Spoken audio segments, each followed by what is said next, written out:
ಎಲ್ಲರಿಗೂ ನಮಸ್ಕಾರ.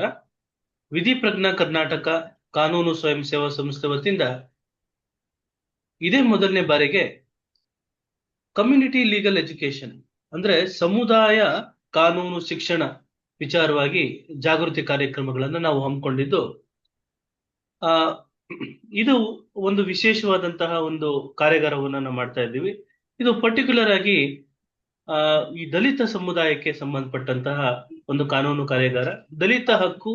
ಹಾಗೂ ದಲಿತ ಹಕ್ಕು ಹಾಗೂ ರಕ್ಷಣಾ ಕಾನೂನುಗಳ ತಿಳುವಳಿಕೆಯ ಒಂದು ನಿಟ್ಟಿನಲ್ಲಿ ಈ ಕಾರ್ಯಕ್ರಮವನ್ನ ನಾವು ಮೇ 25ರಿಂದ ಜೂನ್ 8ರವರೆಗೂ ನಾವು ನಡೆಸಿಕೊಡ್ತಾ ಇದ್ದು ಸಾಕಷ್ಟು ವಿಚಾರಗಳನ್ನ ನಾವು ತಿಳ್ಕೊತಾ ಇದ್ದೀವಿ. ಈ ನಿಟ್ಟಿನಲ್ಲಿ ಡಾಕ್ಟರ್ ಬಾಬಾ ಸಾಹೇಬ್ ಜಿನರಾಳ್ಕರ್ ಅವರು ವಿಶ್ರಾಂತ ಜಿಲ್ಲಾ ನ್ಯಾಯಾಧೀಶರು ಹಾಗೂ ಶ್ರೀ ಭೀಮಾಶಂಕರ್ ಸಾಹೇಬರು ಅವರು ವಿಶ್ರಾಂತ IRS ಅಧಿಕಾರಿಯಾಗಿರ್ತಾರೆ. ಸೊ ಇವರು ವಿಶೇಷವಾಗಿ ಈ ಒಂದು ಕಾರ್ಯಾಗಾರದ ಮುಖ್ಯ ಅತಿಥಿಗಳು ಹಾಗೂ ಉಪನ್ಯಾಸಕರಾಗಿ ಕಾರ್ಯವನ್ನ ನಿರ್ವಹಿಸ್ತಾ ಇರ್ತಾರೆ. ಭೀಮಾಶಂಕರ್ ಸಾಹೇಬ್ರು ಮುಖ್ಯವಾಗಿ ಈ ದಲಿತ್ ಎಕನಾಮಿಕ್ ಎಂಪವರ್ಮೆಂಟ್ ವಿಚಾರದಲ್ಲಿ SCP ಹಾಗೂ TSP ಸ್ಕೀಮ್ಸ್, ಗೌರ್ಮೆಂಟ್ ಸ್ಕೀಮ್ಸ್ ಗಳು ಹೇಗೆ ದುರ್ಬಳಕೆ ಆಗ್ತಾ ಇದೆ, ಅದರ ನಿಟ್ಟಿನಲ್ಲಿ ಅದನ್ನ ಸದುಪಯೋಗ ಪಡಿಸ್ಕೊಳ್ಳೋದು ಹೇಗೆ, ಈ ನಿಟ್ಟಿನಲ್ಲಿ ಬಹಳ ಅದ್ಭುತವಾಗಿ ನಮ್ಮೆಲ್ರಿಗೂ ಸಹ ತಿಳಿಸ್ಕೊಡ್ತಾ ಇದ್ದಾರೆ. Apart from that, doctor Baba Saheb Jinaralkar ಅವರು is the authority, law authority ಅಂತ ಹೇಳ್ಬೋದು. ಅವರು ವಿಶ್ರಾಂತ ಜಿಲ್ಲಾ ನ್ಯಾಯಾಧೀಶರಾಗಿದ್ದು ಸಂವಿಧಾನದ ವಿಚಾರವಾಗಿ ಮತ್ತು ನಾಳೆ ಈ ಒಂದು 8 ಗಂಟೆಗೆ PTCL ಕಾಯ್ದೆ ಬಗ್ಗೆ ತಮಗೆ ಮಾಹಿತಿಯನ್ನ ನೀಡಲಿದ್ದಾರೆ. ಮತ್ತು ಪ್ರತಿ ಭಾನುವಾರ ನಾವು ಉಚಿತವಾಗಿ ಆನ್ಲೈನ್ ಕಾನೂನು ಸಮಾಲೋಚನೆ ಕಾರ್ಯಕ್ರಮವನ್ನ ಜನಸಾಮಾನ್ಯರಿಗೋಸ್ಕರ ಮಾಡ್ತಾ ಇದ್ದೀವಿ. ಸೊ ಈ ಎಲ್ಲಾ ಕಾರ್ಯಕ್ರಮಗಳು ಜನ ಸಮುದಾಯಕ್ಕೆ, ಎಲ್ಲಾ ವರ್ಗದ ಜನರಿಗೆ ಅನುಕೂಲ ಆಗಲಿ ಅನ್ನೋ ನಿಟ್ಟಿನಲ್ಲಿ ನಾವು ಮಾಡ್ತಾ ಇದ್ದು. ಇದು ವಿಶೇಷವಾಗಿ ದಲಿತ ಹಕ್ಕು ಹಾಗೂ ಅವರ ಒಂದು ಕಾನೂನುಗಳ ಬಗ್ಗೆ ಕಾರ್ಯಾಗಾರ ಆಗಿರ್ತದೆ. ಈ ನಿಟ್ಟಿನಲ್ಲಿ ಇಂದು ವಿಶೇಷವಾಗಿ ಒಂದು ಉಪನ್ಯಾಸವನ್ನ ನಾವು ಹಮ್ಮಿಕೊಂಡಿದ್ದು. ಈ ಉಪನ್ಯಾಸ ಪ್ರಿವೆನ್ಷನ್ ಆಫ್ ಅಟ್ರಾಸಿಟೀಸ್ ಆಕ್ಟ್ ಮೇಲೆ, ಅಂದ್ರೆ ದಲಿತರ ಮೇಲೆ ಆಗುವಂತಹ ದಬ್ಬಾಳಿಕೆ, ಶೋಷಣೆ ಎಲ್ಲ ವಿಚಾರವಾಗಿ ಏನು ಕಾಯ್ದೆಗಳಿದ್ದು ಆ ಕಾಯ್ದೆಗಳ ವಿಚಾರವನ್ನ ನಾವು ತಿಳ್ಕೊಳ್ಳೋಣ.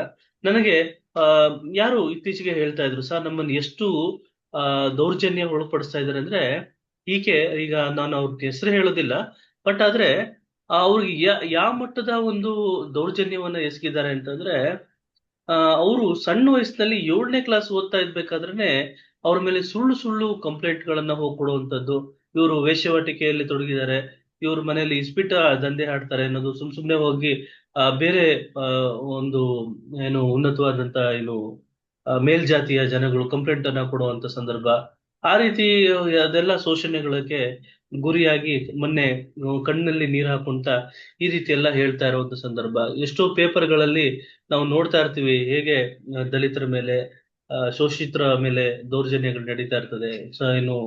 ದೇವಸ್ಥಾನಕ್ಕೆ ಬಿಟ್ಕೊಳ್ಳೋಕೆ ಅದಕ್ಕೆ ನಿರಾಕರಿಸುವಂತದ್ದು, ಮತ್ತೆ ಸುಳ್ಳು FIR ದಾಖಲಿಸುವಂತ ಸಂದರ್ಭ, ಮತ್ತೆ ದೌರ್ಜನ್ಯ, ಮತ್ತು ಸಲೂನ್ಗಳಿಗೆ ಬಿಟ್ಕೊಳ್ಳದಲ್ಲೇ ಇರುವಂತದ್ದು, ಮೂವಿ ಥಿಯೇಟರ್ಗಳಿಗೆ ಬಿಟ್ಕೊಳ್ಳುವಂಥದ್ದು. ಈ ನಿಟ್ಟಿನಲ್ಲಿ ಬಹಳ ಒಂದು ಪ್ರಮುಖವಾದಂತಹ ಒಂದು ತೀರ್ಪು ಕರ್ನಾಟಕದ ಕೊಪ್ಪಳ ಜಿಲ್ಲೆ, ನಾನು ಕರೆಕ್ಟ್ ಇರ್ಬೋದು, ಅಲ್ಲಿ ಮಾರುಕುಂಬಿ ಅಂತ ಹೇಳಿ ಮಾರುಕುಂಬಿ ಒಂದು ಪ್ರಕರಣ, ಆ ಮಾರುಕುಂಬಿ ಪ್ರಕರಣದಲ್ಲಿ 101 ಜನಕ್ಕೆ ಕನ್ವಿಕ್ಷನ್ ಮಾಡುವಂತ ಸಂದರ್ಭ, ಪ್ರಿವೆನ್ಷನ್ ಆಫ್ ಅಟ್ರಾಸಿಟಿ ಆಕ್ಟ್ ಅಲ್ಲಿ. ಸೊ ಆ ಒಂದು ಪ್ರಕರಣ ಬಹಳಷ್ಟು ಒಂದು ಎಲ್ಲರಿಗೂ ಭರವಸೆಯನ್ನ ಕೊಡ್ತದೆ. ಈ ನಿಟ್ಟಿನಲ್ಲಿ ಈ ಕಾನೂನು ಈ ದಲಿತರ ಮತ್ತು ಶೋಷಿತರ ವಿರುದ್ಧ ಹೇಗೆ ಕೆಲಸ ಮಾಡುತ್ತೆ ಅಂತ ಹೇಳ್ತಾ, ಇವತ್ತು ನಮ್ ಜೊತೆಗೆ ಶ್ರೀ ಮಹಾಂತೇಶ್ ಅಂತ ಹೇಳಿ, ಇವರು ಮಾಜಿ ಪೊಲೀಸ್ ಅಧಿಕಾರಿ. ಅವರು ಚಿಕ್ಕಮಂಗ್ಳೂರು, ಇತ್ತೀಚೆಗೆ ಚಿಕ್ಕಮಂಗ್ಳೂರು ಅಲ್ಲಿ ಪೊಲೀಸ್ ಇನ್ಸ್ಪೆಕ್ಟರ್ ಆಗಿ ಕೆಲಸವನ್ನ ಮಾಡ್ತಾ ಇರ್ತಾರೆ. ಬಂದು ಈಗ ವಕೀಲ ವೃತ್ತಿಯನ್ನ ಮತ್ತೆ ಶುರು ಮಾಡಿದ್ದಾರೆ. ಮತ್ತು ಸಾಕಷ್ಟು ವಿದ್ವತ್ತನ್ನ ಪಡೆದಿರ್ತಾರೆ, ಸಾಕಷ್ಟು ಅನುಭವವನ್ನ ಕಾನೂನು ವೃತ್ತಿಯಲ್ಲಿ ಸಹ ಪಡೆದಿರ್ತಾರೆ, ಮತ್ತು ಪೊಲೀಸ್ ಇಲಾಖೆಯಲ್ಲಿ ಸಾಕಷ್ಟು ಅನುಭವವನ್ನ ಪಡೆದಿರ್ತಾರೆ. ಈ ನಿಟ್ಟಿನಲ್ಲಿ ಈ ಒಂದು ಅಟ್ರಾಸಿಟಿ ಕಾಯ್ದೆ ಹೇಗೆ ವರ್ಕೌಟ್ ಆಗುತ್ತೆ, ಹೇಗೆ ಅದು ಗ್ರೌಂಡ್ ಲೆವೆಲ್ ಅಲ್ಲಿ ಅದು ವರ್ಕ್ ಆಗುತ್ತೆ ಅನ್ನೋ ವಿಚಾರದಲ್ಲಿ ನಮ್ಮೆಲ್ರಿಗೂ ಸಹ ಒಂದು ಮಾಹಿತಿಯನ್ನ, ತಿಳುವಳಿಕೆಯನ್ನ ಕೊಡ್ಲಿಕ್ಕೆ ಇವತ್ತು ಬಂದಿದ್ದಾರೆ. ಅವ್ರಿಗೆ ನಾವು ತುಂಬ ಹೃದಯದ ಧನ್ಯವಾದಗಳನ್ನ ನಾವು ಅರ್ಪಿಸೋಣ. Thank you very much sir. Thank you sir. Thank you sir. So ದಯವಿಟ್ಟು ನಮ್ಗೆ ತಿಳಿಸ್ಕೊಡಿ ಸರ್, ಇದು ಪ್ರಿವೆನ್ಷನ್ ಆಫ್ ಅಟ್ರಾಸಿಟಿ ಆಕ್ಟ್ ಅಂದ್ರೆ ಏನು, ಇದ್ರ ಬಗ್ಗೆ ಇದರ ಸದ್ಬಳಕೆ ಹೇಗೆ ಮಾಡ್ಕೋಬೇಕು ಅನ್ನೋ ವಿಚಾರದಲ್ಲೆಲ್ಲ ನಮ್ಗೆ ದಯವಿಟ್ಟು ಮಾಹಿತಿ ಕೊಡಿ ಸರ್. ಧನ್ಯವಾದಗಳು sir. Over to you sir. ನಮಸ್ಕಾರ ಸರ್, ಎಲ್ಲರಿಗೂ ನಮಸ್ಕಾರ. ನಾನು ಜಿ ಮಾಂತೇಶ್ ಅಂತ ಹೇಳಿ ಇಲ್ಲಿ ವಕೀಲ ವೃತ್ತಿ ಬೆಂಗಳೂರಲ್ಲಿ ಮಾಡ್ತಾ ಇದ್ದೀನಿ. ನನಗೆ ಈ ಅಟ್ರಾಸಿಟೀಸ್, ಪ್ರಿವೆನ್ಷನ್ ಆಫ್ ಅಟ್ರಾಸಿಟೀಸ್ ಬಗ್ಗೆ ಪುರುಷೋತ್ತಮ್ ಸರ್ ಅವರು ಮಾಹಿತಿಯನ್ನು ನೀಡೋದಕ್ಕೆ ಒಂದು ಅವಕಾಶವನ್ನು ಕಲ್ಪಿಸಿದ್ದಾರೆ. ಅವರಿಗೆ ನನ್ನ ನಮಸ್ಕಾರಗಳು. ಮತ್ತು ಇಲ್ಲಿ ಝೂಮ್ ಮೀಟಿಂಗ್ ಅಲ್ಲಿ ಇರತಕ್ಕಂಥ ಪ್ರತಿಯೊಬ್ಬರಿಗೂ ಕೂಡ ನನ್ನ ನಮಸ್ಕಾರಗಳು. ಇದು scheduled cats and scheduled tribes prevention of atrocities act ಏನಿರುತ್ತೆ, ನಮಗೆ ಫಸ್ಟ್ ನಮಗೆ scheduled caste and scheduled tribe ಎಲ್ಲಿ ಎಕ್ಸ್ಪ್ಲೈನ್ ಮಾಡಿದ್ದಾರೆ ಅಂತ ಹೇಳಿ ನಾವು ತಿಳ್ಕೊಳ್ಬೇಕಾಗುತ್ತೆ. ನಮಗೆ ಕಾನ್ಸ್ಟಿಟ್ಯೂಷನ್ ಹೋಗ್ಬೇಕಾಗ್ತದೆ. Article 366 class 24 and 25 Indian constitution ಅಲ್ಲಿ ಶೆಡ್ಯೂಲ್ಡ್ ಕ್ಯಾಸ್ಟ್ ಮತ್ತು ಶೆಡ್ಯೂಲ್ಡ್ ಟ್ರೈಬ್ ಯಾರು ಅಂತ ಹೇಳಿ ಒಂದು ಎಕ್ಸ್ಪ್ಲನೇಷನ್ ಅಲ್ಲಿ ಇರುತ್ತೆ, ಯಾವ್ಯಾವ ಕ್ಯಾಸ್ಟ್ ಬರ್ತದೆ ಅಂತ ಹೇಳಿ. ಫಸ್ಟ್ ನಾವು ಆ ಒಂದು ಕ್ಯಾಸ್ಟ್ ಅಲ್ಲಿ ಏನ್ ಮೆನ್ಷನ್ ಆಗಿರುತ್ತೆ ಆ ಕ್ಯಾಸ್ಟಿಗೆ ಮಾತ್ರ ಈ ಅಟ್ರಾಸಿಟೀಸ್ ಆಕ್ಟ್ ಅಪ್ಲೈ ಆಗುತ್ತೆ. ಒಂದು, ಈಗ prevention of atrocities act bracket ಅಲ್ಲಿ ಹಾಕಿದ್ದಾರೆ. Okay, prevention of atrocities act ಅಲ್ಲಿ ಅಟ್ರಾಸಿಟೀಸ್ ಅಂದ್ರೆ ಏನು ಅಂತ ನಮ್ಗೆ ಈ ಆಕ್ಟ್ ಅಲ್ಲಿ ಸೆಕ್ಷನ್ 3 ಅಲ್ಲಿ ಎಕ್ಸ್ಪ್ಲೈನ್ ಮಾಡುತ್ತೆ. ಅದರಲ್ಲಿ ಯಾವ್ಯಾವ ಹಾಕಿದಾರ ಆಕ್ಟ್ಗಳು ಅಂದ್ರೆ ಒಂದು ಮೇಲ್ಜಾತಿಯ ವ್ಯಕ್ತಿ ಅಥವಾ ಸಮೂಹದಿಂದ ಈ ಸೆಕ್ಷನ್ 3 ಅಲ್ಲಿ ಮೆನ್ಷನ್ ಮಾಡಿರ್ತಕ್ಕಂಥ ಪ್ರತಿಯೊಂದು ಆಕ್ಟ್ ಕೂಡ ಅಟ್ರಾಸಿಟಿ ಅಂತ ಹೇಳಿ ಕನ್ಸಿಡರ್ ಆಗುತ್ತೆ ಈ ಒಂದು ಸೆಕ್ಷನ್ ಪ್ರಕಾರ. ಸೊ ಈ ಆಕ್ಟ್ ನಮಗೆ ಯಾವಾಗ ಜಾರಿಗೆ ಬಂತು ಇಂಡಿಯಾದಲ್ಲಿ ಅಂತಂದ್ರೆ 31/1990 ಇದು ಜಾರಿ ಬಂದಿದೆ. ಓಕೆ, ಈಗ ಇದ್ರದ್ದು ಸೆಕ್ಷನ್, ಈ ಒಂದು ಆಕ್ಟ್ ದ ಉದ್ದೇಶ ಏನು ಅಂದ್ರೆ ಪಟ್ಟಣಗಳಲ್ಲಿ ನಮಗೆ ಕಂಡು ಬರ್ತಾ ಇರಲ್ಲ ಯಾವ ರೀತಿ ಅಸ್ಪೃಶ್ಯತೆ ಇರುತ್ತೆ ಅಂತ ಹೇಳಿ. ಹಳ್ಳಿಗಳಲ್ಲಿ ನಿಮ್ಗೆ ಗೋಚರವಾಗುತ್ತೆ ಅಸ್ಪೃಶ್ಯತೆ ಹಳ್ಳಿಗಳಲ್ಲಿ, ಯಾಕಂದ್ರೆ ಪ್ರತಿಯೊಬ್ಬರಿಗೂ ಒಂದು ಜಾತಿಯಿಂದ ಗುರುತಿಸುವಂತ ವ್ಯವಸ್ಥೆ ಬಹಳ ಚೆನ್ನಾಗಿದೆ. ಆದರೆ ಪಟ್ಟಣದಲ್ಲಿ ಅದು ವ್ಯವಸ್ಥೆ ಇಲ್ಲ. ಅಂದ್ರೆ ಯಾರು ಯಾವ ಕ್ಯಾಸ್ಟ್ ಅದೆಲ್ಲ ಅದ್ರ ಬಗ್ಗೆ ಗೊತ್ತಿರಲ್ಲ, ಮಾಹಿತಿ ಇರಲ್ಲ, ಹಂಗಾಗ್ಬಿಟ್ಟು ಆಚರಣೆಯಲ್ಲಿ ಇಲ್ಲ. ಸೊ ಹಳ್ಳಿಗಳಲ್ಲಿ ಬಹಳ ಹೆಚ್ಚಿನ ಮಟ್ಟದ ಒಂದು ಆಚರಣೆ, ಅಸ್ಪೃಶ್ಯತೆ ಆಚರಣೆ ಕಂಡು ಬರುತ್ತೆ. ಹೋಟೆಲ್ಗಳಲ್ಲಿ ಸಪರೇಟ್ ಆದಂತ ಲೋಟವನ್ನ ಇಡೋದು, ದೇವಸ್ಥಾನಕ್ಕೆ ಬಿಟ್ಕೊಳ್ಳದೆ ಇರೋದು, ಜಾತ್ರೆಗಳಲ್ಲಿ ಒಂದು ಇದು ಆ ಒಂದು ಮೂಲ ಅಂದ್ರೆ ಆ ಜಾತ್ರೆಯಲ್ಲಿ ಏನಂದ್ರೆ ಬರೀ ಉಪಯೋಗವನ್ನು ಪಡ್ಕೊಳ್ಳೋದು, ಅವ್ರನ್ನ ಎಲ್ಲೇ ಜಾತ್ರೆಯಲ್ಲಿ ಆಚರಣೆಯಲ್ಲಿ ಭಾಗವಹಿಸಕ್ ಬಿಡೋದಿಲ್ಲ, ಅವರಿಂದ ಆಗತಕ್ಕಂತ ಹೆಲ್ಪ್ಗಳನ್ನ ತಗೊಳ್ಳೋದು. ಇದು ಈ ತರದ್ದೆಲ್ಲಾನು ಕೂಡ ಒಂದು ಅಟ್ರಾಸಿಟಿಯಲ್ಲೇ ಬರ್ತದೆ. ಇನ್ನು ಮಾಮೂಲಿ ಜನರಿಗೆ ಗೊತ್ತಿರತಕ್ಕಂಥದ್ದು ಜಾತಿ ಹಿಡಿದು ನಿಂದನೆ ಮಾಡುವಂಥದ್ದು, ಇದೆಲ್ಲ ಇನ್ ಕಾಮನ್ ಆಗಿ ನಮಗೆ ಗೊತ್ತಿರೋಂಥದ್ದು. ಇದನ್ನೆಲ್ಲಾನು ಏನಾಗುತ್ತೆ, ಒಂದು ಸಾಮಾಜಿಕ ಮೂಲತತ್ವ, ಈಕ್ವಾಲಿಟಿ, ಎಲ್ಲರೂ ಸಮಾಜದಲ್ಲಿ ಒಂದು ಗೌರವದಿಂದ ಬಾಳಬೇಕು ಅನ್ನೋ ಒಂದು ಕಾರಣದಿಂದ ಈ ಒಂದು ಆಕ್ಟ್ ಅನ್ನ ತಗೊಂಡ್ಬಂದಿದ್ದಾರೆ. ಅದನ್ನ ಪ್ರಿವೆಂಟ್ ಮಾಡಬೇಕು. ಮೂಲ ಅಂದ್ರೆ ಅದನ್ನ ಪ್ರಿವೆಂಟ್ ಯಾವುದೇ ರೀತಿಯಲ್ಲಿ ಒಂದು ಪನಿಷ್ಮೆಂಟ್ ಅದಕ್ಕೆ ಕೊಟ್ಟು ಪ್ರಿವೆಂಟ್ ಮಾಡಬೇಕು, ಈ ಉದ್ದೇಶದಿಂದ ಅದನ್ನ ಆಕ್ಟ್ ಅನ್ನ ತಗೊಂಡ್ ಬಂದಿದ್ದಾರೆ. ಈಗ ನಮ್ಗೆ ಈ ಸೆಕ್ಷನ್ ಇದರಲ್ಲಿ ಟೋಟಲ್ ಬಂದು 23 ಸೆಕ್ಷನ್ಸ್ ಇದೆ. ಈ 23 ಸೆಕ್ಷನ್ಸ್ ಅಲ್ಲಿ ನಮ್ಗೆ ಸೆಕ್ಷನ್ ಕೇವಲ ಕೆಲವು ಸೆಕ್ಷನ್ಸ್ ಮಾತ್ರ ಇಂಪಾರ್ಟೆಂಟ್ ಆಗುತ್ತೆ. ಇಡೀ ಆಕ್ಟ್ ಅಲ್ಲೇ ನಮ್ಗೆ ಕೆಲವೆಲ್ಲ ಅಡ್ಮಿನಿಸ್ಟ್ರೇಟಿವ್ ಪ್ರೊಸೀಜರ್ಸ್ ಇರ್ತದೆ, ಅದೆಲ್ಲ ನಮ್ಗೆ ಬೇಕಾಗಲ್ಲ. ಈಗ ನಾನು ಇನ್ವೆಸ್ಟಿಗೇಷನ್ ಬಗ್ಗೆನೆ ಬರ್ತಾ ಹೋಗ್ತೀನಿ. ನಾನು ಇದರಲ್ಲಿ ಸೆಕ್ಷನ್ 2 ಬಂದು ಡೆಫಿನೇಷನ್ಸ್ ಹೇಳ್ತದೆ. ಅಟ್ರಾಸಿಟಿ ಅಂದ್ರೆ ಏನಂತಂದ್ರೆ ಅದು ಸೆಕ್ಷನ್ 3 ಅಲ್ಲಿ ಏನ್ ಹೇಳುತ್ತೆ ಅಫೆನ್ಸ್, ಅದನ್ನ ಮಾಡಿರೋ ಅಟ್ರಾಸಿಟಿ. ಅದರಲ್ಲಿ 2 ಎಸೆನ್ಷಿಯಲ್ ಇಂಗ್ರೀಡಿಯೆಂಟ್ಸ್. ಒಂದು, ಅದರಲ್ಲಿ ಆಗಿರೋ ಅಫೆನ್ಸ್ ಆಗಿರ್ಬೇಕು, ಅಫೆನ್ಸ್ ಮಾಡಿರೋರು ಮೇಲ್ಜಾತಿಗೆ ಸೇರಿರ್ಬೇಕು, ಅಫೆನ್ಸ್ಗೆ ಒಳಗಾಗಿರೋ ವಿಕ್ಟಿಮ್ ಏನು SC/ST ಅಂತ ಹೇಳ್ಬಿಟ್ಟು ಎಲ್ಲಿ ಆರ್ಟಿಕಲ್ 366 ಅಲ್ಲಿ ಮೆನ್ಷನ್ ಮಾಡಿದೆ ಆ ಜಾತಿಗೆ ಸೇರಿದ ವ್ಯಕ್ತಿ ಆಗಿರ್ಬೇಕು. ಮಿನಿಮಮ್ ಇಂಗ್ರೀಡಿಯೆಂಟ್ ಇದು ಬೇಸಿಕ್.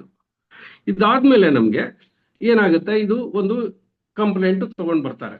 ಕಂಪ್ಲೇಂಟ್ ತಗೊಂಡ್ ಬಂದಾಗ ಆಗ ನಮ್ದು ಪೊಲೀಸ್ ಡಿಪಾರ್ಟ್ಮೆಂಟ್ ಅಲ್ಲಿ ಒಂದು ಪೊಲೀಸ್ ವ್ಯಕ್ತಿಗಳು, ಅದಕ್ಕೆ ಪಬ್ಲಿಕ್ ಸರ್ವೆಂಟ್ ಅಂತ ಹೇಳ್ತಾರೆ. ಇಲ್ಲಿ ಪೊಲೀಸ್ ಆಫೀಸರ್ ಅಂತ ಎಲ್ಲೂ ಹೇಳಲ್ಲ. ಸೆಕ್ಷನ್ 4 ಅಲ್ಲಿ ಪಬ್ಲಿಕ್ ಸರ್ವೆಂಟ್ ಅಂತ ವರ್ಡ್ ಯೂಸ್ ಮಾಡ್ತಾರೆ. ಬಟ್ ಏನಂತ ಅಂದ್ರೆ ಒಂದು ಕಂಪ್ಲೇಂಟ್ ತಂದಾಗ ಅವರಿಗೆ, ಒಬ್ಬ ಪೊಲೀಸ್ ಅಧಿಕಾರಿಗೆ ಸೂಕ್ತವಾದ ಜವಾಬ್ದಾರಿಗಳನ್ನ ಸೆಕ್ಷನ್ 4 1, 2, 3 ಯಲ್ಲೂ ಕೂಡ 3ರಲ್ಲೂ ಕೂಡ ಒರೆಸಿದ್ದಾರೆ. ಅಂದ್ರೆ ಅವ್ರಿಗೊಂದು ಹೊಣೆಗಾರಿಕೆ ಅದು. ಒಬ್ಬ ದೌರ್ಜನ್ಯಕ್ಕೆ ಅಟ್ರಾಸಿಟಿ ಆಕ್ಟ್ ಅಲ್ಲಿ ಏನ್ ಸೆಕ್ಷನ್ 3 ಯಲ್ಲಿ ಮೆನ್ಷನ್ ಮಾಡಿರೋ ಒಂದು ಅಪರಾಧ ಜರುಗಿದೆ ಅಂತ ಹೇಳಿ ಒಂದು ದೂರನ್ನು ತಂದಾಗ ಒಬ್ಬ ಪೊಲೀಸ್ ಅಧಿಕಾರಿ ಆಗ್ಲಿ, ಒಬ್ಬ ಸಾರ್ವಜನಿಕ ಅಂದ್ರೆ ಅಧಿಕಾರಿ ಆಗ್ಲಿ, ಪಬ್ಲಿಕ್ ಸರ್ವೆಂಟ್ ಆಗ್ಲಿ ಏನು ಮಾಡಬೇಕು ಅಂತ ಹೇಳಿ ಅದಕ್ಕೆ ಒಂದು ಸೆಕ್ಷನ್ 4 ಅಲ್ಲಿ ಹೇಳ್ತಾನೆ. ಸೆಕ್ಷನ್ 4 ಏನಾಗುತ್ತೆ, ಮ್ಯಾಂಡೇಟರಿ. ಇದರಲ್ಲಿ ಸೆಕ್ಷನ್ 4 ಅಲ್ಲಿ ಅವರು ಅದನ್ನ ಫಾಲೋ ಮಾಡಲೇಬೇಕು. ಹಲೋ ಸರ್, ಕಂಟಿನ್ಯೂ ಮಾಡ್ಬೋದಾ? ಕಂಟಿನ್ಯೂ ಮಾಡಿ ಸರ್. ಸೆಕ್ಷನ್ 4 ಏನಿದೆ ಇದರಲ್ಲಿ ನಮ್ಗೆ ಯಾವ ರೀತಿಯಲ್ಲಿ ಒಂದು ರಿಜಿಸ್ಟ್ರೇಷನ್ ಮಾಡದೇ ಇರೋಂಥದ್ದು, ನೆಗ್ಲೆಕ್ಟ್ ಮಾಡೋ, ಅದಕ್ಕೆ ಒಂದು ಪ್ರೊಸೀಜರ್ ಇರುತ್ತೆ. ಯಾವ್ದೋ ಒಂದು ಕೇಸ್ ತಗೊಂಬಂದಿದ್ದಾರೆ, ಒಂದು ದೂರು ತಗೊಂಬಂದಿದ್ದಾರೆ, ಅದನ್ನ ಅವ್ರಿಗೆ ಏನ್ ಮಾಡ್ಬೇಕು, ಮೂಲಭೂತವಾಗಿ ಅವ್ರಿಗೆ ಮೊದಲು ಆ ಒಂದು ದೂರಿಗೆ ಸಿಗ್ನೇಚರ್ ಮಾಡೋದಕ್ಕಿಂತ ಮುಂಚೆ ಅವ್ರಿಗೆ ಹೇಳ್ಬೇಕು, ಈ ದೂರು ನೀವು ಈ ತರ ದೂರು ಕೊಡ್ತಾ ಇದ್ದೀರಾ, ಈ ದೂರನ್ನ ನೀವು ಎಲ್ಲ ತಿಳಿದು ಮಾಡ್ತಾ ಇದ್ದೀರಾ, ಇದಕ್ಕೆ ಸಿಗ್ನೇಚರ್ ಹಾಕಿ ಅವ್ರಿಗೆ ಹೇಳಿ, ದೂರ ಹೇಳಿದ ಮೇಲೆನೆ ಅದಕ್ಕೆ ಸಿಗ್ನೇಚರ್ ತಗೊಳ್ಬೇಕಾಗುತ್ತೆ. ಅದಾದ್ಮೇಲೆ ಆ ಒಂದು ದೂರಿನಲ್ಲಿ ಮೆನ್ಷನ್ ಮಾಡಿರತಕ್ಕಂತ ಅಫೆನ್ಸ್ಗಳು, ಅಂದ್ರೆ ಅಲ್ಲಿ ಏನು ಸಂಗತಿಗಳ ಆಧಾರದ ಮೇಲೆ ಸೂಕ್ತವಾದ ಸೆಕ್ಷನ್ಸ್ಗಳನ್ನ ಆ ಒಂದು FIR ನಲ್ಲಿ ನಮೂದಿಸ್ಬೇಕು. ಅಂದ್ರೆ ಇಲ್ಲಿ ಯಾವುದೇ ರೀತಿ ಆರೋಪಿಗೆ ಅನುಕೂಲ ಆಗತಕ್ಕಂತಹ ಒಂದು ಅಥವಾ ಒಂದು ಸುಮಾರಾಗಿ ಇರತಕ್ಕಂಥ, ಅಂದ್ರೆ ಒಂದು ಮೇಜರ್ ಘಟನೆ ನಡೆದಾಗ ಅದಕ್ಕೆ ತಿಪ್ಪೆ ಸಾರಿಸುವಂಥದ್ದು, ಒಂದು ಸ್ವಲ್ಪ ಚಿಕ್ಕ ಅಫೆನ್ಸ್ ಮಾಡಿ ಅದಕ್ಕೆ ಬೇಲ್ ಮಾಡುವಂಥದ್ದು, ಬೇರೆ ಏನೋ ಒಂದು ರೀತಿಯಲ್ಲಿ ಅನುಕೂಲ ಆಗತ್ತ ಸೆಕ್ಷನ್ಗಳನ್ನ ಯಾವುದೇ ರೀತಿಯಲ್ಲಿ ಹಾಕ್ಬಾರ್ದು. ಅವರು ಅದನ್ನ ಕರೆಕ್ಟ್ ಆಗಿ ಪ್ರೊಸೀಜರ್ ಪ್ರಕಾರ ಆ ಒಂದು ಸಂಗತಿಗಳ ಪ್ರಕಾರನೇ ಸೆಕ್ಷನ್ಸ್ ಮೆನ್ಷನ್ ಮಾಡ್ಬೇಕಂತ ಮ್ಯಾಂಡೇಟರಿ ಮಾಡುತ್ತೆ. ಅದಾದ್ಮೇಲೆ ನಾವು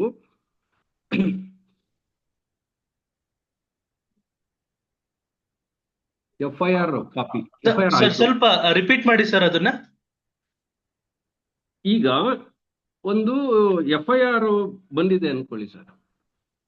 FIR ಬಂದಾಗ ಅವ್ರಿಗೆ ಅದನ್ನ ಹೇಳಿ ಎಕ್ಸ್ಪ್ಲೈನ್ ಮಾಡಿ ಅದರಲ್ಲಿರುವಂತ ಇಂಗ್ರೀಡಿಯೆಂಟ್ಸ್ ನ ಎಲ್ಲಾನು ಏನೇನ್ ಹೇಳಿದಾರೆ ಸಂಗತಿಗಳು ಅವ್ರು ಒಪ್ಪಿದ ಮೇಲೆ ಅವ್ರದ್ದು ಸಿಗ್ನೇಚರ್ ತಗೊಳ್ಬೇಕು. ಅದಾದ್ಮೇಲೆ ಆ ಒಂದು FIR ಅಥವಾ ದೂರಿನಲ್ಲಿ ಇರತಕ್ಕಂತ ಸಂಗತಿಗಳ ಅನುಸಾರವಾಗಿನೇ ಸೆಕ್ಷನ್ಗಳನ್ನು IPC ಮತ್ತು SC prevention of atrocity act ಅಲ್ಲಿರೋ ಸೆಕ್ಷನ್ಗಳನ್ನ ನಮೂದು ಮಾಡಬೇಕು. ಅಲ್ಲಿ ಯಾವುದೇ ರೀತಿ ಈಗ ಅಲ್ಲಿರೋ ಒಂದು ಸಂಗತಿಗೂ ಮತ್ತು ಇಲ್ಲಿರೋ ಮೆನ್ಷನ್ ಮಾಡಿರೋ ಸೆಕ್ಷನ್ಗೂ ಸಾಮ್ಯತೆ ಇರಬೇಕು, ಬೇರೆ ಬೇರೆ ಆಗಿ ವ್ಯತ್ಯಾಸ ಇರಬಾರ್ದು. ಅದು ಮ್ಯಾಂಡೇಟರಿ ಮಾಡಿದ್ದಾರೆ ಒಬ್ಬ ಇನ್ವೆಸ್ಟಿಗೇಷನ್ ಆಫೀಸರ್ಗೆ, ಅದು ಮಾಡ್ಬೇಕಾಗುತ್ತೆ. ಕ್ಲಿಯರ್ ಆಯ್ತಾ sir? Yes sir, yes sir, thank you sir. Okay sir. ಇದು ಆದ್ಮೇಲೆ FIR ಕಾಪಿನ ವಿಕ್ಟಿಮ್ಗೆ ಕೊಡಬೇಕಾಗತ್ತೆ. ಇದಾದ್ಮೇಲೆ FIR ಕಾಪಿನ ವಿಕ್ಟಿಮ್ ಕೊಡಬೇಕು. ಆಮೇಲೆ ಈ ಒಂದು ಇನ್ವೆಸ್ಟಿಗೇಷನ್ ಪ್ರೊಸೀಜರ್ಸ್ ಏನೇನ್ ಮಾಡ್ತಾರ ಅದನ್ನೆಲ್ಲಾನು ವಿಡಿಯೋ ರೆಕಾರ್ಡ್ ಮಾಡಬೇಕು. ಇದು ಒಂದು. ಈಗ ಮಧ್ಯದಲ್ಲಿ ನನಗೆ ಈಗ ಒಬ್ಬ ಸ್ಟೇಷನ್ ಅಲ್ಲಿ ಒಂದು ಸ್ಟೇಷನ್ಗೆ FIR ರಿಜಿಸ್ಟ್ರೇಷನ್ ಮಾಡೋದು DSP ಅಲ್ಲ, ಸಬ್ ಇನ್ಸ್ಪೆಕ್ಟರ್ ಮಾಡ್ತಾರೆ, ಅಥವಾ ಇನ್ಸ್ಪೆಕ್ಟರ್ ಇದ್ರೆ ಇನ್ಸ್ಪೆಕ್ಟರ್ ಮಾಡ್ತಾರೆ. FIR ರಿಜಿಸ್ಟ್ರೇಷನ್ ಮಾಡ್ಕೊಳ್ಳೋದಕ್ಕೆ ಯಾವುದೇ ರೀತಿ ಅಭ್ಯಂತರ ಇಲ್ಲ. ಅವರು FIR ಅಟ್ರಾಸಿಟೀಸ್ ಆಕ್ಟ್ ಅಲ್ಲಿ FIR ರಿಜಿಸ್ಟರ್ ಆದ್ಮೇಲೆ ಅವ್ರಿಗೆ ಜಿಲ್ಲಾ ಅಧೀಕ್ಷಕರು SP ಅವರಿಗೆ ಮಾಹಿತಿಯನ್ನ ಅದನ್ನು ಕೊಡಬೇಕಾಗ್ತದೆ. ಆ ಒಂದು ಮಾಹಿತಿ ಕೊಟ್ಟಾದ್ಮೇಲೆ ಜಿಲ್ಲಾ ವರಿಷ್ಠಾಧಿಕಾರಿಗಳು SP ಅಥವಾ ಇಲ್ಲಿ ನಮ್ಮಲ್ಲಿ DCP ಕಮಿಷನರೇಟ್ ಅಲ್ಲಿ ಅವರು ಸೂಕ್ತವೆನಿಸಿದ DYSP ದರ್ಜೆಗಿಂತ ಕೆಳಗಿರದ ಮೇಲಿನ ಅಧಿಕಾರಿಗೆ ಆ ಒಂದು ಹೊಣೆಗಾರಿಕೆಯನ್ನು ಕೊಡಬೇಕು. ಅವರು ಆ ಜೂರಿಸ್ಡಿಕ್ಷನ್ ಅಲ್ಲಿರೋ DYSP ಅಥವಾ ACP ಕೊಡ್ಬೋದು, ಅಥವಾ ಬೇರೆ ಯಾರಿಗಾರು ಕೊಡ್ಬೋದು. ಅದರಲ್ಲಿ ಅದೇ ಇದಿಲ್ಲ, ಯಾರಿಗೆ ಡಿಸ್ಕ್ರಿಷನ್ ಪವರ್ ಬರೋದು SP ಅಥವಾ DCP ಅವ್ರಿಗೆ ಬರುತ್ತೆ, ಅವರು ಅದನ್ನ ಕೊಡಬೇಕಾಗ್ತದೆ. ಈಗ ಅವರು DCP ಅವರು ಅವ್ರಿಗೆ ಒಂದು SP ಅವರು ಒಂದು ಆದೇಶದ ಮೂಲಕ ಅದನ್ನ ಒಂದು ಪ್ರಕರಣವನ್ನ ತನಿಖೆಗೆ ವರ್ಗಾಯಿಸಿದಾಗ DYSP ಅವರು ಏನ್ ಮಾಡ್ಬೇಕಾಗ್ತದೆ, ಮಾಮೂಲಿ ಪ್ರೊಸೀಜರ್ಸ್, ಅದರಲ್ಲಿ DYSP ನಮ್ಮ ಅಟ್ರಾಸಿಟೀಸ್ ಆಕ್ಟ್ಗೆ ಸಪರೇಟ್ ಪ್ರೊಸೀಜರ್ಸ್ ಏನು ಇರೋದಿಲ್ಲ. ಆದ್ರೆ ಅಡಿಷನಲ್ ಆಗಿ ಏನಾಗುತ್ತೆ, ವಿಡಿಯೋ ರೆಕಾರ್ಡಿಂಗ್ ಮಾಡ್ಕೊಳ್ಬೇಕಾಗುತ್ತೆ. ಅದಾದ್ಮೇಲೆ ಇವ್ರಿಗೆ ಯಾರು ವಿಕ್ಟಿಮ್ಗೆ ಸಮ್ ಪ್ರೊಟೆಕ್ಷನ್ಸ್ಗಳು ಕೊಡಬೇಕಾಗುತ್ತೆ. ಇನ್ನು ಇನ್ವೆಸ್ಟಿಗೇಷನ್ ಪ್ರೊಸೀಜರ್ ಏನಂದ್ರೆ ಇಮಿಡಿಯೇಟ್ ಆಗಿ ಸ್ಪಾಟ್ ವಿಸಿಟ್ ಮಾಡಬೇಕಾಗ್ತದೆ. ಇಮಿಡಿಯೇಟ್ ಆಗಿ ಸ್ಪಾಟ್ ವಿಸಿಟ್, ಆಮೇಲೆ ಎವಿಡೆನ್ಸ್ ಕಲೆಕ್ಷನ್ ಮಾಡೋದು. ಇಲ್ಲಿ ಮೂಲ ಉದ್ದೇಶ DSP ದರ್ಜೆಯ ಅಧಿಕಾರಿಗೆ ಯಾಕೆ ಕೊಡ್ತಾರೆ ಅಂತ ಅಂದ್ರೆ, ಈ ಪ್ರಕರಣಗಳನ್ನ ಈ ಸ್ವಲ್ಪ ಸಣ್ಣ ಮಟ್ಟದ ಅಧಿಕಾರಿಗಳಿದ್ದಾಗ ಅವರು ಪ್ರಭಾವಕ್ಕೆ ಒಳಗಾಗ್ಬೋದು ಒಂದು. ಎರಡನೇದು ಬಂದು ಇನ್ವೆಸ್ಟಿಗೇಷನ್ ಅಲ್ಲಿ ಅವರ ಅನುಭವ ಜಾಸ್ತಿ ಇರುತ್ತೆ. ನಾರ್ಮಲಿ ಒಬ್ಬ DSP ದರ್ಜೆ ಅಧಿಕಾರಿ ಅಂದ್ರೆ ಡೈರೆಕ್ಟ್ ಆಗಿ ಬಂದಿದ್ರೆ ಅಥವಾ ಬುದ್ಧಿವಂತ ಆಗಿರ್ತಾನೆ ಒಂದು, ಅಥವಾ ಈ ಪ್ರಮೋಷನ್ ಮೇಲೆ ಬಂದ್ರೆ ಅನುಭವ ಬಹಳ ಇರುತ್ತೆ. ಹಂಗಾಗ್ಬಿಟ್ಟು ಏನ್ ಮಾಡ್ತಾರೆ, ಇದರಲ್ಲಿ DSP ದರ್ಜೆ ಅಧಿಕಾರಿಗೆ ಕೊಟ್ಟಿರ್ತಾರೆ. ಇವ್ರದ್ದು ಮೂಲ ಏನೋ ಉದ್ದೇಶ ಅಂದ್ರೆ ಇನ್ವೆಸ್ಟಿಗೇಷನ್ ಅಲ್ಲಿ ಎಲ್ಲೂ ಲ್ಯಾಬ್ಸ್ಗಳು ಹಾಕ್ಬಾರ್ದು.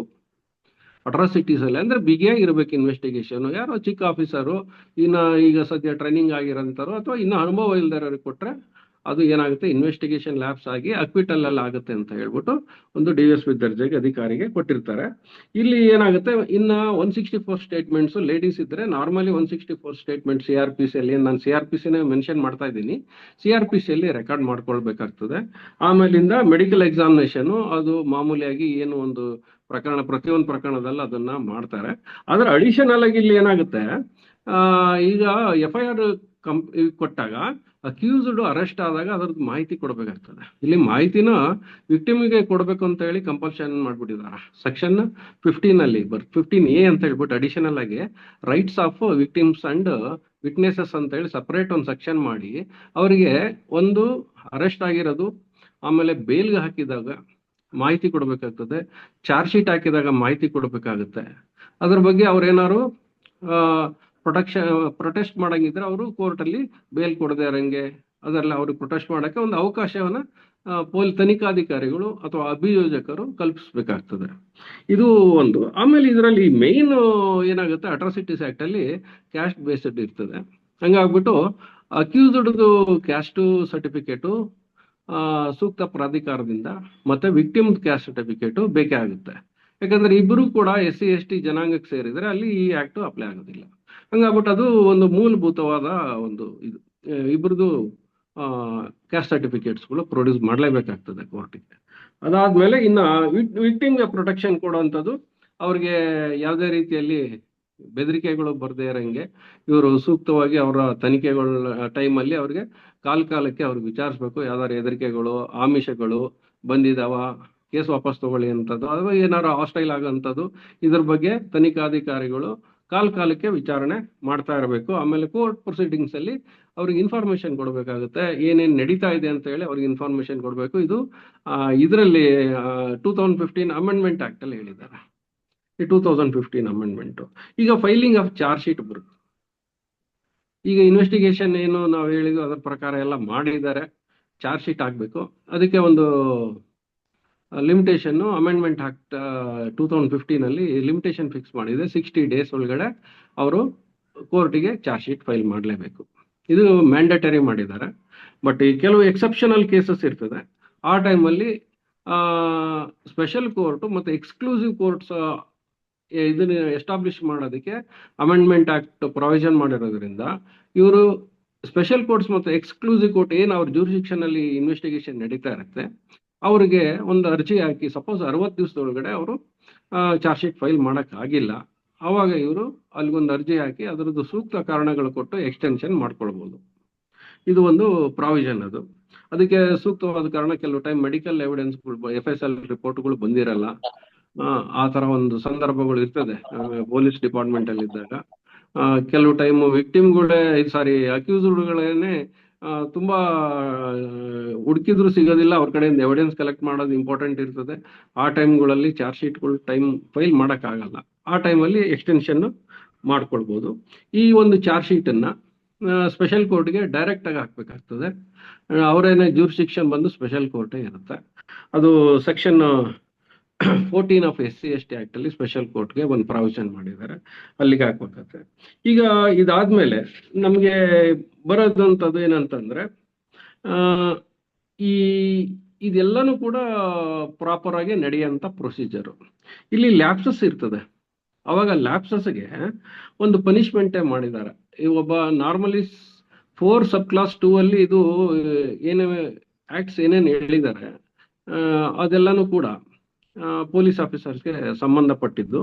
ಒಂದು ಈಗ ತಂದಿರೋ ದೂರಲ್ಲಿ ಅಟ್ರಾಸಿಟಿಗೆ ಸಂಬಂಧಪಟ್ಟ ಯಾವುದೇ ಒಂದು ಕೃತ್ಯ ನಡೆದಿದೆ ಅಂತ ಕಂಡು ಬಂದಾಗೂ ಕೂಡ FIR ದಾಖಲಿಸದೇ ಇದ್ದ ಪಕ್ಷದಲ್ಲಿ, ಆಮೇಲೆ ಇನ್ವೆಸ್ಟಿಗೇಷನ್ನ ಸರಿಯಾಗಿ ಮಾಡದೇ ಇರೋ ಪಕ್ಷದಲ್ಲಿ, ಆಮೇಲೆ ಕಂಪ್ಲೇಂಟ್ನ ನಿರ್ಲಕ್ಷ್ಯ ಮಾಡೋದು, ಅವರಿಂದ ಏನು ದೂರು ತಗೊಳ್ಳದೇ ಇರೋದು, ಆಮೇಲೆ ಅವ್ರಿಗೆ ವಿಕ್ಟಿಮು ಮತ್ತೆ ವಿಟ್ನೆಸಸ್ಗೆ ಸೂಕ್ತವಾದ ಪ್ರೊಟೆಕ್ಷನ್ ಕೊಡದೇ ಇದ್ದಾಗ, ಆಮೇಲೆ ಡಿಲೇ ಮಾಡೋದು FIRಗೆ ಸೂಕ್ತ ಕಾರಣಗಳಿಲ್ಲದೆ, ಈ ಒಂದು ಸಂದರ್ಭಗಳಲ್ಲಿ ಒಂದು ಆ ಒಂದು ಚಾರ್ಜ್ ಶೀಟ್ ಫೈಲ್ ಮಾಡಿದ್ಮೇಲೆ ಯಾವ್ದಾದ್ರು ಕೋರ್ಟಿನ ಗಮನಕ್ಕೆ ಇದರಲ್ಲಿ ಈಗ ಹೇಳಿರ್ತಕ್ಕಂಥದ್ದು ಯಾವ್ದಾರು ಒಂದು ಗಮನಕ್ಕೆ ಬಂದ್ರೆ ಕೋರ್ಟ್ ಅವರು ಸೂಕ್ತ ಒಂದು ಆದೇಶದ ಮೂಲಕ ತನಿಖೆಗೆ ಒಳಪಡಿಸ್ಬೋದು.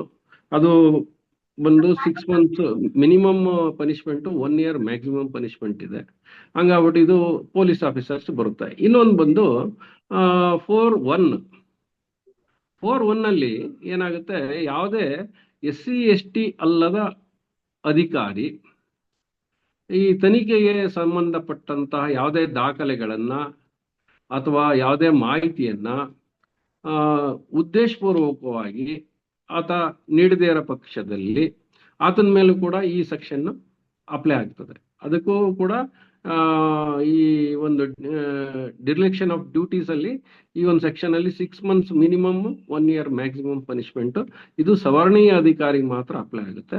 SC/ST ಅಧಿಕಾರಿಗಳಿಗೆ ಎಕ್ಸಂಪ್ಷನ್ ಕೊಟ್ಟಿದ್ದಾರೆ ಇದರಲ್ಲಿ. ಒಂದು ಇದಾದ್ಮೇಲೆ ಈಗ ನಮ್ಗೆ ಚಾರ್ಜ್ ಶೀಟ್ ಆಯ್ತು, ಎಲ್ಲ ಆಯ್ತು. ಈ ಮಧ್ಯದಲ್ಲಿ ಒಂದು ಕಾಂಪನ್ಸೇಷನ್ ಪ್ರಾವಿಷನ್ ಬರ್ತದೆ. ನಮ್ಗೆ ಕಾಂಪನ್ಸೇಷನ್ ಆಫ್ ವಿಕ್ಟಿಮ್ಸ್ ಇದರಲ್ಲಿ 15A ಬರುತ್ತೆ. ಇದೊಂದು ಕಾಂಪನ್ಸೇಷನ್. ಇದಕ್ಕೆ ಒಂದು ಸ್ಟೇಜಸ್ 3 ಸ್ಟೇಜ್ ಮಾಡಿದ್ದಾರೆ. ಒಂದು FIR ಸ್ಟೇಜ್ ಆದಾಗ ಏನ್ ಕಾಂಪನ್ಸೇಷನ್ ಅನ್ನು ಕೂಡ ನಮ್ಮಲ್ಲಿ ಫಿಕ್ಸ್ ಮಾಡಿದ್ದಾರೆ. ಈ ಕರ್ನಾಟಕದಲ್ಲಿ ಕೆಲವು ಅಫೆನ್ಸ್ಗಳ ಅನುಸಾರವಾಗಿ ಕೆಲವು ಮರ್ಡರ್ಗೆ 8,25,000 ಇದೆ. ಈ ತರ ಆಸಿಡ್ ಅಟ್ಯಾಕ್ ಇದೆ, ಈ ತರ ಎಲ್ಲಾನು ಒಂದೊಂದು ಫಿಕ್ಸ್ ಆಗಿರುತ್ತೆ ಟೋಟಲ್ ಅಮೌಂಟ್. ಅದರಲ್ಲಿ FIR ಆದ ತಕ್ಷಣ 25% ರಿಲೀಸ್ ಮಾಡ್ಬೇಕಂತ ಒಂದು ಪ್ರಾವಿಷನ್. ಇದಕ್ಕೆ ಏನ್ ಮಾಡ್ತಾರಂದ್ರೆ FIR ಕಾಪಿನ ಪೊಲೀಸ್ ಸ್ಟೇಷನ್ ಅವರು ತಹಶೀಲ್ದಾರ್ ಮೂಲಕ ಕಂದಾಯ ಅಧಿಕಾರಿಗಳಿಗೆ, ಕಂದಾಯ ಇಲಾಖೆಗೆ ವರ್ಗಾಯಿಸ್ತಾರೆ ಈ FIR ಕಾಪಿನ. ಮತ್ತೆ ಅವರು ಕ್ಯಾಸ್ಟ್ ಸರ್ಟಿಫಿಕೇಟ್ ಇದ್ರೆ ಕ್ಯಾಸ್ಟ್ ಸರ್ಟಿಫಿಕೇಟ್ ಅವರು ಅದನ್ನ ಅದು ಸಮಾಜ ಕಲ್ಯಾಣ ಇಲಾಖೆ ಅಡಿ ಬರೋದ್ರಿಂದ ಅದು ಸಮಾಜ ಕಲ್ಯಾಣ ಇಲಾಖೆ ಹೋಗಿ ಅಲ್ಲಿ ಅವರಿಗೆ ಕಾಂಪನ್ಸೇಷನ್ 25% ರಿಜಿಸ್ಟ್ರೇಷನ್ FIR ಆದ ತಕ್ಷಣ ಬರುತ್ತೆ. ಅದಾದ್ಮೇಲಿಂದ ನೆಕ್ಸ್ಟ್ ಚಾರ್ಜ್ ಶೀಟ್ ಫೈಲ್ ಮಾಡಿದ ಮಗ ಇನ್ನ 50% ಬರುತ್ತೆ. ಅದು ಫೈನಲ್ ಏನಾಗುತ್ತೆ, ಕನ್ವಿಕ್ಟ್ ಆದ್ರೆ 25% ಬರುತ್ತೆ. ಟೋಟಲಿ 100% 3 ಸ್ಟೇಜ್ ಅಲ್ಲಿ ನಮ್ಮಲ್ಲಿ ಕೊಡ್ಲಿಕ್ಕೆ ಒಂದು ಕಾಂಪನ್ಸೇಷನ್ ಸ್ಕೀಮು ಸೆಕ್ಷನ್ 15A ಮಾಡಿದ್ದಾರೆ.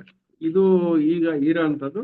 ಇದಾದ್ಮೇಲೆ ಕೆಲವು ನಮ್ಗೆ ಇನ್ವೆಸ್ಟಿಗೇಷನ್ ಬಗ್ಗೆ ಮುಂದೆ ಏನಾದ್ರು ಹೇಳ್ಬೇಕಾಗತ್ತಾ ಪುರುಷೋತ್ತಮ್ ಸರ್? ಸರ್ ಹೌದು ಸರ್. ಬೇರೆ ಇನ್ವೆಸ್ಟಿಗೇಷನ್ FIR ಇಂದ ಚಾರ್ಜ್ ಶೀಟ್ ತನಕ ಬಂದಿದ್ದೀನಿ. ಈಗ ಇದರಲ್ಲಿ ಯಾವ್ದಾರು ಬಿಟ್ಟಿದ್ರೆ ಈಗಲೇ ಹೇಳ್ಬೋದು. ನನ್ಗೆ ಎಲ್ಲ ಕವರ್ ಮಾಡಿದ್ದೇನೆ ಅನ್ಕೊಂಡಿದ್ದೀನಿ. ಸರಿ, ಮಧ್ಯದಲ್ಲಿ ಬಿ ರಿಪೋರ್ಟ್ ಹಾಕ್ತಾರೆ ಸರ್. ಮಧ್ಯದಲ್ಲಿ ಬಿ ರಿಪೋರ್ಟ್ ಹಾಕೋ ಸಂದರ್ಭದಲ್ಲಿ ನೆಕ್ಸ್ಟ್ ಏನ್ ಮಾಡ್ಬೋದು ಅಂತ ಸರ್. ಮತ್ತೆ ಎಲ್ಲಾ ಈ ಅಟ್ರಾಸಿಟಿ ಪ್ರಕರಣದಲ್ಲಿ ಫ್ರಾಕ್ಷನ್ ಆಫ್ ಮೂಮೆಂಟ್ ಅಲ್ಲಿ ಆಗುವಂತದ್ದು. ಆ ಸಂದರ್ಭದಲ್ಲಿ ಯಾವುದೇ ರೀತಿಯಾದಂತಹ ಡಾಕ್ಯುಮೆಂಟ್ ಆಗ್ಲಿ ಅಥವಾ ಯಾವುದೇ ರೀತಿಯಾದಂತಹ ಎವಿಡೆನ್ಸ್ ಅನ್ನ ಕಲೆಕ್ಟ್ ಮಾಡ್ಕೊಳಕ್ ಆಗೋದಿಲ್ಲ ವಿಕ್ಟಿಮ್ಗೆ.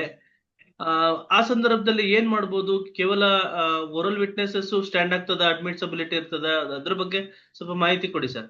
ಇಲ್ಲ, ಈಗ ಏನಾಗುತ್ತೆ ಸರ್, ಇದು ಸೆಕ್ಷನ್ 4 ಅಲ್ಲಿ ಒಂದು ಮ್ಯಾಂಡೇಟರಿ ಮಾಡ್ಬಿಟ್ಟಿದ್ದಾರೆ. ಎಲ್ಲಿ ಈಗ ನಾನು ಒಂದು ಬಿ ರಿಪೋರ್ಟ್ ನೋಡಿದೆ. ಆಕ್ಚುಲಿ ಅಟ್ರಾಸಿಟೀಸ್ ಆಕ್ಟ್ ಅಲ್ಲಿ ನಮ್ಮ ಚಿಕ್ಕಮಂಗ್ಳೂರ್ ಅಂತ ಕಡೆ ಎಲ್ಲ ನೋಡಿದ ಪ್ರಕರಣಗಳಲ್ಲಿ ಬಿ ರಿಪೋರ್ಟ್ ಎಲ್ಲೂ ಹಾಕಿರ್ಲಿಲ್ಲ. ನನಗೆ ಗೊತ್ತಿರಂಗೆ ನಾವು ಎಲ್ಲೂ ಹಾಕಿರ್ಲಿಲ್ಲ. ಇವನ್ 4 ವರ್ಷದಲ್ಲಿ ಬಿ ರಿಪೋರ್ಟ್ ಹಾಕಿರೋಂಥದ್ದು ಏನಾರು ಅಂದ್ರೆ ಸುಳ್ಳು ಇದ್ರೆ, ಅವ್ರು ಕ್ಯಾಸ್ಟ್ ಏನಾರು ಇದ್ರೆ ಅದು ಮಾಮೂಲಿ ಬಿ ರಿಪೋರ್ಟ್ ಆಗುತ್ತೆ. ಬಟ್ ಎಲ್ಲಾನು ನಿಜ ಇದ್ದು ಬಿ ರಿಪೋರ್ಟ್ ಹಾಕೋದು ಕಡಿಮೆ. ಬಟ್ ಬೆಂಗಳೂರಲ್ಲಿ ಒಂದು ಬಿ ರಿಪೋರ್ಟ್ ನೋಡಿದೆ. ಹೆಂಗೆ ಅಂತಂದ್ರೆ ಅವರು 3 ಸರಿ ಸಮನ್ಸ್ ಇದನ್ನ ಕೊಡ್ತಾರ, ವಿಟ್ನೆಸ್ಗೆ, ಸಾರಿ ವಿಕ್ಟಿಮ್ಗೆ ಇದನ್ನ ಕೊಡ್ತಾರ. ಆ 3 ಸರಿನೂ ಅವ್ರು ಬರೋದಿಲ್ಲ. ಅದನ್ನ CD ಯಲ್ಲಿ ಅವ್ರದ್ದು ಡೈರಿಯಲ್ಲಿ ಎಂಟ್ರಿ ಮಾಡಿ ಅದನ್ನ ಕೋಆಪರೇಟ್ ಮಾಡ್ತಾ ಇಲ್ಲ ಅಂತ ಹೇಳ್ಬಿಟ್ಟು ಬಿ ರಿಪೋರ್ಟ್ ಸಬ್ಮಿಟ್ ಮಾಡಿದ್ರು. ಬಟ್ ಈಗ ಸೆಕ್ಷನ್ 4 ಏನು ಹೇಳುತ್ತೆ ನಿಮ್ಗೆ ಅಟ್ರಾಸಿಟೀಸ್ ಆಕ್ಟ್ ಅಲ್ಲಿ, ಅವರು ಏನಾಗುತ್ತೆ, ಡಿರಿಲಿಕ್ಷನ್ ಆಫ್ ಡ್ಯೂಟಿ ಬರ್ತದೆ. ಅವ್ರಿಗೆ ಸೂಕ್ತವಾಗಿ ಪ್ರೊಟೆಕ್ಷನ್ ಕೊಟ್ಟಿದಾರೋ ಇಲ್ವೋ ಅವ್ರಿಗೆ, ವಿಕ್ಟಿಮ್ಗೆ, ಅದನ್ನು ಇಂಪಾರ್ಟೆಂಟ್ ಆಗ್ತದೆ. ಇವ್ರು ಪೊಲೀಸ್ ಅವ್ರು ಕೊಟ್ರೆ ಅವ್ರಿಗೆ ಯಾರೋ ಎದುರಿಸಿರ್ಬೋದು. ನನ್ನ ಕೇಸಲ್ಲಿ ಅವ್ರು ಬರ್ದೇ ಇರೋದಕ್ಕೆ ಎದುರಿಸಿರ್ಬೋದು. ಇವ್ರು ಅವಾಗ ಏನಾಗುತ್ತೆ, ಪ್ರೊಟೆಕ್ಷನ್ ಕೊಡ್ಬೇಕು ಅಂತೇಳಿ ಇಲ್ಲಿ ಮ್ಯಾಂಡೇಟರಿ ಹೇಳ್ತದೆ. ಇವ್ರು ಕೊಟ್ಟಿಲ್ಲದೆ ಇದ್ದಾಗ ಅದು ಇವ್ರು ತಪ್ಪಾಗ್ತದೆ. ಒಂದು, ಅದಾದ್ಮೇಲೆ ಬಿ ರಿಪೋರ್ಟ್ ಹಾಕಿದ್ರೆ ನಾರ್ಮಲಿ ಬಿ ರಿಪೋರ್ಟ್ ನ ಚಾಲೆಂಜ್ ಮಾಡ್ಬೋದು ಕೋರ್ಟಲ್ಲಿ. ಸೂಕ್ತ ಎವಿಡೆನ್ಸ್ಗಳ ಪ್ರಕಾರ ನಾವು ಅಲ್ಲಿ ಇದನ್ನ ಮಾಡಿ, ಅದೇನಾಗುತ್ತೆ, ಒಂದು ಲ್ಯಾಪ್ಸಸ್ ಇನ್ವೆಸ್ಟಿಗೇಷನ್, ಆಮೇಲೆ ಇನ್ಸಫಿಷಿಯಂಟ್ ಎವಿಡೆನ್ಸ್ ಕಲೆಕ್ಟ್ ಮಾಡದೇ ಇರೋಂಥದ್ದು, ಅದನ್ನೆಲ್ಲ ಗ್ರೌಂಡ್ ಅಲ್ಲಿ ನೀವು ಬಿ ರಿಪೋರ್ಟ್ ಅನ್ನ 100% ಕೋರ್ಟಲ್ಲಿ ಚಾಲೆಂಜ್ ಮಾಡ್ಬೋದು ಸರ್. ಅದರಲ್ಲಿ ಯಾವುದೇ ರೀತಿಯಲ್ಲಿ ಇದಿಲ್ಲ, ಅವಕಾಶ ಇದ್ದೇ ಇದೆ. ಇದರಲ್ಲಿ ಇನ್ನೊಂದೇನಂದ್ರೆ ಸೆಕ್ಷನ್ 4 ಅಲ್ಲಿ ಅವ್ರು ಮ್ಯಾಂಡೇಟರಿ ಮಾಡ್ಬಿಡ್ತಾರೆ. ಯಾವುದೇ ರೀತಿಯಲ್ಲಿ ಅವರು ಇದು ಮಾಡಬಾರ್ದು ಅಂತಾನೆ ಈ ಸೆಕ್ಷನ್ 4 ಮತ್ತೆ 15 ಬರ್ತದೆ. ಅವ್ರಿಗೆ ಪ್ರೊಟೆಕ್ಷನ್ ರೈಟ್ಸ್ ಅಂಡ್ ಇದರಲ್ಲಿ ಬರ್ತದೆ. ಹಂಗಾಗ್ಬಿಟ್ಟು ಅವರು ಖಂಡಿತವಾಗಿ ಇದು ಮಾಡ್ಬೋದು. ಸರ್, ಒಂದ್ ಪ್ರಶ್ನೆ ಸರ್. ಹೇಳಿ. ಇತ್ತೀಚಿನ ದಿನಗಳಲ್ಲಿ ಹೆಚ್ಚು ಸುಳ್ಳು ಪ್ರಕರಣಗಳು ದಾಖಲಾಗ್ತಾ ಇರ್ತವೆ. ಅದರಲ್ಲೂ ಸಹ ಈ ಸಿವಿಲ್ ಕೇಸ್ ಇರ್ತದೆ. ಸಿವಿಲ್ ಕೇಸನ್ನ ಗೆಲ್ಲೋದಕ್ಕೋಸ್ಕರ ಅಪೋಸಿಟ್ ಪಾರ್ಟಿ ಅವನ ಮೇಲೆ ಈ SC/ST ಕಾಯ್ದೆಯನ್ನ ದುರ್ಬಳಕೆ ಮಾಡ್ತಾ ಇದ್ದಾರೆ ಅನ್ನೋ ನಿಟ್ಟಿನಲ್ಲಿ DYSP ಮತ್ತು ಪೊಲೀಸ್ ಇನ್ಸ್ಪೆಕ್ಟರ್ಗೆ ಸುಪ್ರೀಂ ಕೋರ್ಟ್ ಗೈಡ್ಲೈನ್ಸ್ ಕೊಟ್ಟಿರುತ್ತದೆ. ಏನು ಅಂತಂದ್ರೆ ಪ್ರಿಲಿಮಿನರಿ ಎಂಕ್ವೈರಿ ಮಾಡಬೇಕು ನೀವು, ಅದರ ನಂತರ ಜಿನೈನಿಟಿಯನ್ನ ಖಾತ್ರಿ ಪಡಿಸ್ಕೊಂಡು ನೀವು FIR ಅನ್ನ ದಾಖಲು ಮಾಡಬೇಕು ಅಂತದೆ. ಅದ್ರ ಬಗ್ಗೆ ತಮ್ಮ ಅಭಿಪ್ರಾಯ ಏನು ಸರ್? ಇಲ್ಲಿ ಏನಾಗುತ್ತೆ ಅಂದ್ರೆ ಸರ್, ಈಗ ಸುಪ್ರೀಂ ಕೋರ್ಟ್ ಎಲ್ಲಾನು ಈ ಸಿವಿಲ್ ಕೇಸ್ಗಳಿಗೆ ಅಟ್ರಾಸಿಟಿ ಕೇಸನ್ನ ಒಂದು ಮುಖವಾಡ ತೊಡಸೋಂತ ಕೆಲಸ ನಡೀತಾ ಇದೆ, ಅದನ್ನ ನೀವು ಮಾಡಿ ಅಂತ ಹೇಳುತ್ತೆ. ಬಟ್ ಇಲ್ಲಿ ಏನಾಗುತ್ತೆ, ಆಕ್ಟ್ ಅಲ್ಲಿ ಏನ್ ಹೇಳುತ್ತೆ, ನೀವು ಅದರಲ್ಲಿ ನಾವು ಏನಾಗುತ್ತೆ ಸರ್, FIR ಮಾಡ್ಕೊಳ್ಬೇಕಾದಾಗ ನಾವು ಯಾವುದೇ ರೀತಿ ವಿಚಾರಣೆಗಳನ್ನ ಮಾಡೋದಕ್ಕೆ CRPC ಅಲ್ಲಿ ಪ್ರಾವಿಷನ್ ಇಲ್ಲ. ನಿಮ್ಗೆ ಅಟ್ರಾಸಿಟಿ ಆಕ್ಟ್ ನಡೆದಿದೆ ಅಂತ ಹೇಳಿದ್ರೆ ನೀವು FIR ಮಾಡ್ಕೊಂಡು ಆಮೇಲೆ ವಿಚಾರಣೆ ಮಾಡಿ ಅಂತ ಹೇಳುತ್ತೆ ಈ CRPC. ಬೇಸಿಕಲಿ ಇವರು ಇಲ್ಲ ಅದರಲ್ಲಿ ಏನಾದ್ರು ನೆಗ್ಲಿಜೆಂಟ್ ಮಾಡಿದ್ರು ಅಂದ್ರೆ ಅವರಿಗೆ, ಯಾರಿಗೆ, ವಿಕ್ಟಿಮ್ಸ್ಗೆ ಡಿಸ್ಟ್ರಿಕ್ಟ್ ಕೋರ್ಟಿಗೆ ಮತ್ತು ಸ್ಪೆಷಲ್ ಕೋರ್ಟಿಗೆ ಹೋಗೋದಕ್ಕೆ ಪ್ರಾವಿಷನ್ ಇದಾವೆ. ಅವಾಗ ಏನಾಗುತ್ತೆ, DYSP ಅಧಿಕಾರಿಗಳು ಯಾರೇ ಆದ್ರೂ ಅವರು ಅದನ್ನ ರಿಸ್ಕ್ ನ ಮೈ ಮೇಲೆ ತಗೊಳಲ್ಲ, ನಾರ್ಮಲಿ ರಿಸ್ಕ್ ತಗೊಳಲ್ಲ. ಅವರೇನೆ ರಿಜಿಸ್ಟರ್ ಮಾಡ್ತಾರೆ. ಆಮೇಲೆ ಅವ್ರು ಬೇಕಾದ್ರೆ ಕಂಡು ಬಂದಿಲ್ಲ ಅಂದ್ರೆ ಬಿ ರಿಪೋರ್ಟ್ ಹಾಕ್ತಾರೆ. ಈಗ FIR ಮಾಡಿಲ್ಲ ಅಂತಂದ್ರೆ ಇಲ್ಲೊಂದು ಅಫೆನ್ಸ್ ಅಂತ ಹೇಳ್ತಾರೆ. 6 months minimum, 1 year maximum punishment ಅಂತ ಹೇಳ್ತಾರೆ. ನೀವು ಅಲ್ಲಿರೋ ಕೊಟ್ಟಿರೋ ಕಂಪ್ಲೇಂಟ್ ಅಲ್ಲಿ ನೀವು ಇಂಗ್ರೀಡಿಯೆಂಟ್ಸ್ ಅದಕ್ಕೆ ಕವರ್ ಆಗಂಗಿದ್ದಾಗ ಇವರು ಡಿನೇ ಮಾಡಕ್ ಬರಲ್ಲ. ಸಬ್ಸಿಕ್ವೆಂಟ್ ಈಗ ಆಲ್ರೆಡಿ SC/ST ಕೇಸ್ ನಡೀತಾ ಇದ್ದು, ಅದು ಆಲ್ರೆಡಿ ಬಿ ರಿಪೋರ್ಟ್ ಹಾಕಿದ್ದು, ತದನಂತರ ಅಕ್ಯೂಸ್ಡ್ ಮತ್ತೆ ಬಂದು ಹಲ್ಲೆ ಮಾಡ್ತಾನೆ ಸರ್. ಆ ಸಂದರ್ಭದಲ್ಲಿ ಅವನ ಮೇಲೆ ಸೆಕೆಂಡ್ FIR ಮಾಡಲ್ಲ ಪೊಲೀಸ್ನವರು. ಆ ಸಂದರ್ಭದಲ್ಲಿ ಏನ್ ಮಾಡಬಹುದು ಸರ್? ಸೆಕೆಂಡ್ FIR ಮಾಡ್ಬೇಕು. ಬುಕ್ಕಿಂಗ್ ಆಗಿ ಹೇಳಿ ಸರ್. ಪ್ರಶ್ನೆ ಕೇಳಿ ಗೋವಿಂದರಾಜ್ ಅವರ ಪ್ರಶ್ನೆ ಇದೆಯಾ? ಮುತ್ತಪ್ಪ ಕಾಂಬ್ಳಿ ಅವರ ಪ್ರಶ್ನೆ ಕೇಳಿ ಸರ್. ಇನ್ನೊಂದು ಇನ್ಸಿಡೆಂಟ್ ಹೇಳ್ಬಿಡ್ತೀನಿ. ಇದು ಅಟ್ರಾಸಿಟಿ ಆಕ್ಟ್ ನ ಹೆಂಗೆ ದುರುಪಯೋಗ ಮಾಡ್ಕೊಂತಿದಾರೆ ಅಂತ ನಾನೇ ಸುಮಾರು ಹಲವಾರು ಪ್ರಕರಣಗಳಲ್ಲಿ ನಾನು ನೋಡಿದ್ದೀನಿ. ಹೆಂಗೆ ಅಂತ ಹೇಳ್ಬಿಡ್ತೀನಿ ನಾನು. ಬೇಸಿಕಲಿ ವಿಕ್ಟಿಮ್ ಏನಾಗುತ್ತೆ, ಒರಿಜಿನಲಿ ಒಂದು ಅಫೆನ್ಸ್ ಆಗಿರುತ್ತೆ. ಏನ್ ಸೆಕ್ಷನ್ 3 ಹೇಳಿರ್ತಾರೆ ಅದ್ರ ಪ್ರಕಾರ ಒಂದು ಅಫೆನ್ಸ್ ಆಗಿರುತ್ತೆ. ಅವ್ರು ಕಂಪ್ಲೇಂಟ್ ತರ್ತಾರೆ. ಅದಾದ್ಮೇಲೆ ಕೆಲವು ಆ ಊರಿನ ಮುಖಂಡರುಗಳು ಅಥವಾ ಸಂಘಟನೆಯವರು ಅಲ್ಲಿ ಪ್ರತ್ಯಕ್ಷ ಆಗ್ತಾರೆ. ಆ ತರ ಒಂದ್ ಬಂದಾಗ ಇಲ್ಲಿ ಏನಾಗುತ್ತೆ, ಅಲ್ಲಿ FIR ರಿಜಿಸ್ಟರ್ ಮಾಡಕ್ಕೂ ಬಿಡೋದಿಲ್ಲ. ಅಲ್ಲಿ ಹೊರಗಡೆ ಏನಾಗುತ್ತೆ, ಅಲ್ಲಿ ಕುತ್ಕೊಂಡು ಅಲ್ಲಿ ಬೆಳಿಗ್ಗೆ FIR ಕೊಟ್ರೆ ಅಥವಾ ಸಾಯಂಕಾಲ ರಾತ್ರಿಗೆ ಏನೋ ಒಂದು ಸೆಟಲ್ಮೆಂಟ್ ಮುಗಿಸ್ಕೊಂಡು ಕೆಲವು ಟೈಮು ಅದನ್ನ ಕೇಸನ್ನ ಅವರು ರಿಜಿಸ್ಟರ್ ಆಗದೆ ಇರತಕ್ಕಂತ ಪ್ರಕರಣಗಳನ್ನು ಸುಮಾರು ಸರಿ ನೋಡಿದ್ವಿ ಸರ್. ಅದು ಅವರು ಏನಾಗುತ್ತೆ, ಅಲ್ಲಿ ನಾವು ವಿಕ್ಟಿಮ್ ಇಲ್ದೇನೆ FIR ಮಾಡಕ್ ಆಗೋದಿಲ್ಲ. ಅದು ವಿಕ್ಟಿಮ್ ಸಿಗ್ನೇಚರ್ ಬೇಕೇ ಬೇಕು. ಹಂಗಾಗ್ಬಿಟ್ಟು ಕಷ್ಟ ಆಗ್ತದೆ. ವಿಕ್ಟಿಮ್ ಏನಾದ್ರು ಅಫಿಡವಿಟ್ ಅನ್ನ ಸಲ್ಲಿಸಬೇಕಾಗ್ತದೆ ಸರ್? ಇಲ್ಲ FIR ಗೆ ಏನಿಲ್ಲ ಸರ್. ಒಂದು ಸೈನ್ ಮಾಡಿ ಅದೇ ಈಗ ಅವ್ರಿಗೇನಿದೆಯಾ ದೂರಿನಲ್ಲಿ ಕರೆಕ್ಟ್ ಆಗಿರೋದನ್ನ ಹೇಳಿ ಅವ್ರಿಗೆ ಆ ದೂರಿಗೆ ಸಿಗ್ನೇಚರ್ ತಗೊಳ್ಬೇಕು. ಇಲ್ಲ ಎಬ್ಬಟ್ಟು ಸಹಿ ಆದ್ರೂ ಪರವಾಗಿಲ್ಲ, ಆಗುತ್ತೆ ಸರ್. ಪ್ರಶ್ನೆ ಕೇಳಿ. ಸರ್ ಮತ್ತೆ ಒಂದು ಪ್ರಶ್ನೆ ಕೇಳಿದಾರೆ, ಏನಂದ್ರೆ ಹೌದು. Many a time prosecutor may not showing interest to conduct the case. ಹೌದು sir. Under such circumstances can victim appointed private advocate to assist the prosecution? Yes sir, ಇಲ್ಲಿ ಸ್ಪೆಷಲ್ ಪಬ್ಲಿಕ್ ಪ್ರಾಸಿಕ್ಯೂಟರ್ ಅಂತಾನೆ ಇದೆ. ಸ್ಪೆಷಲ್ ಪಬ್ಲಿಕ್ ಪ್ರಾಸಿಕ್ಯೂಟರ್ನ ಅಪಾಯಿಂಟ್ ಸರ್ಕಾರಕ್ಕೆ, ಇವರು ಸರ್ಕಾರ ಅಂದ್ರೆ ಡಿಸಿಗೆ ಅವರ ಒಂದು ಅರ್ಜಿ ಸಲ್ಲಿಸ್ಕೊಳ್ಬಹುದು. ಈ ತರ ಒಂದು ಪ್ರಕರಣದಲ್ಲಿ ಇವರು ಇಂಟ್ರೆಸ್ಟ್ ತಗೊಳ್ತಾ ಇಲ್ಲ ಅಂತ ಹೇಳಿ ಅವರು ಒಂದು ಡಿಸಿಗೆ ಅರ್ಜಿ ಕೊಟ್ರೆ ಅವರು ಏನು ಕಾನೂನು ಸೇವಾ ಪ್ರಾಧಿಕಾರ ಇದೆ ಅದರ ಮೂಲಕ ಒಬ್ಬರು ಸ್ಪೆಷಲ್ ಪಬ್ಲಿಕ್ ಪ್ರಾಸಿಕ್ಯೂಟರ್ ಅಪಾಯಿಂಟ್ ಮಾಡ್ಕೊಡ್ತಾರೆ ಸರ್. ಅಲ್ಲಿ ಮಾಡ್ಕೊಡ್ತಾರೆ, ಅದಕ್ಕೊಂದು ಪ್ರಾವಿಷನ್ ಮಾಡಿದ್ದಾರೆ. ಅದು ಅಮೆಂಡ್ಮೆಂಟ್ ಏನ್ 2015 ಬರುತ್ತಲ್ಲ, ಅದರಲ್ಲಿ special public prosecutor or exclusive public prosecutor ಅಂತ ಹೇಳಿ ಒಂದು ಪ್ರಾವಿಷನ್ ಕೊಟ್ಟಿದ್ದಾರೆ. ಅದ್ರ ಖಂಡಿತವಾಗಿ ಇವ್ರು ಮಾಡ್ಕೊಳ್ಬಹುದು ಸರ್. Thank you sir. ಮುಂದುವರ್ಸಿ ಸರ್, ಮುಂದುವರ್ಸಿ. ಪ್ರಶ್ನೆಗಳಿದ್ರೆ ಕೇಳಿ, ಪ್ರಶ್ನೆಗಳಿದ್ರೆ ಕೇಳಿ. ಈ ಹಂತ ಇನ್ನೊಂದು ಎಸ್ ಪಿ ಆಫೀಸ್ಗಳಲ್ಲಿ ಮತ್ತೆ ಸ್ಟೇಷನ್ಗಳಲ್ಲಿ, ಯಾಕಂದ್ರೆ ಇದೊಂದು ಮಾಹಿತಿ ನಿಮ್ಗೆ ಇಂಪಾರ್ಟೆಂಟ್ ಆಗ್ತದೆ. ಈಗ ನಮ್ಮಲ್ಲಿ ಏನಾಗಿದೆ, ಒಂದು ದಲಿತರ ದಿನ ಅಂತ ಮಾಡ್ಬೇಕು ಅಂತ ಹೇಳಿ ಒಂದು ಎಸ್ ಒ ಆಗಿದೆ. ಈ ಎಸ್ ಒ ಪ್ರಕಾರ ಪ್ರತಿ ಪೊಲೀಸ್ ಠಾಣಾ ಮಟ್ಟದಲ್ಲಿ, ಯಾಕಂದ್ರೆ ಇದು ಇಂಪಾರ್ಟೆಂಟ್ ಮಾಹಿತಿ, ಪ್ರತಿ ಪೊಲೀಸ್ ಠಾಣಾ ಮಟ್ಟದಲ್ಲಿ ತಿಂಗಳ 2ನೇ ಭಾನುವಾರ ನೀವು ಆ ಒಂದು ಠಾಣಾ ವ್ಯಾಪ್ತಿಯಲ್ಲಿ ಇರತಕ್ಕಂಥ ದಲಿತ ಮುಖಂಡರನ್ನ ಠಾಣೆಗೆ ಕರೆಸ್ಕೊಂಡು ಅವರ ಕುಂದು ಕೊರತೆಗಳನ್ನ ಆಲಿಸಬೇಕು ಅಂತ ಹೇಳಿ ಕಂಪಲ್ಸರಿ ಎಸ್ ಒ ಬಂದಿದೆ, ಸ್ಟ್ಯಾಂಡಿಂಗ್ ಆರ್ಡರ್. ಅದು ಸ್ಟಿಲ್ ಕಂಟಿನ್ಯೂ ಆಗಿದೆ. ಈಗ ಅವರಿಂದ ಏನಾದ್ರು ಕುಂದು ಕೊರತೆಗಳ ಬಗ್ಗೆ ಬಂದಾಗ ಅವನ್ನ ಆಲಿಸಿ ಇಲಾಖಾ ಮಟ್ಟದಲ್ಲಿ ಕ್ರಮ ಕೈಗೊಳ್ಳೋ ಬಗ್ಗೆ ಒಂದು ಕಾರ್ಯವನ್ನ ಆ ಒಂದು ಠಾಣಾಧಿಕಾರಿ, ಇನ್ಸ್ಪೆಕ್ಟರ್, ಸಬ್ ಇನ್ಸ್ಪೆಕ್ಟರ್ ಅವರು ಕೈಗೊಳ್ಳಬೇಕಾಗತ್ತೆ ಸರ್. ಇದು ಒಂದು ಪೊಲೀಸ್ ಠಾಣೆಯಲ್ಲಿ ಪ್ರತಿ ತಿಂಗಳ 2ನೇ ಭಾನುವಾರ ನಡಿಬೇಕು, ಕಂಪಲ್ಸರಿ ಅದು ನಡೀತದೆ. ಯಾರು ತೊಂದರೆ ಆದ್ರೆ ದಲಿತರಿಗೆ ಆ ದಿನ ಹೋಗ್ಬೋದು. ನೀವು ಬೆಳಗ್ಗೆ ನಾರ್ಮಲಿ 9:30 ಹಂಗೆ ಕರೀತಾರೆ, ಹೋಗ್ಬಿಟ್ಟು ಇದು ಮಾಡ್ಬೋದು.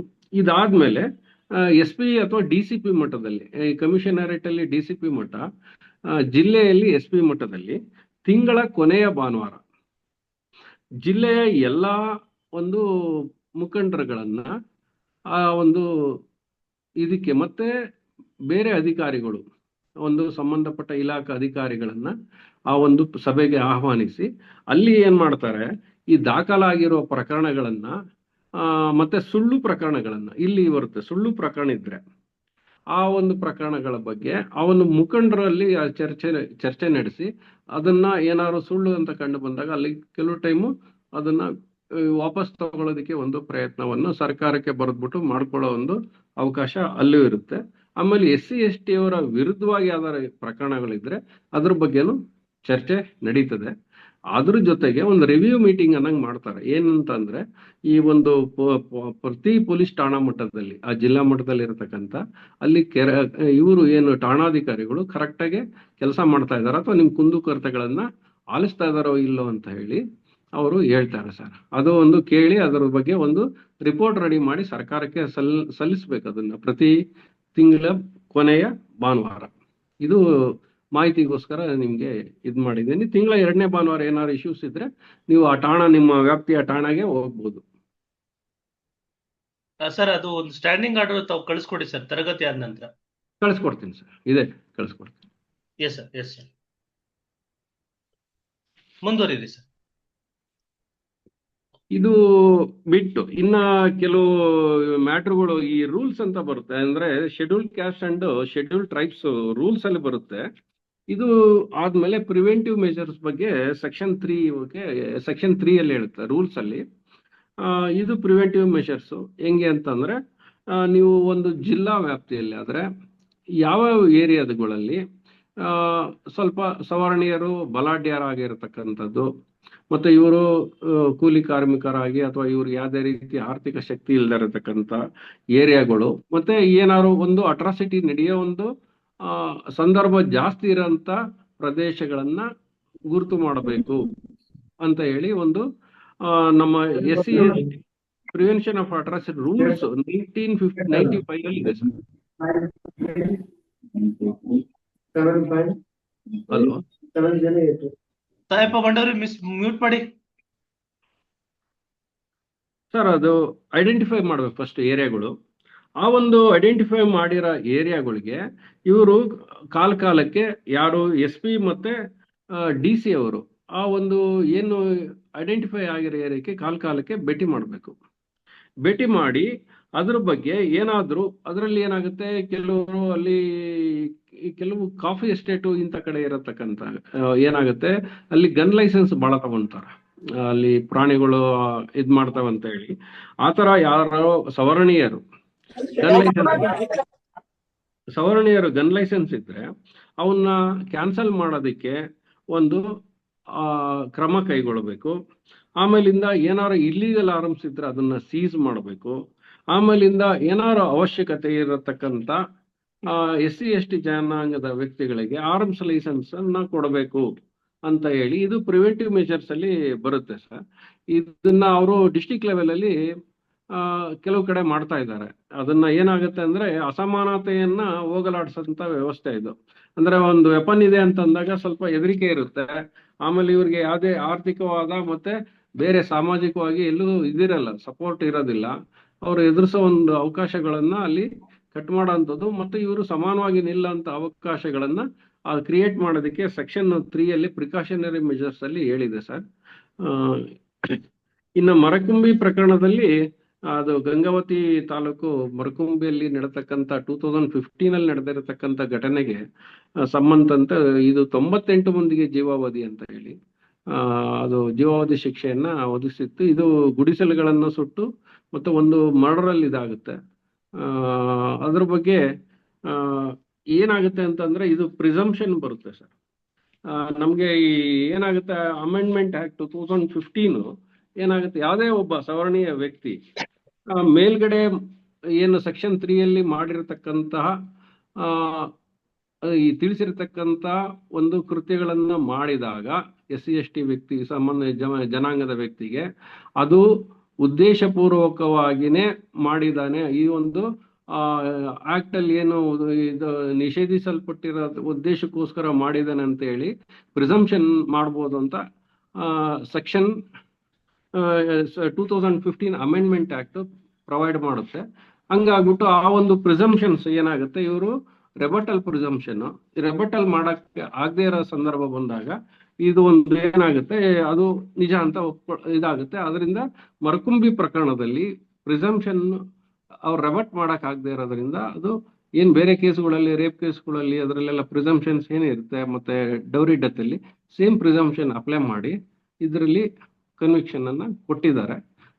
ಮರಕುಂಬಿ ಪ್ರಕರಣ ಅದು 98 ಮಂದಿಗೆ ಜೀವಾವಧಿ ಶಿಕ್ಷೆ. ಅದು ಸೆಕ್ಷನ್ 34 ಅಲ್ಲೇ ಬರ್ತದೆ, ಎಲ್ಲರನ್ನು ಇನ್ಕ್ಲೂಡ್ ಮಾಡಿರೋದ್ರಿಂದ ಕಾಮನ್ ಇಂಟೆನ್ಷನ್ ಅಪ್ಲೈ ಆಗ್ಬಿಟ್ಟು ಎಲ್ಲರಿಗೂ ಕೂಡ 98 ಮೆಂಬರ್ಸ್ಗೂ ಕೂಡ ಈ ಒಂದು ಶಿಕ್ಷೆಯನ್ನ ವಿಧಿಸಲಾಗಿದೆ. ಈವನ್ ಅದರಲ್ಲಿ ಕೆಲವರು ಪಾರ್ಟಿಸಿಪೇಟ್ ಮಾಡಿರ್ಬೋದು, ಕೆಲವರು ಪಾರ್ಟಿಸಿಪೇಟ್ ಮಾಡದೇ ಇರ್ಬೋದು, ಅಥವಾ ಹಿಂದೆ ಸಪೋರ್ಟ್ ಮಾಡೋಂಥದ್ದು. ಈವನ್ ಅಮೆಂಡ್ಮೆಂಟ್ ಆಕ್ಟ್ ಅದನ್ನ ಹೇಳುತ್ತೆ, ನೀವು ಈ ಫೈನಾನ್ಸ್ ಸಪೋರ್ಟ್ ಮಾಡೋದು ಅಥವಾ ಬೇರೆ ರೀತಿಯಲ್ಲಿ ಸಪೋರ್ಟ್ ಮಾಡೋದು, ದೌರ್ಜನ್ಯ ಎಸೋದಕ್ಕೂ ಕೂಡ ಇಟ್ ಈಸ್ ಆಲ್ಸೋ ಅಫೆನ್ಸ್ ಆಗ್ತದೆ. ಆದ್ರಿಂದ ಆ ಒಂದು ಪ್ರಕರಣದಲ್ಲಿ ಅದನ್ನೆಲ್ಲ ಕನ್ಸಿಡರ್ ಮಾಡಿನೇ 98 ಮಂದಿಗೆ, ಅದರಲ್ಲಿ ತುಂಬಾ ಜನ ಪಾರ್ಟಿಸಿಪೇಟ್ ಮಾಡಿರ್ತಾರೋ ಇಲ್ವೋ ಅದು ಗೊತ್ತಿಲ್ಲ, ಆದ್ರೆ ಅದಕ್ಕೇನಾಗುತ್ತೆ, ಬೇರೆ ರೀತಿಯಲ್ಲಿ ಸಪೋರ್ಟ್ ಮಾಡಿರೋದ್ರಿಂದ ಖಂಡಿತ ಅವ್ರಿಗೆ ಎಲಿಜಿಬಲ್ ಅಂತ ಹೇಳ್ಬಿಟ್ಟು ಜೀವಾವಧಿ ಶಿಕ್ಷೆಯನ್ನ ನೀಡಿದ್ದಾರೆ. ಸರ್, ಒಂದು ಪ್ರಕರಣದಲ್ಲಿ ಏನು SC/ST ಸಮುದಾಯಕ್ಕೆ ಸೇರಿದಂತಹ ಒಬ್ರು ಮನೆಯ ಸದಸ್ಯರು ಒಬ್ಬರಿಗೆ ಬಾಡಿಗೆಯನ್ನ ಕೊಟ್ಟಿರ್ತಾರೆ ಸರ್. ಬಾಡಿಗೆಯನ್ನ ಕೊಟ್ಟಿದ್ದಂತ ಸಂದರ್ಭದಲ್ಲಿ ಅವ್ರ ಮಧ್ಯೆ ಸ್ವಲ್ಪ ತಿಂಗಳು ಕಾಲ ಯಾವುದೇ ರೀತಿಯಾದಂತಹ ಡಿಸ್ಪ್ಯೂಟ್ ಇರೋದಿಲ್ಲ. ಬಾಡಿಗೆಯನ್ನ ಕೊಟ್ಟಿ ಅವರು ಟರ್ಮ್ ಮುಗಿದಂತ ಸಂದರ್ಭದಲ್ಲಿ ಅಡ್ವಾನ್ಸ್ ಅಮೌಂಟ್ ನಲ್ಲಿ ಅವ್ರಿಗೂ ಮತ್ತೆ ಬಾಡಿಗೆದಾರರಿಗೂ ಮತ್ತೆ ಮನೆ ಓನರು SC/ST ಸೇರಿರ್ತಾರೆ. ಬಾಡಿಗೆದಾರರು ಬೇರೆ ಒಂದು ಜಾತಿಗೆ ಸೇರಿರ್ತಾರೆ. ಆ ಸಂದರ್ಭದಲ್ಲಿ ಆ ಮನೆಯಲ್ಲಿದ್ದಂತಹ ಒಂದು ವುಡನ್ ಮಿರರ್ ಅನ್ನ ಎತ್ಕೊಂಡು ಹೋಗ್ಬಿಡ್ತಾರೆ. ಆ ವಿಚಾರದಲ್ಲಿ ಅವ್ರಿಗೂ ಓನರ್ಗೂ ಮತ್ತೆ ಟೆನೆಂಟು ನಡುವೆ ಡಿಸ್ಪ್ಯೂಟ್ ಆಗುತ್ತೆ. ಆ ಸಂದರ್ಭದಲ್ಲಿ ಟೆನೆಂಟು ಇಂಡೈರೆಕ್ಟ್ ಆಗಿ ಹೇಳ್ತಾರೆ, ಅಂದ್ರೆ ಡೈರೆಕ್ಟ್ ಆಗಿ ಅಬ್ಯೂಸ್ ಆಗಿರಲ್ಲ. ಅದು ನಾವು ನಿಮ್ ತರ ಊಟ ಮಾಡೋಲ್ಲ, ನಾವು ಚೆನ್ನಾಗಿ ಊಟ ಮಾಡ್ಕೊಂಡು ತಿಂತೀವಿ, ನಿಮ್ ತರ ಅಲ್ಲ ನಾವು ನಿಮ್ ತರ ಅಲ್ಲ ಅಂತ ಮಾತಾಡ್ತಾರೆ ಸರ್. ಇಲ್ಲಿ ಓಕೆ. ನಿಮ್ ತರ ಅನ್ನೋದು ಅದು SC ST ಪ್ರಕರಣಕ್ಕೆ ಬರುತ್ತಾ ಸರ್? ಇಲ್ಲಿ ಬರೋದು ಡೌಟ್ ಸರ್, ಇದು ಬರೋದಿಲ್ಲ. ಅವರು ಒಂದು ಏನು ಅಂತಂದ್ರೆ ನಿಮ್ತರ ಅಂದ್ರೆ ಯಾವುದೇ ಒಂದು ರೀತಿಯಾದಂತ ಜಾತಿಯನ್ನ ಹೆಸರು ಹೇಳಲ್ಲ, ಆದ್ರೆ ಅವ್ರು ಏನ್ ಹೇಳ್ತಾರೆ, ನಿಮ್ ತರ ಅಂತ ಮಾತಾಡ್ತಾರೆ ಸರ್.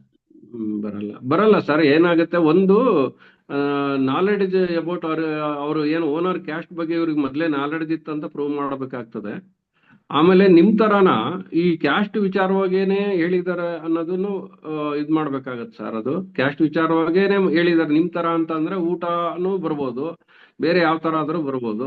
ಅದರಲ್ಲಿ ಕ್ಯಾಸ್ಟೇ ಅಂತ ಹೇಳಿ ಸ್ಪೆಸಿಫಿಕ್ ಆಗಿ ಎಲ್ಲೂ ಅದನ್ನೇ ಅಂತ ಹೇಳಕ್ ಆಗೋದಿಲ್ಲ ಅಂತ ನನ್ನ ಭಾವನೆ ಸರ್. ಇದು ಅಂದ್ರೆ ಸ್ಪೆಸಿಫಿಕ್ ಆಗಿ ಕ್ಯಾಸ್ಟ್ಗೆ ಅದು ರಿಲೇಟ್ ಆಗುತ್ತೆ ನಿಮ್ ತರ ಅಂದ್ರೆ, ನೀವು ಕ್ಯಾಸ್ಟ್ಗೆ ರಿಲೇಟ್ ಆಗುತ್ತೆ ಅಂತ ಭಾವನೆ ಬರೋದಿಲ್ಲ ಸರ್. ಅದಕ್ಕೆ ಬೇರೆ ಒಂದು ಆಪ್ಷನ್ ಏನಾದ್ರು ಬಂದಾಗ ಎಕ್ಸಂಪ್ಷನ್ ಅಪ್ಲೈ ಆಗುತ್ತೆ.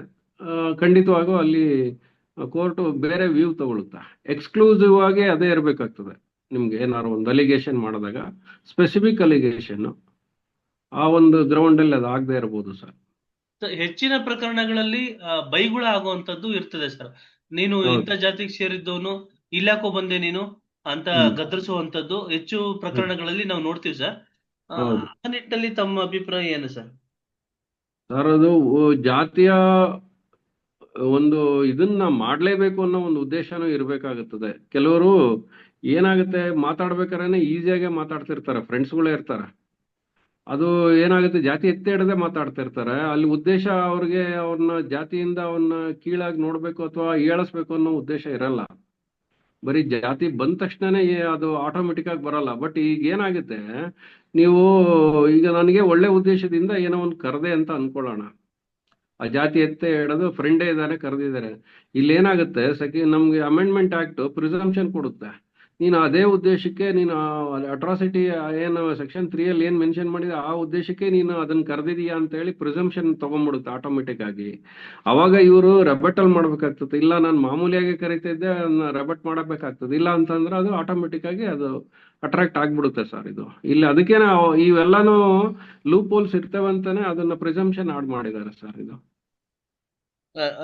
ಯಾವ್ದಾದ್ರು ಒಂದು ಅಟ್ರಾಸಿಟಿ, ಇದು ಅಟ್ರಾಸಿಟಿ ಆಗುತ್ತೆ ಅನ್ನೋ ನಿಟ್ಟಿನಲ್ಲಿ ಯಾವ್ಯಾವ ದೌರ್ಜನ್ಯಗಳು ಅಂದ್ರೆ, ಮನೆ ಮುಂದೆ ಕಸ ಹಾಕೋ ವಿಚಾರದಲ್ಲಿ ಜಗಳ ಆಗ್ತದೆ, ಕಸ ಗುಡಿಸೋ ವಿಚಾರದಲ್ಲಿ ಜಗಳ ಆಗ್ತದೆ, ಅಥವಾ ಯಾವ್ದೋ ಒಂದು ಗಲೀಜು ಮಾಡೋ ಸೋಷಿಯಲ್ ಬಾಯ್ಕಾಟ್ ಬರ್ತದೆ ಸರ್.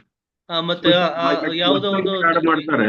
ಅಲ್ಲ, ಯಾವ್ದೋ ಒಂದು ದೇವ್ರು ಜಾತ್ರೆ ಮಾಡ್ತಾ ಇರ್ಬೇಕಾದ್ರೆ ಈ ಈ ದೇವ್ರು ನಮ್ಮ ಏರಿಯಾಕ್ ಬರಬಾರ್ದು, ನೀನ್ ಯಾಕ ಅಲ್ಲ ಇವ್ರ ಆ ನಿಟ್ಟಲ್ಲಿ ಗಲಾಟೆಗಳಾಗ್ತದೆ. ಸೊ ಅದೆಲ್ಲ ಅದ್ರ ಬಗ್ಗೆ ತಾವೇನು ಹೇಳ್ತೀರಾ ಸರ್? ಅದು ನಿಜ ಸರ್. ಈಗ ಅವ್ರದ್ದು ಏನಾಗುತ್ತೆ, ಇದು ನಮ್ ಕೇರಿಗೆ ಬರ್ಬೇಕು, ಇದು ನಿಮ್ ಕೇರಿಗೆ ಹೋಗ್ಬೇಕು, ನಿಮ್ದು ಕೇರಿಗೆ ಬರಬಾರ್ದು. ಏನ್ 2015 ಅಮೆಂಡ್ಮೆಂಟ್ ಅಲ್ಲೇ ನಮ್ದು ರಿಲಿಜಿಯಸ್ ಬಿಲೀಫ್ ಇರುತ್ತೆ ಸರ್. ಇವಾಗ ನಮ್ಗೆ ಮಾರಮ್ಮನೇ ದೇವರು, ನನ್ಗೆ ಚೌಡಮ್ಮನೇ ದೇವರು. ಈಗ ನನ್ನ ಬಿಲೀಫ್ ನನ್ಗೆ ಅದನ್ನ ನೀವು ಅವ್ರು SC ST ಸೇರಿದ್ದಾರೆ ಅನ್ನೋ ಒಂದು ಕಾರಣಕ್ಕೋಸ್ಕರ ಆ ಒಂದು ದೇವರಿಗೆ ಅಥವಾ ಒಂದು ಆಚರಣೆಗೆ ನೀವು ಅಗೌರವ ತೋರಿದ್ರೆ ಅದು ಅಟ್ರಾಸಿಟಿ ಆಕ್ಟ್ ಅಲ್ಲಿ ಬಂದೇ ಬರ್ತದೆ. ದೇವಸ್ಥಾನಕ್ಕೆ ಒಳಗೆ ಹೋಗ್ಬೇಕು ಅನ್ನೋದು ಆತನಿಗೆ ಒಂದು ರೈಟ್. ಅದು ನೀವೆಲ್ಲೂ ಪ್ರಿವೆಂಟ್ ಮಾಡಬಾರ್ದು. ಅವಾಗ ಅದೇನಾಗುತ್ತೆ, ಅದನ್ನ ರೈಟ್ ನ ಪ್ರಿವೆಂಟ್ ಮಾಡಿದಾಗ ಅದು SC ST ಬಂದಾಗ ಇದು ಅಟ್ರಾಸಿಟಿ ಬರುತ್ತೆ. ನೀವು ಅವ್ರಿಗೆ ಅಗೌರವ ತೋರ್ತಾ ಇದ್ದೀರಾ ಅಥವಾ ಅವ್ರ ಭಾವನೆಗಳಿಗೆ ಧಕ್ಕೆ ತರ್ತಾ ಇದ್ದೀರಾ, ಇದಕ್ಕೆ ಅಟ್ರಾಸಿಟಿ ಆಕ್ಟ್ ಅಲ್ಲಿ ಬರ್ತದೆ. ಓಕೆ ಸರ್, ಪ್ರಶ್ನೆ ಕೇಳಿ, ದಯವಿಟ್ಟು ಪ್ರಶ್ನೆಗಳಲ್ಲಿ ಕೇಳಿ. ಮುತ್ತಪ್ಪ ಕಾಂಬಳೆ ಅವರ ಪ್ರಶ್ನೆ ಕೇಳಿ. ಏನೊಂದು ಪ್ರಶ್ನೆ ಹಾಕಿದಿರಿ? SC ST 25% ಗ್ರಾಂಟ್ ನಲ್ಲಿ ಗ್ರಾಮ್ TP JDP ಆಫೀಸ್ ನಲ್ಲಿ ಆಫೀಸರ್ಸ್ ಅಮೌಂಟ್ ದುರ್ಬಳಕೆ ಮಾಡಿದ್ದು ಸಾಬೀತು ಆಗಿರ್ತದೆ, ಅದು ಅಟ್ರಾಸಿಟಿ ಆಗುತ್ತಾ ಅಂತ ಕೇಳ್ತಾರೆ ಸರ್. ಖಂಡಿತವಾಗ ಆಗುತ್ತೆ ಸರ್, ಖಂಡಿತವಾಗ ಆಗುತ್ತೆ. ಅಟ್ರಾಸಿಟಿ ಆಕ್ಟ್ ಅಲ್ಲಿ ಅಪ್ಲೈ ಆಗುತ್ತೆ, ಖಂಡಿತವಾಗ ಆಗುತ್ತೆ. ನೀವು ಅದರಲ್ಲಿ ಡೀಟೇಲ್ ಆಗಿ ಪ್ರಾವಿಷನ್ ಇದೆ, ಅಪ್ಲೈ ಆಗುತ್ತೆ. Yes sir. ಪ್ರಶ್ನೆ ಕೇಳಿ, ಮುತ್ತಪ್ಪ ಕಾಂಬಳೆ ಅವರ ಪ್ರಶ್ನೆ ಕೇಳಿ.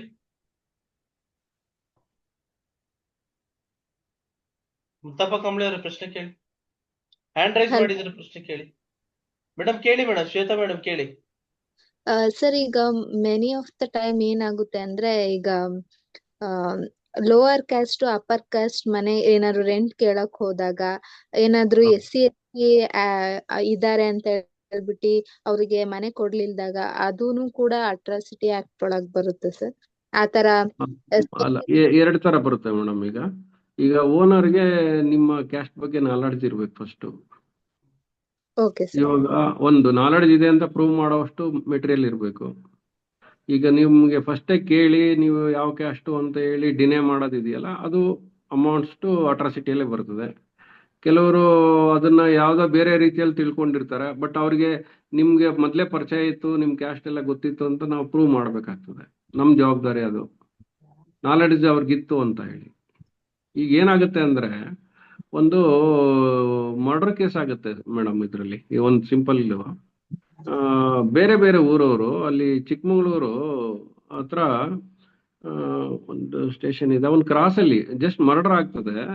ಮರ್ಡರ್ ಆದಾಗ ಅದರಲ್ಲಿ ಅಟ್ರಾಸಿಟಿ ಆಕ್ಟ್ ಅಪ್ಲೈ ಮಾಡ್ತಾರೆ. ಈಗ ಏನಾಗುತ್ತೆ ಅಂದ್ರೆ, ಇಬ್ರು ಮರ್ಡರ್ ಮತ್ತು ಏನ್ ಗಲಾಟೆ ಆಗಿರುತ್ತೆ ಅವ್ರಿಬ್ರಿಗೂ ವೈಯಕ್ತಿಕವಾಗಿ ಪರಿಚಯನೇ ಇಲ್ಲ.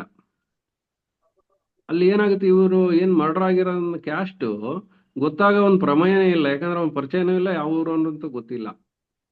ಈ ಒಂದು ಸಂದರ್ಭದಲ್ಲಿ ಅಟ್ರಾಸಿಟಿ ಆಕ್ಟ್ ಹಾಕಿದಾಗ ಅದು ಅಟ್ರಾಸಿಟಿ ಆಕ್ಟ್ ಅಲ್ಲಿ ಅಟ್ರಾಕ್ಟ್ ಆಗಲ್ಲ, ಯಾಕಂದ್ರೆ ನಾಲೆಡ್ಜ್ ನೀವು ಪ್ರೂವ್ ಮಾಡಬೇಕಿತ್ತು. ಅವನಿಗೆ ಇವನ್ ಪರಿಚಯ ಇತ್ತು, ಇವನ್ ಕ್ಯಾಸ್ಟಿಗೆ ಸೇರಿದಾನೆ ಅಂತ ಅಟ್ಲೀಸ್ಟ್. ಯಾಕಂದ್ರೆ ಪಬ್ಲಿಕ್ ಪ್ಲೇಸ್ ಅಲ್ಲಿ ಆಗಿರೋದು, ಬೇರೆ ಯಾರು ಇದಿಲ್ಲ ಅವ್ನ ಕ್ಯಾಸ್ಟ್ ಬರ್ದಿರೋ ಬಗ್ಗೆ. ಈ ತರ ಒಂದು ಸಂದರ್ಭಗಳು ಅವ್ರಿಗೆ ನೀವು ಓನರ್ಗೆ ನಾಲೆಡ್ಜ್ ಇತ್ತು ಕ್ಯಾಸ್ಟ್ ಬಗ್ಗೆ ಅನ್ನೋದನ್ನ ಪ್ರೂವ್ ಮಾಡ್ಬೇಕಾಗತ್ತೆ ಮೇಡಮ್. ಅದರ್ವೈಸ್ ಕಷ್ಟ ಆಗ್ತದೆ. Okay sir, thank you. Sir, ಅಕ್ಕಪಕ್ಕ ಮನೆಯಲ್ಲಿ ಇರೋಂತ ಸಂದರ್ಭದಲ್ಲಿ ಪ್ರತಿಯೊಂದಕ್ಕೂ ಅಬ್ಜೆಕ್ಷನ್ ಹಾಕೋದೇ, ನೀವು ಇಲ್ಲಿ ಬರ್ಬೇಡ್ರಿ ಅಂತ ಹೇಳೋದು, ನೀವು ಇಲ್ಲಿ ಯಾಕ್ರಿ ಕಾರ್ ತಗೊಂಡ್ಬರ್ತೀರಿ ಅಂತ ಹೇಳೋದು, ಇಲ್ಲಿ ಯಾಕ್ರಿ ಕಾರ್ ತಿರ್ಗಿಸ್ಕೊತೀರಿ ನಿಮ್ ಕಾರು ಅಲ್ವಾ, ಅಲ್ಲೇ ನಿಮ್ ಕಡೆ ತಿರ್ಗಿಸ್ಕೊಡ್ರಿ ಅನ್ನೋದು, ಅದು ಇಲ್ಲಿ ನಿಮ್ ಕಾರ್ ಹಾಕ್ಬಾರ್ದು, ನಿಮ್ ವೆಹಿಕಲ್ ಹಾಕ್ಬಾರ್ದು ಅಂತ ಹೇಳೋದು. ಆ ಸಂದರ್ಭದಲ್ಲಿ ಅದು ಅಟ್ರಾಸಿಟಿ ಆಗ್ತದೆ ಸರ್? ಬರಲ್ಲ ಸರ್ ಅದು. ಹಂಗಂದ್ರೆ ಏನಾಗುತ್ತೆ, ಜಾತಿ ಒಂದು ಕಾರಣದಿಂದನೇ ಆ ಒಂದು ಏನೇ ನಡೆದಿರೋ ಘಟನೆಗಳು ಜಾತಿ ಕಾರಣದಿಂದ ಆಗಿರ್ಬೇಕು. ಅಲ್ಲಿ ಜಾತಿಯ ಒಂದು ಇದಿರ್ಬೇಕು, ಒಂದು ಪದ ಬಳಕೆ ಆಗಿರ್ಬೇಕಾಗ್ತದೆ. ಆಮೇಲೆ ಬೇರೆ ಏನ್ ಸೆಕ್ಷನ್ಸ್ಗಳು ಇದಾವೆ, ಅವು ಪ್ರಾಪರ್ಟೀಸ್ ಅವ್ರ ಸ್ವಂತ ಪ್ರಾಪರ್ಟೀಸ್ ಇದ್ದಾಗ ಅವೆಲ್ಲ ಅಪ್ಲೈ ಆಗುತ್ತೆ ಸರ್. ಈ ರೋಡ್ ಅಲ್ಲಿ ಇದ್ದಾಗ ಈ ಜಾತಿ ಬಳಕೆ ಅಂದ್ರೆ ಹೆಸರನ್ನ ಬಳಕೆ ಮಾಡದೇ ಇದ್ದರೆ ಅದು ಅಟ್ರಾಕ್ಟ್ ಆಗಲ್ಲ ಸರ್. ಅದು ಮಾಮೂಲಿಯಾಗಿ ಈ ಬಂದ್ಬಿಡ್ತಾರೆ ಪಿಟಿಷನ್ ಕೇಸ್ಗಳು ಅಂತ ಹೇಳಿ ಪೊಲೀಸಲ್ಲಿ ಮಾಡ್ಕೊಂತಾರೆ, ಅದರಲ್ಲೇ ಬರುತ್ತೆ ಸರ್ ಅದು. ಇನ್ನೊಂದು ಮಾಹಿತಿ ನಿಮ್ಗೋಸ್ಕರ ಒಂದು ಸಿಂಪಲ್ ಸರ್. ಈಗ ಗಂಡ ಬಂದು ಮೇಲ್ಜಾತಿ ಇರ್ತಾನೆ, ಹೆಂಡತಿ ಬಂದು ಅಥವಾ ಉಲ್ಟಾ ಅನ್ಕೊಳ್ಳೋಣ, ಗಂಡ ಬಂದು SC ಇರ್ತಾರೆ, ಹೆಂಡತಿ ಬಂದು ಸವರ್ಣೀಯ ಜಾತಿ ಇರುತ್ತೆ. ಅವಾಗ ಏನಾರು ಕ್ಯಾಸ್ಟ್ ಅವ್ರೇನಂತಾರೆ, ನಾನು SC ಮದುವೆ ಆಗಿರೋದ್ರಿಂದ ನಾನು SCಗೆ ಸೇರ್ಕೊಳ್ತೀನಿ, ನಾನು ಎಲೆಕ್ಷನ್ ನಿಲ್ತೀನಿ ಅಂತ ಹೇಳಿ ಏನಾರು ಬಂದಾಗ, ಸ್ಟೇಷನ್ಗೆ ಏನಾರು ಕಂಪ್ಲೇಂಟ್ ಕೊಡ್ಬೇಕಾದಾಗ ಪೊಲೀಸ್ನವ್ರಿಗೆ ಇದ್ರ ಬಗ್ಗೆ ಯಾವುದೇ ರೀತಿಯ ಅಧಿಕಾರ ತನಿಖೆಗೆ ಇಲ್ಲ, DCRಗೆ ಇರುತ್ತೆ ಅಂತ ಹೇಳ್ಬಿಟ್ಟು ನಾನು ನಿಮ್ಗೆ ಒಂಚೂರು ಹೇಳ್ತಾ ಇದ್ದೀನಿ ಸರ್. ಅದೊಂದು ಮಾಹಿತಿ ಮರ್ತಿದ್ದೆ. DCRಗೆ ಹೋಗ್ಬೇಕಾಗ್ತದೆ, district civil rights enforcement committee ಅಂತ ಇರುತ್ತೆ. ಅಲ್ಲಿಗೆ ಹೋಗಿ ಅದು ಜಾತಿ ಬಗ್ಗೆ ಏನೇ ಇದ್ರು, ಡಿಸ್ಪ್ಯೂಟ್ ಇದ್ರು, ಅವ್ರದೇ ಫೈನಲ್ ಅಥಾರಿಟಿ, ಅವರದನ್ನ ಇದನ್ನ ಮಾಡ್ಬೇಕು ಸರ್, ತನಿಖೆ ಮಾಡ್ಬೇಕು. ಅದು ಅವ್ರದೇ ಆದ ರೀತಿಯಲ್ಲಿ ತನಿಖೆ ಇರುತ್ತೆ. ಸರ್, ಇನ್ನೊಂದು, ನೀವ್ ಇವಾಗ ಹೇಳಿದ್ರಿ ಇಂಟರ್ ಕ್ಯಾಸ್ಟ್ ಮ್ಯಾರೇಜ್ ಆದ್ರೆ ಈ ತರ ಮನೆಯವ್ರೆ ಈ ತರ ಮಾಡಿದಾಗ, ಈಗ ಸಪೋಸ್ ಅತ್ತೆ ಸೊಸೆಗೆ ಈ ತರ ಹೇಳಿದ್ರೆ ನೀನ್ ಕೀಳ್ ಜಾತಿಯವಳು ಆ ತರ ಆದ್ರೆ DV ಆಕ್ಟ್ ಅಲ್ಲಿ ಫೈಲ್ ಮಾಡೋದಾ ಅಥವಾ ಈ ತರ ಅಟ್ರಾಸಿಟಿ ಆಕ್ಟ್ ಅಲ್ಲಿ ಫೈಲ್? ಇದು ಆಗಿದೆ ಮೇಡಮ್, ನನ್ಗೆ ಒಂದು ಇಲ್ಲಿ ಕೇಸ್ ಬಂದಿತ್ತು, ಆ ತರ ಆಗಿದೆ. ಈ ಹೆಂಡತಿ ಏನಾಗುತ್ತೆ, ಅಪ್ಪರ್ ಕ್ಯಾಸ್ಟ್ ಹುಡುಗನ್ಗೆ SC ಅವರು ಮದುವೆ ಆಗಿರ್ತಾರೆ. ಇವ್ರ ಅಣ್ಣ ತಮ್ಮಗಳನ್ನೇ ಹುಡುಗಿಗೂ ಮತ್ತೆ ಮದುವೆ ಆಗಿರೋನ್ಗೆ ಇಬ್ರಿಗೂ ಸ್ವಂತ ಅಣ್ಣ ತಮ್ಮನೇ, ಅವ್ರಿಗೇನೆ ಗಲಾಟೆ ಆಗ್ತಿ ಹೊಡೆದ್ ಬಿಡ್ತಾರ ಅವರು. ಯಾಕೆ ಅಂದ್ರೆ ಒಂದು ರೀಸನ್ ಏನಂತಂದ್ರೆ, ಲೋವರ್ ಕ್ಯಾಸ್ಟಿಗೆ ಹುಡುಗಿನ ಮದುವೆ ಆಗಿದ್ಯಾ ಅಂತ ಹೇಳಿ.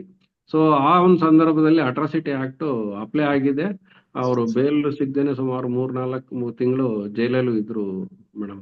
ಅದು 100% ಅಟ್ರಾಕ್ಟ್ ಆಗುತ್ತೆ ಒಳಗಡೆ. ಅಂದ್ರೆ ಜಾತಿ ಸೂಚಕವಾಗಿರ್ಬೇಕು ಅಲ್ಲಿ ಒಳಗಡೆ, ಏನಾರು ಹೇಳ್ಸದಿದ್ರೆ ಜಾತಿ ಸೂಚಕವಾಗಿರ್ಬೇಕು. Sir, many of the times knowledge ಇರಲ್ಲ ಹೇಗೆ ಎವಿಡೆನ್ಸ್ ನ ಕಲೆಕ್ಟ್ ಮಾಡ್ಕೋಬೇಕು ಅಂತ. ಈಗ ನಮ್ಗೆ ಎಜುಕೇಟೆಡ್ ಇರ್ತೀವಿ, ಈ ತರದನ್ನ ರೆಕಾರ್ಡಿಂಗ್ ಆಪ್ಷನ್ಸ್ ಇರುತ್ತೆ, but many of the times peoples knowledge ಇರಲ್ವಲ್ಲ ಸರ್, ಅಂತವ್ರು ಯಾವ ರೀತಿ ಪ್ರಿಕಾಷನ್ಸ್ ತಗೋಬೇಕು ಎವಿಡೆನ್ಸ್ ಕಲೆಕ್ಟ್ ಮಾಡೋಕೆ, ಅಂದ್ರೆ ಈ ಮೇಡಮ್, ತರ. ಹೌದೌದು. ಇದು ಎವಿಡೆನ್ಸ್ ಹೆಂಗಾಗುತ್ತೆ ಅಂದ್ರೆ ಮೇಡಮ್, ಈ ಕೆಲವು ಟೈಮು ಎವಿಡೆನ್ಸ್ CCTVಗಳು ಅಥವಾ ಮೊಬೈಲ್ ಇದು ಇತ್ತೀಚೆಗೆ ಬಂದಿರೋಂಥದ್ದು. ಈಗ ಮೊದಲೆಲ್ಲ ಯಾವುದು ಎವಿಡೆನ್ಸ್ ಈ ತರ ಯಾವುದು ಇರಲಿಲ್ಲ, ಎಲೆಕ್ಟ್ರಾನಿಕ್ ಎವಿಡೆನ್ಸ್ ಯಾವುದು ಇರಲೇ ಇಲ್ಲ. ಈಗ ಒಂದು ಅಟ್ರಾಸಿಟಿ ಕೇಸ್ಗಳಲ್ಲಿ ಮೇನ್ ಏನಂತಂದ್ರೆ ಅಲಿಗೇಷನ್ ಮಾಡಿದಾಗ ಅದು ಪಬ್ಲಿಕ್ ಪ್ಲೇಸ್ ಆಗಿರ್ಬೇಕು. ಆಮೇಲೆ ಅದಕ್ಕೆ ಹೇಳೋದು ಅವ್ರು ಏನ್ ಹೇಳ್ತಾರೆ ಸುಪ್ರೀಂ ಕೋರ್ಟ್ ಅಲ್ಲಿ ಜಡ್ಜ್ಮೆಂಟ್ಗಳು, ಸುಮಾರು ಜಡ್ಜ್ಮೆಂಟ್ ಅಲ್ಲಿ ಹೇಳ್ತಾರೆ ಸಾರ್ವಜನಿಕವಾಗಿರ್ಬೇಕು, ಸಾರ್ವಜನಿಕ ಸ್ಥಳದಲ್ಲಿರ್ಬೇಕು ಮತ್ತು ಸಾರ್ವಜನಿಕರ ಮುಂದೆ ಆಗಿರ್ಬೇಕು ಅವಮಾನ ಅಂತ. ಅವಾಗ ಏನಾಗುತ್ತೆ, ಆ ಸಾರ್ವಜನಿಕರ ಮುಂದೆ ಆಗಿದೆ ಅಂದಾಗ ಅಟ್ಲೀಸ್ಟ್ ಅಲ್ಲಿ ಐ ವಿಟ್ನೆಸ್ ಆರು ಸಿಗ್ತಾರೆ ಅಂತ ಮಿನಿಮಮ್. ಅದು ನೀವು ಅದಕ್ಕೋಸ್ಕರ ಇದನ್ನ ಓವರ್ಕಮ್ ಮಾಡೋಕ್ಕೋಸ್ಕರ ಅದನ್ನ ಏನ್ ಮಾಡಿದ್ರು, ಅದನ್ನೇ ಅಟ್ರಾಸಿಟಿ ಆಕ್ಟ್ ನೇ ಸ್ವಲ್ಪ ಈ ಇಂಟರ್ಪ್ರಿಟೇಷನ್ ಬೇರೆ ತರ ಮಾಡ್ಬಿಟ್ಟಿದ್ದಾರೆ. ಈಗ ಇವ್ರು ಏನ್ ಮಾಡ್ಬೋದು ಅಂದ್ರೆ, ಇನ್ನ ರೆಕಾರ್ಡಿಂಗ್ ಅಂತೂ ಸಿಕ್ಕೋದಿಲ್ಲ, ಓಕೆ, ಆಡಿಯೋ ರೆಕಾರ್ಡಿಂಗ್ ಅಂತೂ ಮಾಡಕ್ ಆಗಲ್ಲ. ಹೌದು ಸರ್. ಹೌದು, ಅದು ಆ ಟೈಮಲ್ಲಿ ಏನಾಗುತ್ತೆ, ಅದಕ್ಕೆ ಕೋರ್ಟ್ ಅವ್ರು ಏನ್ ಹೇಳ್ತಾರೆ, ಸಾರ್ವಜನಿಕರ ಮುಂದೆ ಸಾರ್ವಜನಿಕ ಸ್ಥಳದಲ್ಲಿ ಅಂತ ವರ್ಡ್ ಅದೊಂದು ಯೂಸ್ ಮಾಡ್ಕೊಂಡಿದ್ದಾರೆ. ಅದೇನಾಗ್ಬಿಡುತ್ತೆ ಅಂದ್ರೆ ಸರ್, ಬೈಬೇಕಾದ್ರೆ ಲೋಡ್ ಎಷ್ಟು ಒಬ್ರೇ ಇರ್ತಾರೆ, ಆ ವಿಕ್ಟಿಮ್ ಇರ್ತಾರೆ, ಹೌದು. ವಿಟ್ನೆಸ್ ಗಳೆಲ್ಲ ಅಪ್ಪರ್ ಕ್ಯಾಸ್ಟ್ ಇಟ್ಬಿಡ್ತಾರೆ, ಅವಾಗ ಯಾರು ಸಾಕ್ಷಿ ಹೇಳಕ್ ಬರಲ್ಲ. ಆಗ ಎಸ್ ಮೇಡಮ್, ಅದಕ್ಕೋಸ್ಕರನೇ ಏನ್ ಮಾಡ್ತಾರೆ, 2015 ಅಮೆಂಡ್ಮೆಂಟ್ ಆಕ್ಟ್ ಅಲ್ಲಿ ಪ್ರಿಸಂಪ್ಷನ್ ಮಾಡ್ತಾರೆ. ಈಗ ಏನಾಗುತ್ತೆ ಅಂದ್ರೆ, ಪ್ರಿಸಂಪ್ಷನ್ ಅಂತಂದ್ರೆ ಅವ್ರು ನೀವೇನು ವಿಕ್ಟಿಮ್ ಹೇಳ್ತಾರೆ ಅದು ಸತ್ಯ ಇದೆ ಅಂತ ಟಿಲ್ ರೆಬಟ್ ಮಾಡೋ ತನಕ ಅವ್ರು ಪ್ರೂವ್ ಮಾಡ್ಬೇಕಾಗ್ತದೆ. ಇಲ್ಲಿ ಏನಾದ್ರು ಬರ್ಡನ್ ಆಫ್ ಪ್ರೂಫ್ ಅಕ್ಯೂಸ್ಡ್ ಮೇಲೆ ಫಿಕ್ಸ್ ಮಾಡಿದ್ದಾರೆ. ಹಂಗಾಗ್ಬಿಟ್ಟು ನೀವು ಯಾವ್ದಾರ ಒಂದು ಕಂಪ್ಲೇಂಟ್ ಕೊಟ್ರೆ ಆಟೋಮೆಟಿಕ್ ಆಗಿ ಅವ್ರದ್ದು ಸಫಿಶಿಯಂಟ್ ಆಗ್ತದೆ ಅದು ಎವಿಡೆನ್ಸ್. ಇವ್ರು ಅದನ್ನ ರೆಬಟ್ ಮಾಡ್ಕೊಳ್ಬೇಕು.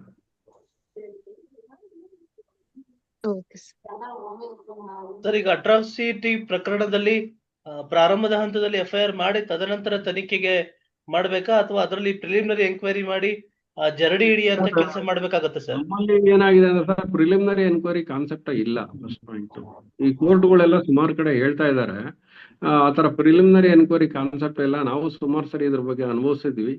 ಪ್ರಿಲಿಮಿನರಿ ಎನ್ಕ್ವೈರಿ ಮಾಡೋದು ಕಾನ್ಸೆಪ್ಟ್ CRPC ಅಲ್ಲಿ ಇಲ್ಲ, ಈ ಹೊಸ BNSS ಅಲ್ಲೂ ಇಲ್ಲ. ಸೊ ಹಂಗಾಗಿ ಕೆಲವೊಂದು ಮಾತ್ರ ಫ್ಯಾಮಿಲಿ ಮ್ಯಾಟರ್ಗಳಲ್ಲಿ ಮಾತ್ರ ಒಂದು ಅವಕಾಶ ಕೊಟ್ಟಿದ್ದಾರೆ, ಇದ್ರಲ್ಲೆಲ್ಲ ಇಲ್ಲ ಸರ್. ಇದನ್ನ ಇಮಿಡಿಯೇಟ್ ಆಗಿ ಮಾಡ್ಬೇಕು ಅಂತಾರೆ, ಇಲ್ಲಾಂದ್ರೆ ಪನಿಷ್ಮೆಂಟ್ ಅಂತಾರೆ. ಸೊ ನಿಮ್ಗೆ ಇಮಿಡಿಯೇಟ್ ಆಕ್ಷನ್ ತಗೊಂಡಿಲ್ಲ ಅಂದ್ರೆ ಪನಿಷ್ಮೆಂಟ್ ಅಂತಾರೆ. ಆಟೋಮೆಟಿಕ್ ಆಗಿ ಯಾವಾಗ ಪನಿಷ್ಮೆಂಟ್ ಪ್ರಾವಿಷನ್ ಬರುತ್ತಲ್ಲ ಸರ್, ಆಫೀಸರ್ಸ್ಗಳು ಯಾವ್ದನ್ನೂ ಡಿಲೇ ಮಾಡಲ್ಲ, ಆಮೇಲೆ ಪ್ರಿಲಿಮಿನರಿ ಎನ್ಕ್ವೈರಿ ಎಲ್ಲ ಮಾಡಲ್ಲ ಸರ್.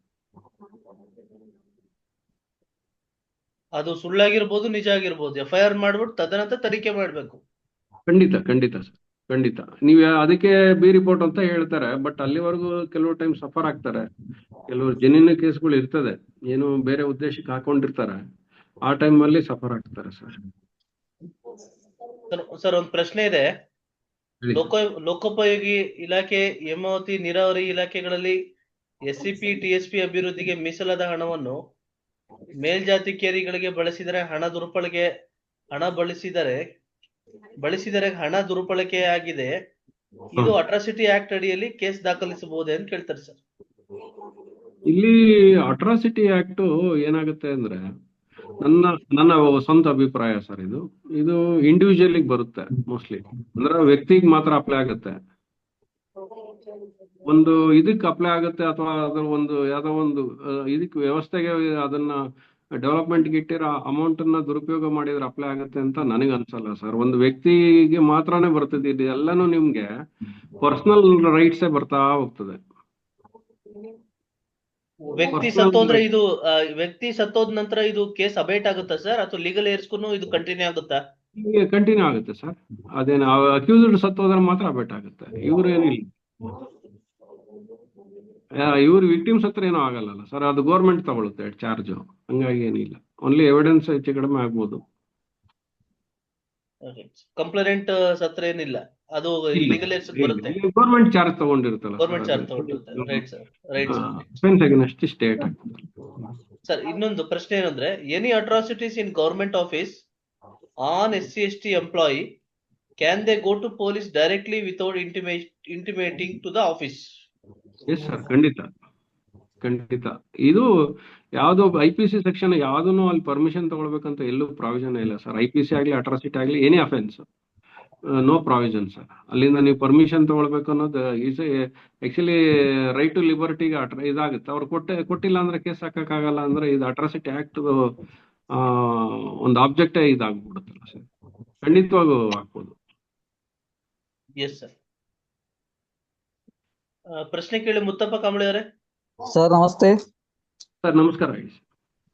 ಸರ್ ಗ್ರಾಮ ಪಂಚಾಯತಿ ಈಗಾಗಲೇ ಹೇಳಿ ಸರ್, ಸರ್ಕಾರಿ ನೌಕರ ಮೇಲೆ ಅಟ್ರಾಸಿಟಿ ಆಗುತ್ತೆ ಅಂತೇಳಿ, ಯಾವ ರೀತಿ ಆಗುತ್ತೆ ಅಂತಕ್ಕಂತ ಸಲಹೆ ಕೊಡಿ ಸರ್. 25% ಗ್ರಾಮ ಪಂಚಾಯತಿ ಮತ್ತು ತಾಲೂಕ್ ಪಂಚಾಯತಿ, ಜಿಲ್ಲಾ ಪಂಚಾಯತಿ ಸರ್ಕಾರಿ ನೌಕರರು ಹಣವನ್ನ ದುರ್ಬಳಕೆ ಮಾಡಿದ್ದಾರೆ ಅಂತ ಸಾಬೀತಾಗಿದೆ ಸರ್. ಸಾಬೀತಾದ್ರೂ ಕೂಡ ಅವರು CRC ಇಲ್ದವ್ರು ಕಂಪ್ಲೇಂಟ್ ತಗೋತಾ ಇಲ್ಲ. ಇದಕ್ಕೆ ಅಟ್ರಾಸಿಟಿ ಅನ್ವಯ ಆಗುತ್ತೆ ಅಂತಾರೆ, ಆದ್ರೆ ಯಾವ ರೀತಿ ಆಗುತ್ತೆ, ನಾವು ಎಲ್ಲಿ ಮಾಡ್ಬೇಕು? ನಾನು ಸರ್ ನನ್ನ ಪ್ರಕಾರ ಅಟ್ರಾಸಿಟಿ ಅಟ್ರಾಕ್ಟ್ ಆಗಲ್ಲ ಅನ್ಕೊಂತೀನಿ ಸರ್, ವೈಯಕ್ತಿಕವಾಗಿ ಅಭಿಪ್ರಾಯ ಇದು. ಯಾಕಂದ್ರೆ ಇದು ಅಟ್ರಾಸಿಟಿ ಆಕ್ಟ್ ಏನಿದೆಯಲ್ಲ, ಒಂದು ಪರ್ಸನ್ಗೆ ಸಂಬಂಧಪಟ್ಟದ್ದು, ಅಂದ್ರೆ ಒಬ್ಬ ವ್ಯಕ್ತಿಗೆ ಸಂಬಂಧಪಟ್ಟದ್ದು, ಅವನ ವ್ಯಕ್ತಿಯ ಭಾವನೆಗಳಿಗೆ, ಅವನ ವ್ಯಕ್ತಿಯ ಗೌರವಕ್ಕೆ ಧಕ್ಕೆ, ಅದು SC/ST ಜನಾಂಗದ ವ್ಯಕ್ತಿಗೆ ಧಕ್ಕೆ ಬರದಾರದ ರೀತಿಯಲ್ಲಿ ಇರತಕ್ಕಂತಹ ಒಂದು ಕಾನೂನು ಸರ್ ಇದು ಅಟ್ರಾಸಿಟಿ ಆಕ್ಟ್. ನೀವು ಅಲ್ಲಿ ಒಂದು ಯಾವುದೇ ಒಂದು ಪಂಗಡವನ್ನು ಹೇಳಿಲ್ಲ. ಈಗ SC/ST ಜನಾಂಗದ ಒಬ್ಬ ವ್ಯಕ್ತಿಯನ್ನು ಗುರಿಯಾಗಿಟ್ಕೊಂಡು ಅವನ ಜಾತಿಯ ಬೈಯೋದು ಅಟ್ರಾಸಿಟಿ ಬರ್ತದೆ. ಬಟ್ ಅವರಿಗೆ ಮೀಸಲಾದಂತಹ ಹಣವನ್ನು ಸರ್, ಪರಿಶಿಷ್ಟ ಜಾತಿ ಮತ್ತು ಪರಿಶಿಷ್ಟ ಪಂಗಡದ ಹಣವನ್ನ ದುರ್ಬಳಕೆ ಮಾಡಿದನೆಂದು ಪರಿಶಿಷ್ಟ ಜಾತಿ ಮತ್ತು ಪರಿಶಿಷ್ಟ ಪಂಗಡದ ಅಭ್ಯರ್ಥಿನ ಕೇಳ್ತಾನೆ ಸರ್. ಒಪ್ಕೊಂಡೆ ಸರ್, ಒಪ್ಕೊಂಡೆ. ಬಟ್ ಅಲ್ಲಿ ಏನಾಗುತ್ತೆ, ವ್ಯಕ್ತಿ ಬೇಕಾಗ್ತದೆ ಏನೋ ಅಂತ ನನ್ನ ಅಭಿಪ್ರಾಯ. ನಾನು ಅದಕ್ಕೆ ಹೇಳಿದ್ದು, ವೈಯಕ್ತಿಕವಾಗಿ ಹೇಳ್ತಾ ಇರೋದು. ವ್ಯಕ್ತಿ ಬೇಕಾಗುತ್ತೆ, ವ್ಯಕ್ತಿ ಇಲ್ದೇನೆ ಅದು ಒಂದು ಸಮುದಾಯಕ್ಕೆ ಇದು ಅಪ್ಲೈ ಆಗಲ್ಲ ಅಂತ ಅನ್ಕೊಳ್ಳೋದು. ಸಮುದಾಯದ ಅಲ್ಲಲ್ಲ, ವ್ಯಕ್ತಿಯ ಸಮುದಾಯಕ್ಕೆ, ಒಬ್ಬ ವ್ಯಕ್ತಿಯ ಸಮುದಾಯಕ್ಕೆ ಅಪ್ಲೈ ಆಗುತ್ತೆ, ವ್ಯಕ್ತಿ ಬಿಟ್ಟು ಬರೀ ಸಮುದಾಯಕ್ಕೆ ಅಪ್ಲೈ ಆಗಲ್ಲ ಅಂತ. ಅಲ್ಲ ಸರ್, ಸಮುದಾಯದ ಹಣ ಇರಲ್ಲ ಸರ್, ಅದ ಸಾರ್ವಜನಿಕ ಪರವಾಗಿ ಏನಪ್ಪಾ ಅಂತಂದ್ರೆ ಒಬ್ಬ ವ್ಯಕ್ತಿ ಕೇಳ್ತಾ ಇದ್ದಾನೆ ಅಂತಂದ್ರ SC/ST ಸಮುದಾಯಕ್ಕೆ ಸಂಬಂಧಪಟ್ಟಂತ ಹಣ. ಹೌದು. ಅಲ್ಲ, ನನ್ಗೆ ಅದ್ರ ಬಗ್ಗೆ ಅಷ್ಟೊಂದು ಯಾಕಂದ್ರೆ ಇದ್ರಲ್ಲಿ ಬೋವಿ ನಿಗಮದಲ್ಲಿ ಹಣ ದುರ್ಬಳಕೆಗೆ ಅಟ್ರಾಸಿಟಿ ಆಕ್ಟ್ ಅಪ್ಲೈ ಮಾಡಿದಾರ ಹಂಗಾದ್ರೆ ಅಂತ ಸರ್? ನಾನ ಅದನ್ನ ಕೇಳ್ತಾ ಇದ್ದೇನೆ ಸರ್ ನಿಮ್ಗೆ. ಅಲ್ಲಲ್ಲ, ಒಂದು ನಾವು FIR ತೆಗೆದ್ರೆ ಗೊತ್ತಾಗ್ಬಿಡುತ್ತೆ. ಅದನ್ನ ಅಷ್ಟೊಂದು ಡೇಪ್ ಹೋಗಿಲ್ಲ ಸರ್. ಅದನ್ನ ಬೋವಿ ನಿಗಮದ ಏನ್ FIR ಇದೆಯಲ್ಲ, ಅದರಲ್ಲಿ ಅಟ್ರಾಸಿಟಿ ಸೆಕ್ಷನ್ ಅಪ್ಲೈ ಮಾಡಿದ್ರೆ ಖಂಡಿತವಾಗಿ ಇದಕ್ಕೂ ಅಪ್ಲೈ ಆಗುತ್ತೆ. ಸಿಂಪಲ್. ಇಲ್ಲ ಸರ್, ನಾ ಕನ್ಫರ್ಮ್ ಹೇಳಿ ಸರ್, ನನಗೆ ಅಟ್ರಾಸಿಟಿ ಅಪ್ಲೈ ಆಗತ್ತೋ ಅಥವಾ ಇಲ್ಲೋ? ಇಲ್ಲ, ನನ್ನ ಪ್ರಕಾರ ಆಗಲ್ಲ ಸರ್. ನನ್ನ ಪ್ರಕಾರ ಆಗಲ್ಲ. ಅದು ಒಬ್ಬ ವ್ಯಕ್ತಿ ಅಲ್ಲಿ ಇಲ್ಲ ಅಂತ ಇರೋದ್ರಿಂದ ಅದು ಆಗಲ್ಲ ಸರ್. ಸರ್, ಈ ಉದಾಹರಣೆ ನಾ ಕಂಪ್ಲೇಂಟ್ ನಾನ ಮಾಡೇನಿ ಸರ್. ಅಲ್ಲಲ್ಲ, ಇವಾಗ ನಾನು ನಿಮ್ಗೆ ಒಂದ್ ಹೇಳ್ತೀನಿ. ಈಗ 25% ತಿಂದಿದ್ದಾರೆ ಒಂದು SC/ST ಜನಾಂಗಕ್ಕೆ ಸೇರಿದಂತ ಅಮೌಂಟ್ ಅಂತ ಅನ್ಕೊಳ್ಳೋಣ. Okay sir. ಈಗ ಅಲ್ಲಿ ಏನಾಗುತ್ತೆ, ನಾನು ಅಟ್ರಾಸಿಟಿ ಆಕ್ಟ್ ಪರ್ಪಸ್ ಏನಂತ ಇತ್ತು ಅಂದ್ರೆ, ಅಲ್ಲಿ ಸಮುದಾಯವನ್ನ ರಕ್ಷಣೆ ಮಾಡೋದಕ್ಕಿಂತ ವ್ಯಕ್ತಿಯ ರಕ್ಷಣೆಗೆ ಅಲ್ಲಿ ಜಾಸ್ತಿ ಇದಿದೆ, ಅವಕಾಶ ಇರೋದೆ, ಸ್ಕೋಪ್ ಇರೋದೆ ವ್ಯಕ್ತಿಯ ಘನತೆ, ವ್ಯಕ್ತಿಯ ಇದು. ಒಬ್ಬ ವ್ಯಕ್ತಿ ಏನು ಫಾಲೋ ಮಾಡ್ತಾರೆ, ಅವ್ರದ್ದು ಏನು ಇದಿದೆ ಎಂಥದ್ದು, ಅವ್ರು ಏನು ಫಾಲೋ ಮಾಡೋದಂತ ಪ್ರತಿಯೊಂದನ್ನು ಕೂಡ ಗೌರವ ಕೊಡಬೇಕು. ಅದಕ್ಕೆ ಯಾವುದೇ ರೀತಿ ಧಕ್ಕೆ ಬರದೇ ಇರತಕ್ಕ ಪ್ರೊಟೆಕ್ಷನ್ ಕೊಡ್ತಾ ಇದೆ. ಬಟ್ ಒಂದು ಸಮುದಾಯ, SC/ST ಸಮುದಾಯನೇ ಅನ್ಕೊಳ್ಳಿ, ಅದ್ರದ್ದು ಅಮೌಂಟಿಗೆ ನೀವು ಧಕ್ಕೆ ಬಂದಾಗ ಈ ಅಟ್ರಾಸಿಟಿ ಎಲ್ಲಿ ಬಂತು ಅಂತ ನನಗೆ. ಮತ್ತೆ ಯಾರು ದುಡ್ಡು ಅದನ್ನ ಕಬಳಿಕೆ ಮಾಡ್ಯಾರ, ಯಾರು ಕೇಳ್ಬೇಕು ಸರ್? ನೀವು ಇದಿದಾವಲ್ಲ, ಲೋಕಾಯುಕ್ತಾಗ ಹಾಕಿ. ಲೋಕಾಯುಕ್ತ ಇರುತ್ತೆ, ಎಲ್ಲ ಇರ್ತದೆ ಅಲ್ವಾ. ಅದಕ್ಕೆ ಅದಕ್ಕೆ ಒಂದು ಮಿಷನರಿ ಬೇರೆ ವರ್ಕ್ ಆಗ್ತಾ ಇದೆಯಲ್ಲ. ಅಲ್ಲಿ ಎಲ್ಲಾ ಕಡೆ ಯುಕ್ನೆಸ್ ಮಾಡ್ತಾ ಇದ್ದಾರೆ ಸರ್ ಅದನ್ನು. ಅವು ಬೇರೆ. ನೀವು ಅದಕ್ಕೆ PCR ಹಾಕೊಳ್ಳಿ, ಕೋರ್ಟಲ್ಲಿ PCR ಹಾಕೊಳ್ಳಿ, ಇಲ್ಲ ಹೈಕೋರ್ಟ್ಗೆ ಹಾಕೊಳ್ಳಿ, ಏನಾದ್ರು ಒಂದು ಕಾನೂನು ಪ್ರಕಾರವಾಗಿ ತಗೊಳ್ಬಹುದು. ನಾನು ಇದು ವೈಯಕ್ತಿಕವಾಗಿ ನಾನು ಹೇಳ್ತಾ ಇರೋದು. ನಾನು ಇದನ್ನ ಬೇರೆ ರೀತಿ ತಗೊಳ್ಬೇಡಿ. ಯಾಕಂದ್ರೆ ನೀವು ಸಡನ್ ಆಗಿ ಕೇಳಿದಾಗ ನಮಗೂ ಅಷ್ಟು ಮಾಹಿತಿ ಇರೋದಿಲ್ಲ. ಲೀಗಲ್ ಆಗಿ ಅಡ್ವೈಸ್ ಮಾಡಿ ಸರ್. ಅದಕ್ಕೆ ಲೀಗಲ್ ಆಗಿ ಪರ್ಸನಲ್ ಆಗಿ ಕೇಳಿ. ಅವರು ಪುರುಷೋತ್ತಮ್ ಸರ್ ಅವ್ರ ತಗೊಳ್ತೀವಿ ಸರ್. ನಂಬರ್ ಕೊಡಿ ಸರ್. ಬೋವಿ ನಿಗಮದ್ದು ಇವರು ಹೇಳೋ ಪ್ರಕಾರ ಬೋವಿ ನಿಗಮದ್ದು 100% ಅಟ್ರಾಕ್ಟ್ ಆಗುತ್ತೆ. ಹೌದ್ರಾ? ಅವರು ಅದರಲ್ಲಿ ಅಮೌಂಟ್ ದುರ್ಬಳಕೆ ಮಾಡ್ಕೊಂಡಿರೋ ಬಗ್ಗೆ ಈಗ ಅದರಲ್ಲಿ FIR ಅಲ್ಲಿ ಅಟ್ರಾಸಿಟಿ ಹಾಕಿಲ್ಲ ಅಂತ ಅಂದಾಗ ಅದಕ್ಕೆ ಒಂದು ರೀಸನ್ ಇರ್ತದೆ. ಹಾಕಿದಾರ ಅಂದ್ರೆ ಒಂದು ರೀಸನ್ ಆಗ್ತದೆ. ಇಲ್ಲ ಸರ್, ನಮ್ಮ ಗ್ರಾಮ ಪಂಚಾಯತಿಯಲ್ಲಿ 20 to 25 ಲ್ಯಾಕು, ತಾಲೂಕ್ ಪಂಚಾಯತಿಯಲ್ಲಿ 30 ಲ್ಯಾಕು ಆಗಿದೆ. ನಾ ಕಂಪ್ಲೇಂಟ್ ಮಾಡಿದ್ದೇನೆ DCRಗೆ. ಹ್ಮ್ ಆದ್ರೆ ಡಿಸ್ಟ್ರಿಕ್ಟ್ ಆಫೀಸರ್ ಮೇಲೆ ಕಂಪ್ಲೇಂಟ್ ಮಾಡ್ಲಿಕ್ಕೆ ಅವ್ರು ಹಿಂಜರಿತಾ ಇದ್ದಾರೆ, ತನಿಖೆ ಮಾಡ್ಲಿಕ್ಕೆ ಹಿಂಜರಿತಾ ಇದ್ದಾರೆ. ನನಗೆ ಇದಕ್ಕೆ ಕಾನೂನು ಸಲಹೆ ಬೇಕು. ಹ್ಮ್ ಈಗ ಅಟ್ರಾಸಿಟಿ ಸಾಹೇಬ್ರೆ, ಈಗ ಮುತ್ತಪ್ಪ ಈಗ ಕಂಬಳಿ ಅದು ಅವರೇ, ನೀವು ಇಲ್ಲಿ ವೈಯಕ್ತಿಕವಾಗಿರೋಂಥ ಮ್ಯಾಟ್ರನ್ನ ಈಗ ಆಮೇಲೆ ನನ್ನ ನಂಬರ್ ತಗೊಂಡು ಮಾತಾಡಿ ಸರ್, ಹೇಳ್ತೀನಿ ನಾನು. ಮುತ್ತಪ್ಪ ಕಂಬಳಿ ಅವರೇ, ಈಗ ಭೀಮಾಶಂಕರ್ ಸಾಹೇಬ್ರು ಬಂದಿದ್ದಾರೆ, ಮತ್ತೆ ಹಾಂ ಸರ್. ನಮ್ಮ ಬಾಬಾ ಸಾಹೇಬ್ ಜನರಲ್ಕರ್ ಸಾಹೇಬ್ರು ಬಂದಿದ್ದಾರೆ. ಸೊ ಈ ಹಾಂ ಪ್ರಶ್ನೆನ ಸರ್. ಅವ್ರಿಗೂ ನಾವು ಕೇಳೋಣ, ಆಯ್ತಾ? ಓಕೆ ಅವ್ರು ಏನ್ ಸರ್. ಹೇಳ್ತಾರೆ, ಮತ್ತೆ ಈ ಸಾಹೇಬ್ರದ್ದು ನಂಬರ್ ನಾನು ತಮ್ಗೆ ತಲುಪಿಸ್ತೀನಿ, ಆಯ್ತಾ? Okay sir. ಸೊ ಈ ತರಗತಿ ಆದ ನಂತರ ನಾವು ಡಿಸ್ಕಷನ್ ಮಾಡೋಣ ಸರ್, ಆಯ್ತಾ? Okay sir. Okay sir, thank you sir. Okay sir, okay madam. Sir ಇನ್ನೊಂದು ಲಾಸ್ಟ್ ಪ್ರಶ್ನೆ ಇದೆ ಸರ್. ಹೇಳಿ ಸರ್. ಲಾಸ್ಟ್ ಸರ್ ನಮಸ್ತೆ. ಸರ್ ನಮಸ್ತೆ. ನಮಸ್ಕಾರ, ಮಾತಾಡಿ ಹೇಳಿ ಸರ್. ಸರ್. ನಮಸ್ಕಾರ ಸರ್ ಹೇಳಿ. ಏನಂದ್ರೆ ಸೆಕ್ಷನ್ 80 ಸರ್ ಸೆಕ್ಷನ್ 18 ನಲ್ಲಿ ಹಾಂ ಸರ್. ಆರೋಪಿಗಳಿಗೆ ಆಂಟಿಸಿಪೇಟರಿ ಬೇಲ್ ಕೊಡಬಾರ್ದು ಅಂತಿದೆ. ಬಟ್ ಇತ್ತೀಚೆಗೆ ಕೆಲವು ಜಡ್ಜಸ್ ಆಂಟಿಸಿಪೇಟರಿ ಬೇಲ್ ಕೊಡ್ತಿದ್ದಾರೆ ಅಂತಿದ್ದಾರೆ. ಇದ್ರ ಬಗ್ಗೆ ಹೆಂಗೆ ಸರ್ ಸ್ವಲ್ಪ ಆಂಟಿಸಿಪೇಟರಿ ಬೇಲು ಕೆಲವು ಕೊಡ್ತಾ ಇದ್ದಾರೆ ಸರ್. ಅವರು ಇಲ್ಲಿ ಕಾನೂನಲ್ಲಿ ಅದೇ ಸರ್ ಕೆಲವು ಕೇಳ್ತಾ ಇದ್ದೀನಿ, ಇತ್ತೀಚೆಗೆ ಇಲ್ಲ ಕೊಡ್ತಾ ಇದ್ದಾರೆ. ಹಾ ಆಂಟಿಸಿಪೇಟರಿ ಬೇಲ್ ನಾವು ಇದ್ರಲ್ಲಿ ಇದ್ದಾಗ ಆಂಟಿಸಿಪೇಟರಿ ಬೇಲ್ ಎಲ್ಲ ತಂದು ಪ್ರೊಡ್ಯೂಸ್ ಮಾಡ್ತಾ ಇದ್ರು. ಅವರು ಅದು ಡಿಸ್ಕ್ರಿಷನರಿ ಇಲ್ಲಿ ಹಾ ಸರ್. ಹಾ ಇದನ್ನ ಮಾಡಿದ್ದಾರೆ, ಮ್ಯಾಂಡೇಟರಿ ಮಾಡ್ತಾರೆ ಕೊಡಬಾರ್ದು ಅಂತ. ಬಟ್ ಅದಕ್ಕೆ ಒಂದು ಬೇರೆ ರೀತಿಯಲ್ಲಿ ಹಾ ಹಾ ಹಾ ಕೋರ್ಟ್ಗಳಲ್ಲಿ ಅದನ್ನ ಅವರು ಡಿಸ್ಕ್ರಿಷನರಿ ಪವರ್ ಯೂಸ್ ಮಾಡಿ ಕೊಡ್ತಾ ಇದ್ದಾರೆ. ಮತ್ತೆ ಮತ್ತೆ ಇನ್ನೊಂದೇನಂದ್ರೆ ಸರ್, ಪ್ರಕರಣ ದಾಖಲಾದ ತಕ್ಷಣನೇ ಅರೆಸ್ಟ್ ಕೂಡ ಮಾಡ್ತಾ ಇಲ್ಲ ಸರ್ ಅಲ್ವಾ? ಇದನ್ನು ಕೂಡ ನೋಡ್ತಾ ಇದೀವಿ ಸರ್ ನಾವು ಕೆಲವು ಕಡೆ ಎಲ್ಲ. ಕೆಲವು ಕಡೆ ಅವ್ರಲ್ಲಿ ಮಾಡ್ತಾ ಪ್ರಕರಣ ಇಲ್ಲ. ದಾಖಲಾದ ತಕ್ಷಣಕ್ಕೂ ಅರೆಸ್ಟ್ ಕೂಡ ಮಾಡ್ತಾ ಇಲ್ಲ ಸರ್. ಹೌದು, ಹೌದು. ಇವು ಏನ್ಬೇಕಂದ್ರೆ ಸರ್ ನೆಗ್ಲಿಜೆನ್ಸ್ ಬರ್ತದೆ. ಅದೆಲ್ಲ ಏನ್ ಸೆಕ್ಷನ್ 4 ಅಲ್ಲಿ ಇದೆ ನೋಡಿ, ಅದೆಲ್ಲಾನು ಕೂಡ ನೆಗ್ಲಿಜೆನ್ಸ್ ಏನಾಗುತ್ತೆ, ಲ್ಯಾಪ್ಸಸ್ ಆಫ್ ಆಫೀಸರ್ ಆಗ್ತದೆ, ಕನ್ಸರ್ನ್ಡ್ ಆಫೀಸರ್. ಸೊ ಅದರಲ್ಲಿ ನೀವು ಏನಾಗುತ್ತೆ, ಸೂಕ್ತ ನ್ಯಾಯಾಲಯಕ್ಕೆ ಅರ್ಜಿ ಸಲ್ಲಿಸಬೇಕಾಗ್ತದೆ. ಒಂದು ಜೂರಿಸ್ಡಿಕ್ಷನ್ ಕೋರ್ಟ್, ಸ್ಪೆಷಲ್ ಕೋರ್ಟ್ ಅಲ್ಲಿ ಒಂದು ಅರ್ಜಿ ಸಲ್ಲಿಸಬೇಕಾಗ್ತದೆ. ಈ ತರ ಇವರು ತನಿಖಾಧಿಕಾರಿನ ಬದಲಿಸಿ ಅಂತಾನು ಅವರೇ ಸುಪೀರಿಯರ್ ಸರ್. ಸೊ ಅದು ಅವ್ರಿಗೆ PCR ಮುಖೇನ ಮಾಡೋದಾ ಸರ್? ಅದು PCR ಮುಖೇನ ಮಾಡೋದಾ ಸರ್? ಇಲ್ಲ ಸರ್, ಅವ್ರದ್ದು ನೀವು FIR ಅಲ್ಲಿ ಮೋಸ್ಟ್ಲಿ ಒಂದು ಅರ್ಜಿ ಹಾಕೊಳ್ಬೇಕಾಗ್ತದೆ ಸರ್ ಅವ್ರಿಗೆ. ಅದರಲ್ಲಿ ಒಂದು ಪ್ರಾವಿಷನ್ ಮಾಡಿದ್ದಾರೆ, ಪ್ರೊಡಕ್ಷನ್ ಆಫ್ ವಿಟ್ನೆಸಸ್, ಇದ್ರದ್ದೆಲ್ಲ ಒಂದು ಪ್ರಾವಿಷನ್ ಇದೆ. ಅದು ಸ್ವಲ್ಪ ಸೆಕ್ಷನ್ ನನಗೆ ಬರ್ಕೊಂಡಿದ್ದೆ ಅಲ್ಲಿದೆ. ಅದರಲ್ಲಿ ಒಂದು ಅರ್ಜಿ ಹಾಕೊಳ್ಬೇಕಾಗತ್ತೆ ಸರ್. ಅವರೇ ಅದಕ್ಕೆ controlling authority, special court judge ಏನಿರ್ತಾರೆ ಅವರೇ ಕಂಟ್ರೋಲಿಂಗ್ ಅಲ್ಲಿ ಮಾಡ್ಬೇಕಾಗುತ್ತೆ ಸರ್. ಈ ಸುಮಾರು ನೆಗ್ಲಿಜೆಂಟ್ ಇರ್ತದೆ. ಸರ್ ನೇರವಾಗಿ ನ್ಯಾಯಾಲಯಕ್ಕೆ ಅರ್ಜಿ ನ್ಯಾಯಾಲಯಕ್ಕೆ ಅರ್ಜಿಯನ್ನು ಸಲ್ಲಿಸಬೇಕಾ ಸರ್ ನಾವು ನೇರವಾಗಿ? ಹೌದೌದು. ವಿಕ್ಟಿಮ್ ಪರವಾಗಿ ಅವರಿಗೆ ಪ್ರಾವಿಷನ್ ಇದೆ. Thank you sir. ಹೌದು ಸರ್. ಸರ್ ಪ್ರಾಯಪ್ಪ ಭಂಡಾರಿ ರೈತರಿಂದ ಸರ್. ಹೇಳಿ ಸರ್. ಹಲೋ, ಹೇಳಿ ಅದೇ ಈಗ ಅವರು ಸಾಹೇಬ್ರಿಗೆ ಕೇಳಿದೊಬ್ರು ಸೆಕ್ಷನ್ 18A ಅಮೆಂಡ್ಮೆಂಟ್ ಪ್ರಕಾರ ಇಲ್ಲ ಅಂತ ಹೇಳಿ ಅವರು ಗವರ್ಮೆಂಟ್ ಆಫ್ ಇಂಡಿಯಾ ಒಂದು ಗೆಜೆಟ್ ಮಾಡ್ತಾರೆ sir. Government of India gazette dated 26/2/19 ಇದರಲ್ಲಿ ಅವರು ಕ್ಲಿಯರ್ ಆಗಿ ಹೇಳ್ತಾರೆ sir, preliminary enquiry shall not be required for investigation of the ಇದು ಇನ್ಫಾರ್ಮೇಶನ್ ಆಫ್ ರಿಪೋರ್ಟ್, ಅವ್ರನ್ನ ಅರೆಸ್ಟ್ ಮಾಡ್ಲಿಕ್ಕೆ ಅದೊಂದು. ಆಮೇಲೆ ಸೆಕ್ಷನ್ 18A ದಲ್ಲಿ the provisions of action section 438 of the code of not apply to case of under this act ಅಂತ ಹೇಳ್ತಾರೆ sir. ಅದಾದ ನಂತರ ಸುಪ್ರೀಂ ಕೋರ್ಟ್ ನವರು ಮತ್ತೆ 2018 ಅಮೆಂಡ್ಮೆಂಟ್ ಆದ ನಂತರ ಸುಪ್ರೀಂ ಕೋರ್ಟ್ ನವರು ಇಲ್ಲ, ಆಂಟಿಸಿಪೇಟರಿ ಬೇಲ್ಗೆ ಅಪ್ಲೈ ಇದು ಮೇಂಟೈನಬಲ್ ಅಂತ ಹೇಳಿ ಮಾಡಿದ್ರು. ಸುಪ್ರೀಂ ಕೋರ್ಟ್ ಅವರು ಮಾಡಿದ ನಂತರ ಎಲ್ಲಾ ಸಬಾರ್ಡಿನೇಟ್ ಕೋರ್ಟ್ ಗಳೆಲ್ಲ ಮಾಡ್ತಾ ಇದ್ದಾರೆ ಸರ್. ಈಗ ಅದನ್ನ ಹೇಳ್ಲಿಕ್ಕೆ ಇಲ್ಲಿ ಸಬಾರ್ಡಿನೇಟ್ ಕೋರ್ಟ್ಗೆ ನಾವು ಆನ್ ಬಿಹಾಫ್ ಆಫ್ ಕಂಪ್ಲೇಂಟ್ ಪರವಾಗಿ ವಕಾಲತ್ ಹಾಕೊಂಡು ಇಲ್ಲ ಆಸ್ ಪರ್ ಗೆಜೆಟ್ ಆಫ್ ಈಗ ಏನಾಗ್ಬಿಡುತ್ತೆ ಅಂದ್ರೆ ಸರ್, ಈಗ ನಾನು ಸಿಂಪಲ್ ಆಗಿ ನನ್ನ ಅರ್ಥದಲ್ಲಿ ಈಗ ನಮ್ಗೆ PTCL ಆಕ್ಟ್ ಅಲ್ಲಿ ನೋ ಲಿಮಿಟೇಷನ್ ಅಂತ ಅಂದ್ರು ಸರ್. ಹೌದೌದು. ಈಗ ಅದನ್ನ ಹೈಕೋರ್ಟ್ ಅವರು ತಡೆ ಕೊಟ್ರು. ರೀಸನಬಲ್ ಟೈಮ್ ಅಂತ ಸುಪ್ರೀಂ ಕೋರ್ಟ್ ಅಲ್ಲಿ ಸುಮಾರು ಹೇಳಿದೆ. ನೀವು ಆ ಒಂದು ಏನು ಡಾಕ್ಟ್ರಿನ್ಗೆ ಏನು ನೀವು ಎಗನೆಸ್ಟ್ ಹೋಗ್ತಾ ಇದ್ದೀರಾ, ಹಂಗಾಗ್ಬಿಟ್ಟು ಅದಕ್ಕೆ ಸ್ಟೇ ಕೊಟ್ಟಿದ್ವಿ ಅಂತ. ಸಿಂಪಲ್. ಇದಕ್ಕೂ ಏನಾಗುತ್ತೆ, ಆಂಟಿಸಿಪೇಟರಿ ಬೇಲ್ ಪ್ರಾವಿಷನ್ ಇಲ್ಲ ಅನ್ನೋದೇನಾಗುತ್ತೆ ಸರ್, ನಿಮ್ಗೆ ಅವ್ರದ್ದು ಒಂದು ರೈಟ್ ಟು ಲಿಬರ್ಟಿ, ನೀವು ಅಲ್ಲೊಂದು ಪ್ರಾವಿಷನ್ ಕಿತ್ತಾಕ್ಬಿಡ್ತೀರಾ. ಅಂದ್ರೆ ನೀವು ಒಳಗಡೆ ಹೋಗಿ ಅಲ್ಲಿ ನೋ ಕೇಸ್ ಅನ್ಕೊಳ್ಳಿ ಸರ್, ಉದಾಹರಣೆ ನೀವು ಲಿಬರ್ಟಿ ಅವ್ರದೊಂದು ಲಿಬರ್ಟಿನ ನೀವು ವಿತೌಟ್ ಗಿವಿಂಗ್ ಅಪರ್ಚುನಿಟಿ ನೀವು ಕಿತ್ತಾಕ್ತಾ ಇದ್ದೀರಾ. ಅವ್ರಿಗೊಂದು ಆಂಟಿಸಿಪೇಟರ್ ಬೇಲ್ ಅಪರ್ಚುನಿಟಿ ಇರೋದನ್ನ ಕಿತ್ತಾಕ್ತಾ ಇದ್ದೀರಾ.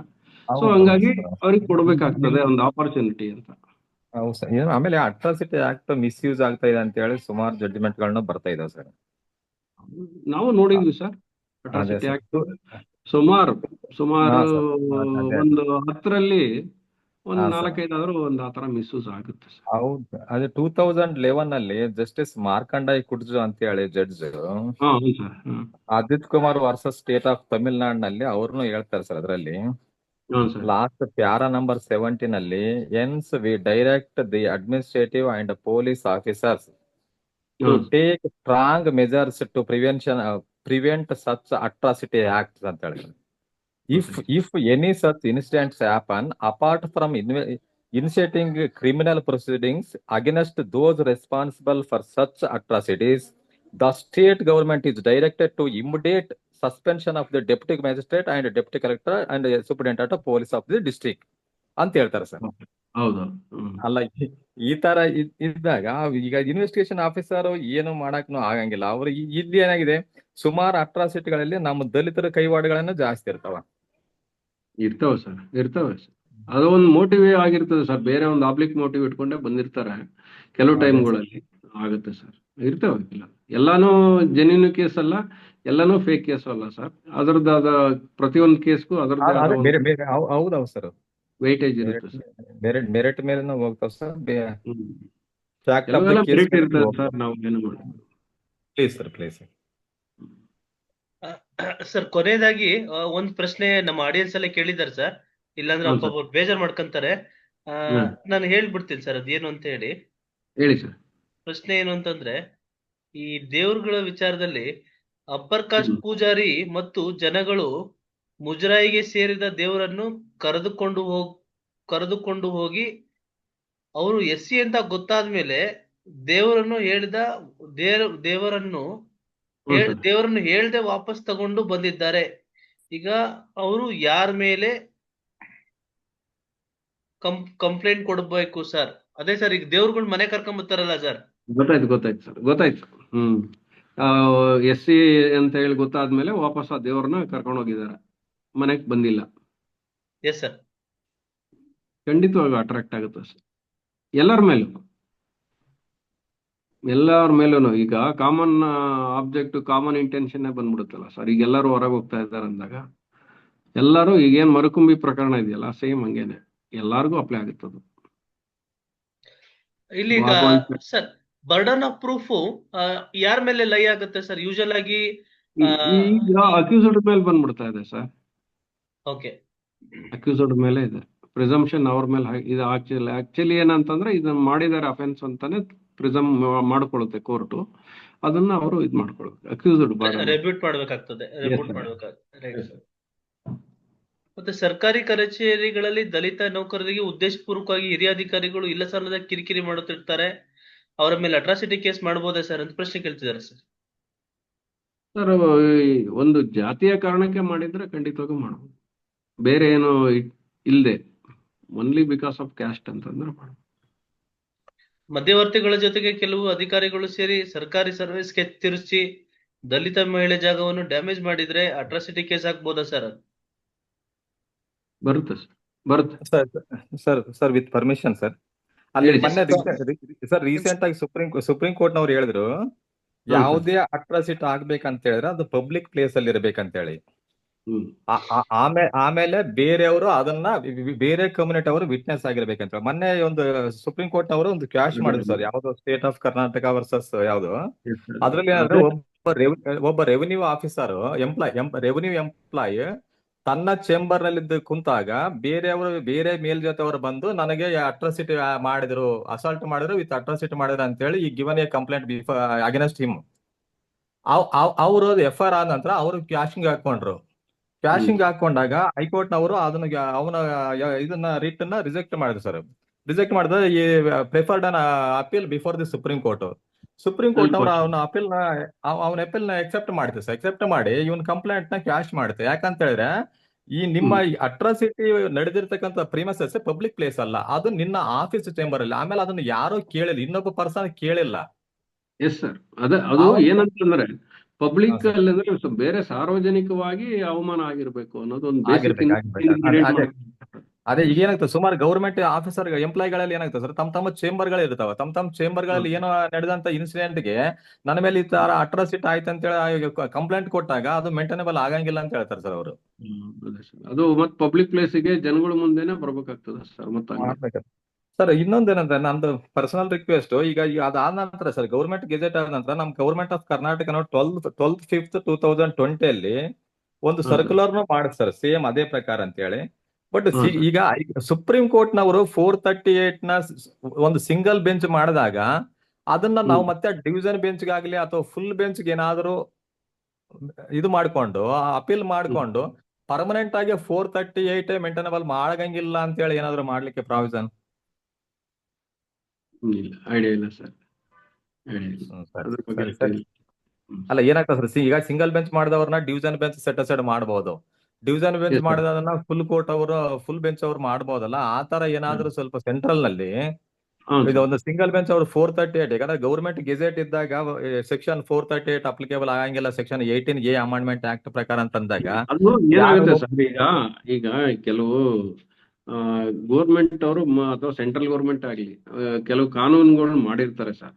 ಅದನ್ನ ಈ ಕೆಲವು ಕಾನೂನುಗಳು ಏನಾಗುತ್ತೆ, ಕಾನ್ಸ್ಟಿಟ್ಯೂಷನಲ್ ಏನ್ ಪ್ರಾವಿಷನ್ಸ್ ಇದಾವಲ್ಲ ಅಲ್ಲಿ ಏನಾದ್ರು ಅಡ್ಡ ಬರುತ್ತೆ ಅಂದಾಗ ಆ ಕಾನೂನನ್ನ ಆಟೋಮೆಟಿಕ್ ಆಗಿ ಅವರು ಕಟೈಲ್ ಮಾಡ್ತಾರೆ ಸರ್. ಎಷ್ಟೋ ಈಗ ನಮ್ಗೆ ಸೆಂಟ್ರಲ್ ಗೌರ್ಮೆಂಟ್ ಮಾಡಿರೋಂಥದ್ದು ಪ್ರತಿಯೊಂದೂ ಸ್ಟ್ಯಾಂಡ್ ಆಗಲ್ವಲ್ಲ ಸರ್, ಸುಪ್ರೀಂ ಕೋರ್ಟ್ ಅಲ್ಲಿ ಪಾಸ್ ಆಗ್ತದೆ. ಈವನ್ ಹೈಕೋರ್ಟ್ ನಮ್ಮ ಸ್ಟೇಟ್ ಕೋರ್ಟ್ ಮಾಡಿದ್ದು ಹೈಕೋರ್ಟ್ ಅಲ್ಲೇ ಸುಮಾರು ಪಾಸ್ ಆಗ್ತಾ ಇರುತ್ತೆ ನೋಡ್ಕೊಂತ ಹೋದ್ರೆ. ಅದು ಕಾನ್ಸ್ಟಿಟ್ಯೂಷನಲ್ ಪ್ರಾವಿಷನ್ಗೆ ಅದು ಅಲ್ಲಿ ಏನಾಗುತ್ತೆ, ಆ ಬೇಸಿಕ್ ಸ್ಟ್ರಕ್ಚರ್ ಅಥವಾ ಅದ್ರದ್ದು ಏನು ಒಂದು ಫಂಡಮೆಂಟಲ್ ಏನಿದೆಯೋ ಅದಕ್ಕೆ ಅದು ವ್ಯತಿರಿಕ್ತವಾಗಿದ್ದಾಗ ಖಂಡಿತವಾಗಿ ಅದನ್ನ ಅವರು ತಳ್ಳಾಕ್ತಾರೆ ಸರ್. ಈಗ ಇದು ಆಂಟಿಸಿಪೇಟರಿ ಬೇಲು ಕೂಡ ನಿಮಗೆ ಪ್ರಾವಿಷನ್ ಇಲ್ಲ ಅಂತ ಅನ್ನೋದು ಆ ಒಂದು ಆಕ್ಟ್ ಪ್ರಕಾರ, ಇದು ಆಮೇಲೆ ಕಾನ್ಸ್ಟಿಟ್ಯೂಷನ್ ಪ್ರಕಾರ ತಪ್ಪಾಗುತ್ತೆ, ಖಂಡಿತವಾಗೂ ತಪ್ಪಾಗುತ್ತೆ. ಅದನ್ನ ಅವ್ರು ರೆಕಗ್ನೈಸ್ ಮಾಡಿರ್ತಾರೆ. ಈಗ ಇಲ್ಲ ಸರ್, ಅವರು ಆಕ್ಟ್ ಅನ್ನ ಕ್ವಾಶ್ ಮಾಡಿಲ್ಲ, ಈಗ ಮಾಡಬೇಕು ಸೆಕ್ಷನ್ ಕ್ವಾಶ್ ಮಾಡಲ್ಲ ಸರ್. ಇವಾಗ ನಮ್ಮಲ್ಲಿ ಈಗ ನಿಮಗೆ PTCL ಆಕ್ಟ್ ಅಲ್ಲಿ ಸಿಂಪಲ್ ಆಗಿ ನಾನು ನಿಮ್ಗೆ ಒಂದ್ ಹೇಳ್ಬಿಡ್ತೀನಿ ಸರ್. PTCL ಆಕ್ಟ್ ಅಲ್ಲಿ ಏನಾಗುತ್ತೆ, ಇನಾಮ್ ಲ್ಯಾಂಡ್ಗೂ PTCL ಆಕ್ಟ್ ಅಪ್ಲೈ ಆಗುತ್ತೆ ಅಂತ ಒಂದ್ ಸಿಂಪಲ್. ಸುಪ್ರೀಂ ಕೋರ್ಟ್ ಜಡ್ಜ್ಮೆಂಟ್ ಏನ್ ಹೇಳುತ್ತೆ, ಇನ್ನ ಹಂಗೆ ಇದೆ ಸರ್. ನೀವು PTCL ಕರ್ನಾಟಕ ತಕ್ಕ ನೋಡಿದ್ರೆ ಇನಾಮ್ ಲ್ಯಾಂಡ್ಗೂ PTCL ಆಕ್ಟ್ ನನ್ ತುಂಬಾ ಜನ ಕೇಳ್ತಾರೆ. ಈಗ PTCL ಆಕ್ಟ್ಗೆ ಏನ್ ಮಾಡಿದ್ರು, ಸಗೀರ್ ಅಹಮದ್ ಮತ್ತು ಲಕ್ಷ್ಮಣ್ ಗೌಡ ಅಂತ 2 ಕೇಸ್ ಬಂತು ಡಿವಿಷನ್ ಬೆಂಚ್ ಇದು. ಆ ಕೇಸಲ್ಲಿ ಏನಂದ್ರು, ಗ್ರಾಂಟೆಡ್ ಲ್ಯಾಂಡ್ ಅಂತಂದ್ರೆ ಕಾನ್ಸೆಪ್ಟೇ ಬೇರೆ. ಆ ಗ್ರಾಂಟೆಡ್ ಲ್ಯಾಂಡ್ ಕಾನ್ಸೆಪ್ಟ್ ಅಲ್ಲಿ ಈ ಇದು ಏನಾಗುತ್ತೆ, ಇನಾಮ್ ಲ್ಯಾಂಡ್ ಬರಲ್ಲ ಅಂತ. ಯಾಕೆಂದ್ರೆ ಇನಾಮ್ ಲ್ಯಾಂಡ್ ಫಸ್ಟ್ ರೆಕಗ್ನೈಸ್ ಮಾಡ್ತಾರೆ ಆಕ್ಯುಪೆಂಟ್ ಅಂತ ಹೇಳಿ, ಆಮೇಲಿಂದ ರೀಗ್ರಾಂಟ್ ಮಾಡಿರೋದು. ಇದರಲ್ಲಿ ಗ್ರಾಂಟ್ ಅಂತಂದ್ರೆ ಡೈರೆಕ್ಟ್ ಗ್ರಾಂಟ್ ಆಗ್ಬೇಕು, only because of SC/ST person ಅಂತ ಹೇಳಿ. ಅದು ಲಕ್ಷ್ಮಣ್ ಗೌಡ ಇದ್ರದ್ದು ಮತ್ತೆ ಇವನ್ ಸುಪ್ರೀಂ ಕೋರ್ಟ್ ಸುಮಾರು ಜಡ್ಜ್ಮೆಂಟ್. ಇವಾಗ ಆದ್ರೆ ಆಕ್ಟ್ ಅಲ್ಲಿ ನಾವು ಇಟ್ಕೊಂಡು ಹಂಗೆ ಇದೀವಿ, ಇನಾಮ್ ಅಬಲಿಷನ್ ಆಕ್ಟ್ ಕೂಡ ಇದ್ರಲ್ಲಿ ಅಪ್ಲೈ ಆಗುತ್ತೆ ಅಂತ. ಬಟ್ ಅದಕ್ಕೆ ಜಡ್ಜ್ಮೆಂಟ್ ಅಡ್ಡ ಬರ್ತದೆ. ಲಕ್ಷ್ಮಿ ವೆಂಕಟಲಕ್ಷ್ಮಿ ಯಾವ್ದು ಜಡ್ಜ್ಮೆಂಟ್ ಇದೆ ಸರ್? ಅದು ಇದ್ರದ್ದು ಸರ್, ಅದು ಲಿಮಿಟೇಷನ್ ಬಗ್ಗೆ ರೀಸನಬಲ್ ಟೈಮ್ ಸೆಕ್ಷನ್ 7 ಅಲ್ಲಿ ಅದನ್ನೇ ಮೊನ್ನೆ ಕರ್ನಾಟಕ ಗೌರ್ಮೆಂಟ್ ಅದ್ ಲಿಮಿಟೇಷನ್ ಇಲ್ಲ ಅಂತಂದ್ರು ಅದನ್ನ ಜಡ್ಜ್ಮೆಂಟ್ ಅಪ್ಲೈ ಏನಾಗುತ್ತೆ, ಬೇಸಿಕ್ ಡಾಕ್ಟ್ರಿನ್ಸ್ ಇರ್ತದಲ್ಲ ಅವಕ್ಕೆ ಅಡ್ಡ ಬಂದಾಗ ಆಟೋಮೆಟಿಕ್ ಆಗಿ ಕೋರ್ಟ್ ಇಂಟರ್ಫಿಯರ್ ಆಗುತ್ತೆ sir. Please sir, please sir.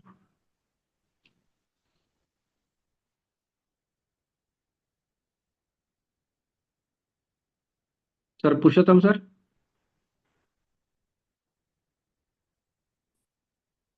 Sir ಒಂದ್ ಪ್ರಶ್ನೆ ಇದೆ ಸರ್, ಲಾಸ್ಟ್ ಪ್ರಶ್ನೆ ಇದು. ಹೇಳಿ ಸರ್. ಕಾರ್ಯಕ್ರಮದ ಲಾಸ್ಟ್ ಪ್ರಶ್ನೆ ಸರ್ ಇದು. ಸರ್ ಏನಂತಂದ್ರೆ, ಮೇಲ್ಜಾತಿ ಜನಾಂಗದ ಒಬ್ಬ ವ್ಯಕ್ತಿ ನಾನು ಕೆಳಜಾತಿಯವನೆಂದು ಜಾತಿ ಪ್ರಮಾಣ ಪತ್ರ ಮಾಡಿಸಿಕೊಂಡು ಅಂತ ವ್ಯಕ್ತಿಗೆ ಮೇಲೆ ನಾವು ಅಟ್ರಾಸಿಟಿ ಕೇಸ್ ದಾಖಲಿಸಲು ಸಾಧ್ಯವಿದೆಯಾ ಅನ್ನೋದು ಒಂದ್ ಪ್ರಶ್ನೆ ಸರ್. ಇನ್ನೊಂದು ಪ್ರಶ್ನೆ ಹೇಳ್ಬಿಡ್ತೀನಿ. ಮಾನ್ಯ ಜಿಲ್ಲಾಧಿಕಾರಿಗಳು ಅಲಿನೇಷನ್ ಮಾಡಿ ಪ್ರಾಧಿಕಾರದಿಂದ ಲೇಔಟ್ ಮಾಡಿರೋ ಜಾಗವನ್ನು ಭೂಸ್ವಾಧೀನ ಆಗಿದೆ ಎಂದು ನಕಲಿ ದಾಖಲೆ ಸೃಷ್ಟಿಸಿ ದಲಿತ ಮಹಿಳೆಗೆ ಮೋಸ ಮಾಡಲು ಮಧ್ಯವರ್ತಿಗಳ ಅವಳಿಗೆ ಕೆಲವು ಅಧಿಕಾರಿಗಳು ಕೈ ಜೋಡಿಸಿದರೆ ಇವರ ವಿರುದ್ಧ ಅಟ್ರಾಸಿಟಿ ಕೇಸ್ ಹಾಕ್ಬೋದಾ ಸರ್ ಅಂತ ಪ್ರಶ್ನೆ ಕೇಳ್ತಾರೆ ಸರ್. ಇದು ಕಾರ್ಯಕ್ರಮದ ಲಾಸ್ಟ್ ಪ್ರಶ್ನೆ ಸರ್. ಸರ್. ಸರ್, ಈಗ ಮೊದಲನೇ ಪ್ರಶ್ನೆ ಇದು ಸರ್, ಅದು ಜಾತಿ ಪ್ರಮಾಣ ಹತ್ರ ಸರ್. ಜಾತಿ ಪ್ರಮಾಣಕ್ಕೆ DCRE ಹೋಗ್ಬೇಕು ಸರ್. DCRE ಅಲ್ಲಿ ಅದನ್ನ ಕ್ಯಾನ್ಸಲ್ ಮಾಡ್ತಾರೆ. ಅದು ಪೊಲೀಸ್ಗೆ ಅಟ್ರಾಸಿಟಿಗೆ ಅವ್ರೇನಾರು ಕಂಪ್ಲೇಂಟ್ ಕೊಡಂಗಿದ್ರೆ ಅದನ್ನ ಅವ್ರು ಮಾಡಿ DCRE ಆಕ್ಚುಲಿ ಸೂಕ್ತ ಪ್ರಾಧಿಕಾರ DCRE ಸರ್. DCRE ಹೋಗ್ಬೇಕಾಗ್ತದೆ. ಅಲ್ಲಿ ಪ್ರತಿಯೊಂದು ಜಿಲ್ಲೆಯಲ್ಲೂ ಕೂಡ ಅದನ್ನ DCRE ಈಗ ಸ್ಥಾಪನೆ ಮಾಡಿದ್ದಾರೆ. ಅಲ್ಲಿಗೆ ಹೋಗ್ಬೇಕಾಗುತ್ತೆ. ಅಟ್ರಾಸಿಟಿದು ಅದೇನಿದೆ ಅಲ್ಲಿಗೆ ಹೋದ್ಮೇಲಿಂದ ಅವರು ಮುಂದಿನ ಕ್ರಮ ಕೈಗೊಳ್ತಾರೆ ಸರ್ ಅದನ್ನ. ಯಾಕಂದ್ರೆ ಅದು ಪ್ರೂವ್ ಆಗ್ಬೇಕು. ಪ್ರೂವ್ ಆದ್ಮೇಲೆ ಅಟ್ರಾಸಿಟಿ ಬರೋದು. ಫಸ್ಟು ಜಾತಿ ಪ್ರಮಾಣ ಪತ್ರ ಸುಳ್ಳು ಅಂತ ಪ್ರೂವ್ ಮಾಡೋದು DCRE ಸರ್. ಪ್ರೂವ್ ಆದ್ಮೇಲೆ ಅಟ್ರಾಸಿಟಿ ಬರುತ್ತೆ. ಅಲ್ಲಿ ತನಕ ಬರಲ್ಲ. ಎರಡನೇ ಪ್ರಶ್ನೆ ಸರ್. ಎರಡನೇ ಪ್ರಶ್ನೆ, ಈ ಅಲಿನೇಷನ್ ಮಾಡಿರೋದು ಈಗ ಸರ್ಕಾರದ ವಿರುದ್ಧವಾಗಿ ಅಟ್ರಾಸಿಟಿ ಆಕ್ಟ್ ಅಪ್ಲೈ ಆಗಲ್ಲ ಒಂದು. ಎರಡನೇದೇನಂತಂದ್ರೆ ಅವರು ವೈಯಕ್ತಿಕ ಹಿತಾಸಕ್ತಿನ ಅಲ್ಲಿ ಪ್ರೂವ್ ಮಾಡಬೇಕಾಗ್ತದೆ. ವೈಯಕ್ತಿಕವಾಗಿ ಅವ್ರದ್ದು ಏನಾದ್ರು ಆಕ್ಷನ್ ನ ಪ್ರೂವ್ ಮಾಡಿದ್ರೆ, ವೈಯಕ್ತಿಕ ಅಂದ್ರೆ ಅವ್ರ ಪರ್ಸನಲ್ ರೀಸನ್ಗೋಸ್ಕರನೇ ಇದನ್ನ ಮಾಡಿದ್ರೆ ಅಂತ ಪ್ರೂವ್ ಮಾಡಿದ್ರೆ ಅವಾಗ ಬೇಕಾದ್ರೆ ಅಟ್ರಾಸಿಟಿ ಆಕ್ಟ್ ಅಪ್ಲೈ ಆಗುತ್ತೆ ಸರ್. ಗೋರ್ಮೆಂಟ್ ಕೈ ಜೋಡ ಅಂದ್ರೆ ಗೋರ್ಮೆಂಟ್ ಪ್ರಕಾರವಾಗಿ ಅವನ ಕಾನೂನು ಪ್ರಕಾರವಾಗಿ ಮಾಡಿದ್ರೆ ಅದು ಖಂಡಿತವಾಗೂ ಬರಲ್ಲ. ಅವ್ರಿಗೂ ವೈಯಕ್ತಿಕವಾಗಿ ಎಸ್ಟಾಬ್ಲಿಷ್ ಮಾಡ್ಬೇಕಾಗ್ತದೆ ಒಂದು ಬ್ಯಾಡ್ ರಿಲೇಶನ್ಶಿಪ್ ರೀಸನ್ನು ಎಲ್ಲಾನು. ಇಲ್ಲ ಅಂದ್ರೆ ಬರಲ್ಲ ಸರ್. ಈ ಎಗನೆಸ್ಟ್ ಗೋರ್ಮೆಂಟ್ ಆಫೀಸರ್ ಬರಲ್ಲ ನನ್ನ ಅಂದಾಜು ಸರ್. ಇದು DCRE it is one of the part of police department ಮತ್ತೆ ಅಥವಾ ಏನು ಸರ್ ಇದು? ಸರ್ ಅದರಲ್ಲಿ ಎಲ್ಲಾನು ಇರ್ತಾರೆ ಸರ್. ಇವಾಗ DCRE ಅಲ್ಲಿ ರೆವಿನ್ಯೂ ಆಫೀಸರ್ ಇರ್ತಾರೆ, ತಹಶೀಲ್ದಾರು ತಾಲೂಕ್ ಮಟ್ಟದಲ್ಲಿ, ಜಿಲ್ಲಾ ಮಟ್ಟದಲ್ಲಿ DC ಎಲ್ಲ ಒಂದು ಕಮಿಟಿ ಸರ್. ಅದು ರೆವಿನ್ಯೂ ಆಫೀಸರ್ ನಲ್ಲಿ ಬರ್ತದೆ ಸರ್? ಇಲ್ಲ, ಆಕ್ಚುಲಿ ಪೊಲೀಸ್ ಇಲ್ಲೆಲ್ಲ ಸ್ಟೇಟ್ಗೆಲ್ಲ ADGP ರ್ಯಾಂಕ್ ಆಫೀಸರ್ ಇರ್ತಾರೆ. ಅಲ್ಲಿ ಡಿಸ್ಟಿಕ್ ಅಲ್ಲಿ SP DC ಎಲ್ಲ ಅವರೆಲ್ಲ ಒಂದು ಕಾನ್ಸ್ಟಿಟ್ಯೂಟ್ ಮಾಡಿರ್ತಾರೆ ಸರ್ ಕಮಿಟಿಯಲ್ಲಿ. ಪ್ರತಿಯೊಂದು ಜಿಲ್ಲೆಯಲ್ಲೂ ಸ್ಥಾಪನೆ ಮಾಡೋದಕ್ಕೆ ಆದೇಶ ಆಗಿದೆ. ಕೆಲವು ಕಡೆ ಎಲ್ಲೆಲ್ಲಿದೆ ನಾನು ನೋಡಿಲ್ಲ ಸರ್ ಇನ್ನು. ಒಟ್ಟು DCRE ಇದೆ ಎಲ್ಲ ಕಡೆ. ಇಲ್ಲ ಅಂದ್ರೆ ಪಕ್ಕದ ಜ್ಯೂರಿಸ್ಡಿಕ್ಷನ್ ಕೊಡ್ತಾರೆ ಚಿಕ್ಕದಿದ್ರೆ ಡಿಸ್ಟಿಕ್ ಆತರ. ಕಂಪ್ಲೇಂಟ್ ಅನ್ನ ಫೈಲ್ ಮಾಡ್ಲಿಕ್ಕೆ ಏನೋ ಲಿಮಿಟೇಷನ್ಸ್ ಏನಾದ್ರು ಇದೆಯಾ ಸರ್? SC ಕಂಪ್ಲೇಂಟ್ ಇಲ್ಲ, ನನಗೆ ಐಡಿಯಾ ಇಲ್ಲ ಸರ್ ಲಿಮಿಟೇಷನ್ ಬಗ್ಗೆ. ಇಲ್ಲ. Right sir. ಸೊ ಬಹಳಷ್ಟು ವಿಚಾರಗಳನ್ನ ನಾವು ಚರ್ಚೆಯನ್ನ ಮಾಡಿದೀವಿ. ಬಹಳ ಅದ್ಭುತವಾಗಿ ಕಾರ್ಯಕ್ರಮವನ್ನ ಮತ್ತು ಏನು ವಿಷಯವನ್ನ ಪ್ರಸ್ತಾಪಿಸಿದ್ದಾರೆ ಶ್ರೀ ಮಹಾಂತೇಶ್ ಅವರು. ಇವರು ಮಾಜಿ ಪೊಲೀಸ್ ಅಧಿಕಾರಿಯಾಗಿರ್ತಾರೆ ಮತ್ತು ಪ್ರಸ್ತುತವಾಗಿ ವಕೀಲರಾಗಿ ಕರ್ನಾಟಕದ ಉಚ್ಚ ನ್ಯಾಯಾಲಯದಲ್ಲಿ ಕಾರ್ಯವನ್ನು ನಿರ್ವಹಿಸ್ತಾ ಇರ್ತಾರೆ. ಬಹಳ ಅನುಭವಿಗಳು. ಈ ಕಡೆ ಅಡ್ಮಿನಿಸ್ಟ್ರೇಟಿವ್ ನಿಟ್ಟಿನಲ್ಲಿ ಸಹ ಇವ್ರಿಗೆ ಮಾಹಿತಿ ಇರ್ತದೆ ಮತ್ತು ನ್ಯಾಯಾಲಯದ ವಿಚಾರದಲ್ಲೂ ಸಹ ಮಾಹಿತಿ ಇರ್ತದೆ. ಸೊ ಈ ನಿಟ್ಟಿನಲ್ಲಿ ಒಂದು ನಮ್ಮ ಕಾರ್ಯಕ್ರಮಕ್ಕೆ ತುಂಬ ಹೃದಯದಿಂದ, ಇದು ಎರಡನೇ ಸರಿ ಅಂತ ಅನ್ಸುತ್ತೆ ಸರ್, ಅಲ್ವಾ ಸರ್? ಎರಡನೇ ಕಾರ್ಯಕ್ರಮ, ಇದು ಎರಡನೇ ಒಂದು ವೆಬಿನಾರ್ ಕಾರ್ಯಕ್ರಮಕ್ಕೆ ಬಂದು ನಿಮಗೆ ಸಾಕಷ್ಟು ಮಾಹಿತಿನ ಹಂಚ್ಕೊಂಡಿದ್ದು ಬಹಳ ಸಂತೋಷ ತರ್ತದೆ. ಇವ್ರಿಗೆ ಧನ್ಯವಾದಗಳನ್ನು ಅರ್ಪಿಸ್ತಾ ಇದ್ದೀನಿ ಸರ್. ಧನ್ಯವಾದಗಳು ಸರ್, ಬಹಳಷ್ಟು ಧನ್ಯವಾದಗಳು. ನಮಸ್ಕಾರ ಸರ್. ಎಲ್ಲರಿಗೂ ಧನ್ಯವಾದಗಳು ಸರ್. ಈಗ ಈ ಒಂದು ಕಾರ್ಯಕ್ರಮಕ್ಕೆ ಡಾಕ್ಟರ್ ಬಾಬಾ ಸಾಹೇಬ್ ಜಿನರಾಳ್ಕರ್ ಅವರು, ಇವರು ವಿಶ್ರಾಂತ ಜಿಲ್ಲಾ ಹಾಗೂ ಸೆಷನ್ಸ್ ನ್ಯಾಯಾಧೀಶರು ಹಾಗೂ ಪ್ರಸ್ತುತವಾಗಿ ಕಾನೂನು ಸಲಹೆಗಾರರು, ಡಾಕ್ಟರ್ BR ಅಂಬೇಡ್ಕರ್ ಅಭಿವೃದ್ಧಿ ನಿಗಮ ಬೆಂಗಳೂರು ಇಲ್ಲಿ ಕಾರ್ಯವನ್ನು ನಿರ್ವಹಿಸ್ತಾ ಇರ್ತಾರೆ. ಇವರು ನಮ್ಮ ವಿಧಿಪ್ರಜ್ಞಾ ಕರ್ನಾಟಕ ಕಾನೂನು ಸ್ವಯಂ ಸೇವಾ ಸಂಸ್ಥೆಯ ಮುಖ್ಯ ಏನು ಕಾನೂನು ಸಲಹೆಗಾರರು ಮತ್ತು ನಮ್ಮ ಹಿರಿಯ ಏನು ಸದಸ್ಯರು ಅಂತ ಹೇಳ್ಬೋದು. ಸೊ ಅವರು ಸಹ ಈ ಒಂದು ಕಾರ್ಯಕ್ರಮಕ್ಕೆ ಬಂದಿರ್ತಾರೆ. ಅವರು ಈ ಕಾರ್ಯಕ್ರಮದ ಬಗ್ಗೆ ಕೆಲವೊಂದು ಮಾಹಿತಿಯನ್ನ, ಕೆಲವೊಂದು ರಿಮಾರ್ಕ್ಸ್ ಏನಾದ್ರು ಇದ್ರೆ ಅದ್ರ ಬಗ್ಗೆ ಹೇಳುವಂತದ್ದು ಮಾಡ್ಬೇಕಾಗ್ತದೆ. ಸೊ ನಾವು ರಿಕ್ವೆಸ್ಟ್ ಅನ್ನ ಮಾಡ್ಕೋತಾ ಇದೀವಿ, ಡಾಕ್ಟರ್ ಬಾಬಾ ಸಾಹೇಬ್ ಜಿನರಾಳ್ಕರ್ ಅವರು ಈ ಒಂದು ಕಾರ್ಯಕ್ರಮದ ಬಗ್ಗೆ ಎರಡು ಮಾತುಗಳನ್ನ ಆಡ್ಬೇಕಾಗಿ ವಿನಂತಿ. ಎಲ್ರಿಗೂ ನಮಸ್ಕಾರ. ಕಾರ್ಯಕ್ರಮ ಬಹಳ ಅದ್ಭುತವಾಗಿ ಮೂಡಿ ಬಂದಿದೆ ಮತ್ತು SC/ST ಅಟ್ರಾಸಿಟೀಸ್ ಬಗ್ಗೆ ಬೇಸಿಕ್ಸ್ ಪ್ರೊವಿಷನ್ಸ್ ಇರ್ಬೋದು ಮತ್ತು ಪ್ರಸ್ತುತ ಪ್ರಕರಣಗಳಿರ್ಬೋದು ಮತ್ತು ನ್ಯಾಯಾಲಯದ ಪ್ರೆಸಿಡೆಂಟ್ಗಳಿರ್ಬೋದು, ಇದ್ರ ಬಗ್ಗೆ ಬಹಳ ಅದ್ಭುತವಾಗಿ ಮಾತಾಡಿದ್ದಾರೆ. ನಾನು ಒಂದು 2-3 ಪಾಯಿಂಟನ್ನು ಆ್ಯಡ್ ಮಾಡಲಿಕ್ಕೆ ಇಷ್ಟಪಡ್ತೇನೆ. ಒಂದು, ಪುರುಷೋತ್ತಮ್ ಅವರು ಪ್ರಶ್ನೆ ಕೇಳಿದ್ರು. ಒಂದು ಘಟನೆ ಆದಮೇಲೆ B ರಿಪೋರ್ಟ್ ಆಗಿದೆ, ಅದಾದ್ಮೇಲೆ ಇನ್ನೊಂದು ಘಟನೆಯಲ್ಲಿ ಇನ್ನೊಂದ್ಸಲ ಅವರೇನೋ ಹಲ್ಲೆನೋ ಅಥವಾ ಜಾತಿ ಎತ್ತಿ ಬೈತಾರೆ, ಅದು ಆಗ್ತದೆ ಏನಂತ ಪ್ರಶ್ನೆ ಕೇಳಿದ್ರು. ಅದಕ್ಕೆ ಉತ್ತರ ಏನಂದ್ರೆ ಅದು second incident is another cause of action. It is a Yes, new sir. cause of action. So it is not related to earlier incident. So it is a new incident and it is a fresh cause of action. Therefore, certainly it gives rise to file complaint or FIR regarding this incident. ಅದು ಒಂದನ್ನು ನಾನು add ಮಾಡಕ್ಕೆ ಇಷ್ಟಪಡ್ತೀನಿ. ಮತ್ತು ಇನ್ನೊಂದು ಪ್ರಶ್ನೆ ಕೇಳಿದ್ರು, section 438 of CRPC anticipatory bail ಇದಕ್ಕೆ ಇದರಲ್ಲಿ ಬರೋದಿಲ್ಲ ಅಂತ. ಅದಕ್ಕೆ ತದ್ವಿರುದ್ಧವಾಗಿ ಹೈಕೋರ್ಟ್ಗಳು ತೀರ್ಪು ಕೊಟ್ಟಿದ್ದಾವೆ, ಆಂಟಿಸಿಪೇಟರಿ ಬೇಲ್ ಕೊಟ್ಟಿದ್ದಾವೆ ಅಂತಕ್ಕಂಥ ಮಾತನ್ನು ಹೇಳಿದರು. ಅದನ್ನ ಅಗ್ರೀವ್ಡ್ ಪಾರ್ಟಿ ಅಥವಾ ಗೌರ್ಮೆಂಟ್, ಬಿಕಾಸ್ ಇದರಲ್ಲಿ because it is offence against state, so the government can prefer an appeal before the either division bench or full bench or even to the honourable supreme court. ಈಗ ನಿಮಗೆ ಚಿತ್ರನಟ ದರ್ಶನ್ ಅವರ ಪ್ರಕರಣದಲ್ಲಿ ತಾವು ಮಾಧ್ಯಮದಲ್ಲಿ ಗಮನಿಸಿದಿರಿ. So ಈ high court ಕೊಟ್ಟಂತ ಜಾಮೀನು ಅರ್ಜಿಯನ್ನ ಪ್ರಾಸಿಕ್ಯೂಷನ್ ಅದನ್ನ ರದ್ದುಪಡಿಸಬೇಕಂತ ತಿಳ್ಕೊಂಡು ಸುಪ್ರೀಂ ಕೋರ್ಟ್ಗೆ ಮೇಲ್ಮನವಿಯನ್ನು ಸಲ್ಲಿಸಿದ್ದನ್ನ ತಾವೆಲ್ಲ ಮಾಧ್ಯಮದಲ್ಲಿ ಗಮನಿಸಿದಿರಿ. ಅದೇ ರೀತಿಯೊಳಗೆ ಇದನ್ನು ಕೂಡ ಈ ಬೇಲ್ ಆರ್ಡರ್ನ ಕೂಡ ಸಿಂಗಲ್ ಜಡ್ಜ್ ಬೆಂಚ್ ಕೊಟ್ಟಿದ್ರೆ ಡಿವಿಷನ್ ಬೆಂಚ್ ಕೊಟ್ಟಿದ್ರೆ full bench or full bench ಕೊಟ್ಟಿದ್ರು SLP ಮೂಲಕ ಸುಪ್ರೀಂ ಕೋರ್ಟ್ ಅಲ್ಲಿ ಪ್ರಶ್ನೆ ಮಾಡಲಿಕ್ಕೆ ಅವಕಾಶ ಇದೆ. ಸುಪ್ರೀಂ ಕೋರ್ಟ್ ಏನ್ ತೀರ್ಪು ಕೊಡ್ತದೆ, that is the law of the land as per article 141 of Indian constitution and that is binding on all courts including high courts. ಅದೊಂದು ಮಾತನ್ನ ಹೇಳಿಕೆ ಆಡ್ ಮಾಡ್ತೀನಿ. ಇನ್ನೊಂದು ಪುರುಷೋತ್ತಮ ಅವರು ಪ್ರಶ್ನೆಯನ್ನ ಕೇಳಿದ್ರು, ಇದಕ್ಕೆ ಲಿಮಿಟೇಷನ್ ಆಕ್ಟ್ ಅನ್ವಯ ಆಗ್ತದೆ ಅಂತ ಒಂದು ಪ್ರಶ್ನೆಯನ್ನ ಕೇಳಿದ್ರು. So there is no special provision in SC/ST atrocities act regarding limitation, but when there is no special provision in the special act we have to go for the general law, that is CRPC.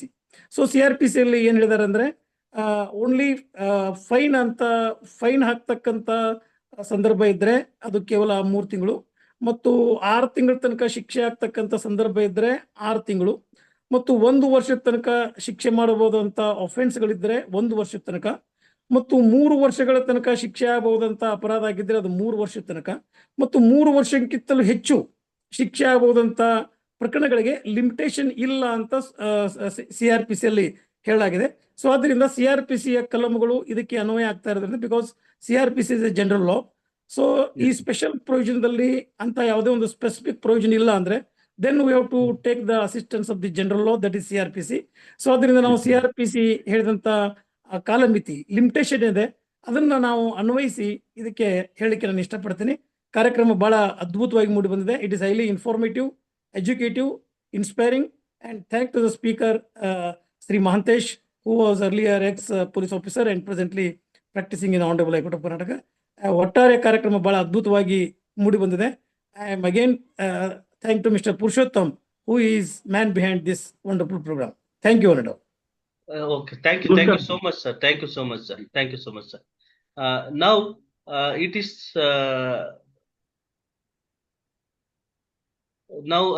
the thing that